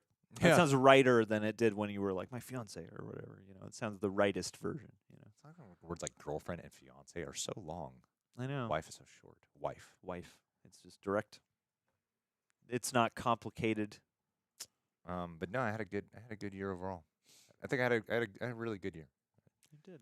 You Had blossomed. my troubles. I had a really good year. You blossomed, my dude. I would hate to complain. There are people who really struggle, and I'm really I'm very grateful for what this field. It's something I never thought would be It didn't start off as a career pursuit, and it turned into a career, and it has given me a life that I could have never. That I never knew I could truly achieve. It always seemed like a distant dream, which is just be a bit of financial stability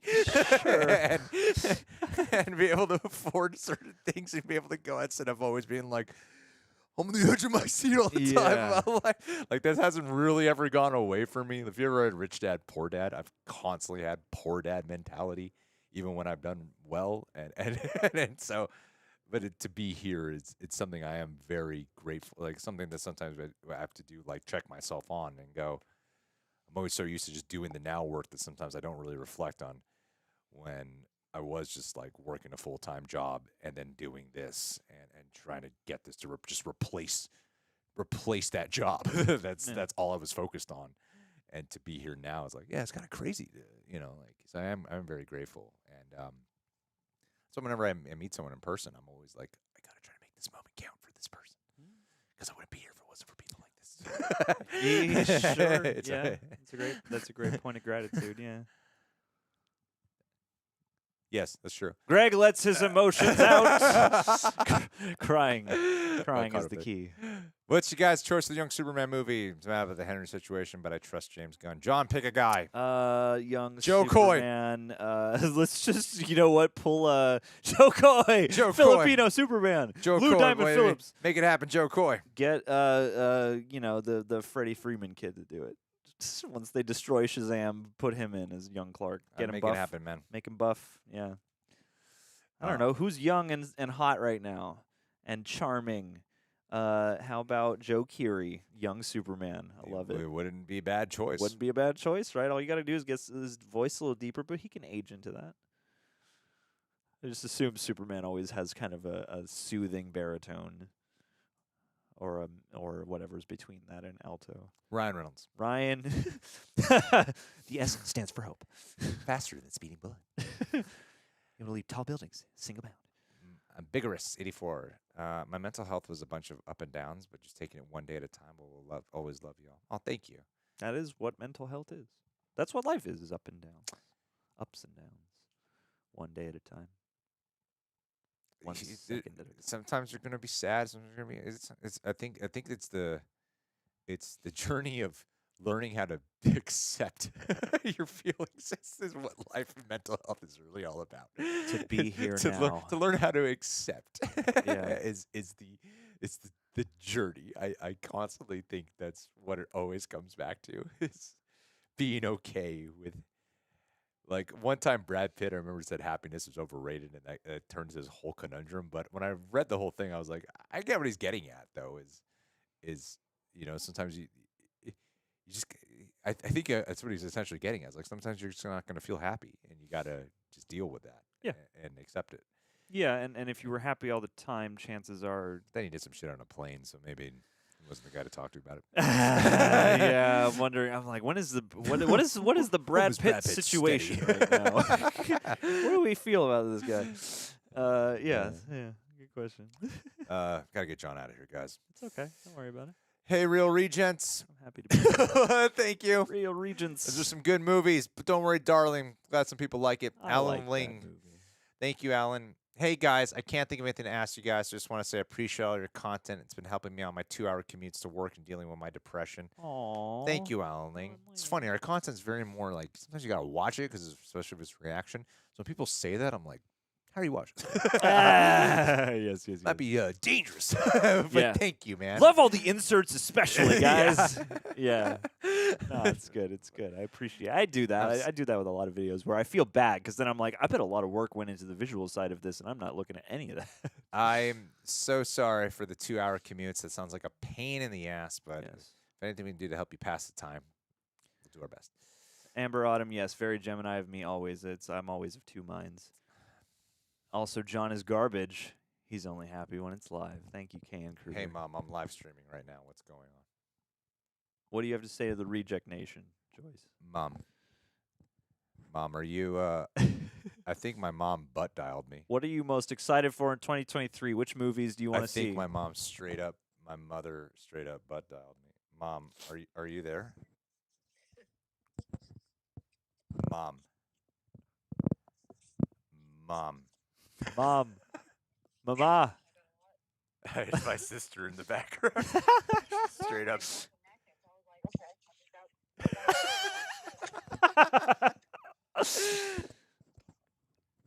Ma. Where's the meatloaf? Ma. Just say, let's call Gregory. Call Gregory. You're call on him. the phone with me. Call him. You can call him anytime you want. Mom. I'm on a live stream, Mom. We've been on the phone for a minute. Yeah. on a live stream. What movies are you looking forward to in 2023? Okay, I'll call you later. Call me back when you're done. Okay, bye. We're going to be done hopefully in 10 minutes or so. Okay, call me back. Okay, Bye. Try to squeeze in an I love you in. She doesn't normally say it. Quentin, Hung up on her. Said, hell with you, Mom. the hell with you. I don't need you. Do name one thing you ever did I for love me. my mom. She's so fun. She cried at the wedding. It was sweet. Yeah, it was. That's very sweet. What's that is Quentin Marcus? That is a huge question. What is your favorite franchise, just generally ever, about all franchises? Breaking Bad. Wow, it's coming here. Your core reaction, I think, is coming tomorrow, and we really like that episode, Lorenzo. Hey, look out for it. Oh yeah, that is done. That is ready God, to go. yeah. Okay. What time is it? It's like 3 something. My God, John, we got to 3:30. end this. Way longer than expected. Which Marvel movie are you? It's that G Fuel. Yeah, Are man. you dissatisfied with? And would take them in a different direction if possible. Thor seems to be everybody's go-to. Right now. Yeah, I'd say that. Go do something new with Thor. Go do something fresh. I think Mike Flanagan making Dark Tower series would be amazing. amazing. That seems like the best chance that property Jennifer. has at being good and enjoyable. Damn, we still got 385 people here. That's cool. Well, you 385 people, before you guys go, if you could leave a like, that would be amazing. That would be. Thank you would for be helping us have an cray. amazing year. Thank you guys again so much for being incredible. And we're going to be having, I'm going to be getting a video up on Monday, I think, or Tuesday. I'm not sure. But we're going to be taking the first couple days off because it was my fault. I had the days. I just try to map out all our to-dos, most of them, I would say, throughout the week. And I thought today was going to be the 30th, not the 31st. and so, yeah, we're going to take Sunday and Monday off. Going to try to do that at least. But, yeah, we'll be checking back in early on in the year. Thank you guys so much for being here. And don't we have to air We do. the shout out? We're going to end this with airing because we got patrons who pledged to a tier. They deserve some shout outs. We're going to play that video. John, remove the chat for now, please. Yeah, of course. Thank you guys. Thank you Thank you for guys. spending your New Year's Eve or New Year's Day with us for the moment in time. And I hope you guys have a wonderful 2023. And please stick around with us for next year. And leave a like. That's also so important. Leave that That's damn like. huge. Thank you, John, for sending this whole stream up. Absolute vodka. Being here with me on New Year's Eve. Wouldn't want to be here with anyone else, Aw, especially my likewise, wife. dude. Yeah, I'm glad she is nowhere near us right Yeah. now so we can have man time Yeah. that now we will never have because you are married. Air that awkward shout outs, best man. Woo! Here we go. Love you all. Peace. Man, I want to shout out my man, Roberto Engelman. Humperdinck. Irfan Chowdhury. Sunny. Are you a snack? Cause Taki, you're a Taki like the snack. You're attractive. Ian Simon. No more denying. Songhai Glover puts a song in my heart. Jacob Neptune, I'll see you on the sand dunes. Mitchell, I'd walk with you through the field of reeds. NMB, you think you're the real G? I want to jump in a hot spring with Alan Ling. Logan Burden, your name I'll be cursing. I am here for ya, Kira. Eric Collins, 39. You got a sign that over your body I'm going to dine. Coosy, that cutie. Nick X. Terminate. Don't settle for the basic when you can get Jeffrey W. Premium. Juan Longoria. More like long gone one. Get out of here, man. I want a snail mail with Gail Ferguson. Just rhymes for Gail. Mohammed Al-Shawrani. Tomorrow will not be so sunny. Jared Wenner, the ultimate party planner. I'm going to drive you off a cliff, Rodriguez. Passing out some flyers with Aaron Myers. Master T, it's time to say goodnight. Bye-bye, Birdie. John the Goat got that throat coat for your velvety pipes. Sing me a song, man. Lorenzo Baxter, you're about to meet your greatest disaster. Differently sane. Oh, not the same as anybody else says sanity. It's you. Marco, lay still.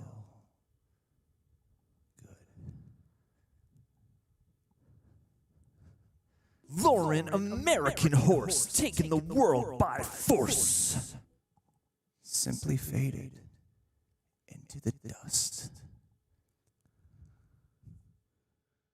Joanna St. Louis. Rokri, I'm about to set your soul free. Safari Jackalope 94. Justin Martin, that car I wouldn't be starting. Rosie Beatty, clean that platey. Love you, dear. Colin, I anoint you as my Joseph Stalin. Philip Justice Smith Jr. Jen Smith Rings. Melanie LeBlanc, I return to you now. Melanie the White. Yeah. That was the Lord of the Ring for you. Thank you guys so much for pledging to our Patreon page and for having us having a successful year with having it. We did it, guys. We shouted you out. Shout outs. Now 2023 is going to look dark as hell. Groovy. Oh, dark It's as gonna hell. be a terrible It's year gonna for be everyone. a disappointment. You thought 2020 was rough? Dismal. You thought we were on the Dark. upswing? You have no idea what's coming in Filled with 2023. decay. I'm talking Give up now. all kinds of global warming. All hope is lost. Speeding up. Yeah, man, the sun is hot. What are you going to do? You better look out. You better not cry. I'll tell you why. Greg and John are coming to your house to check on you. Yeah, make sure you're all right. Yeah. You never know. You never know. Sometimes people get sick out there. We Don't start your wanna cars. heal people. Yeah. Thanks for being here. I think this is improv. I think, yes, I agree. And furthermore, it's time to end this live stream.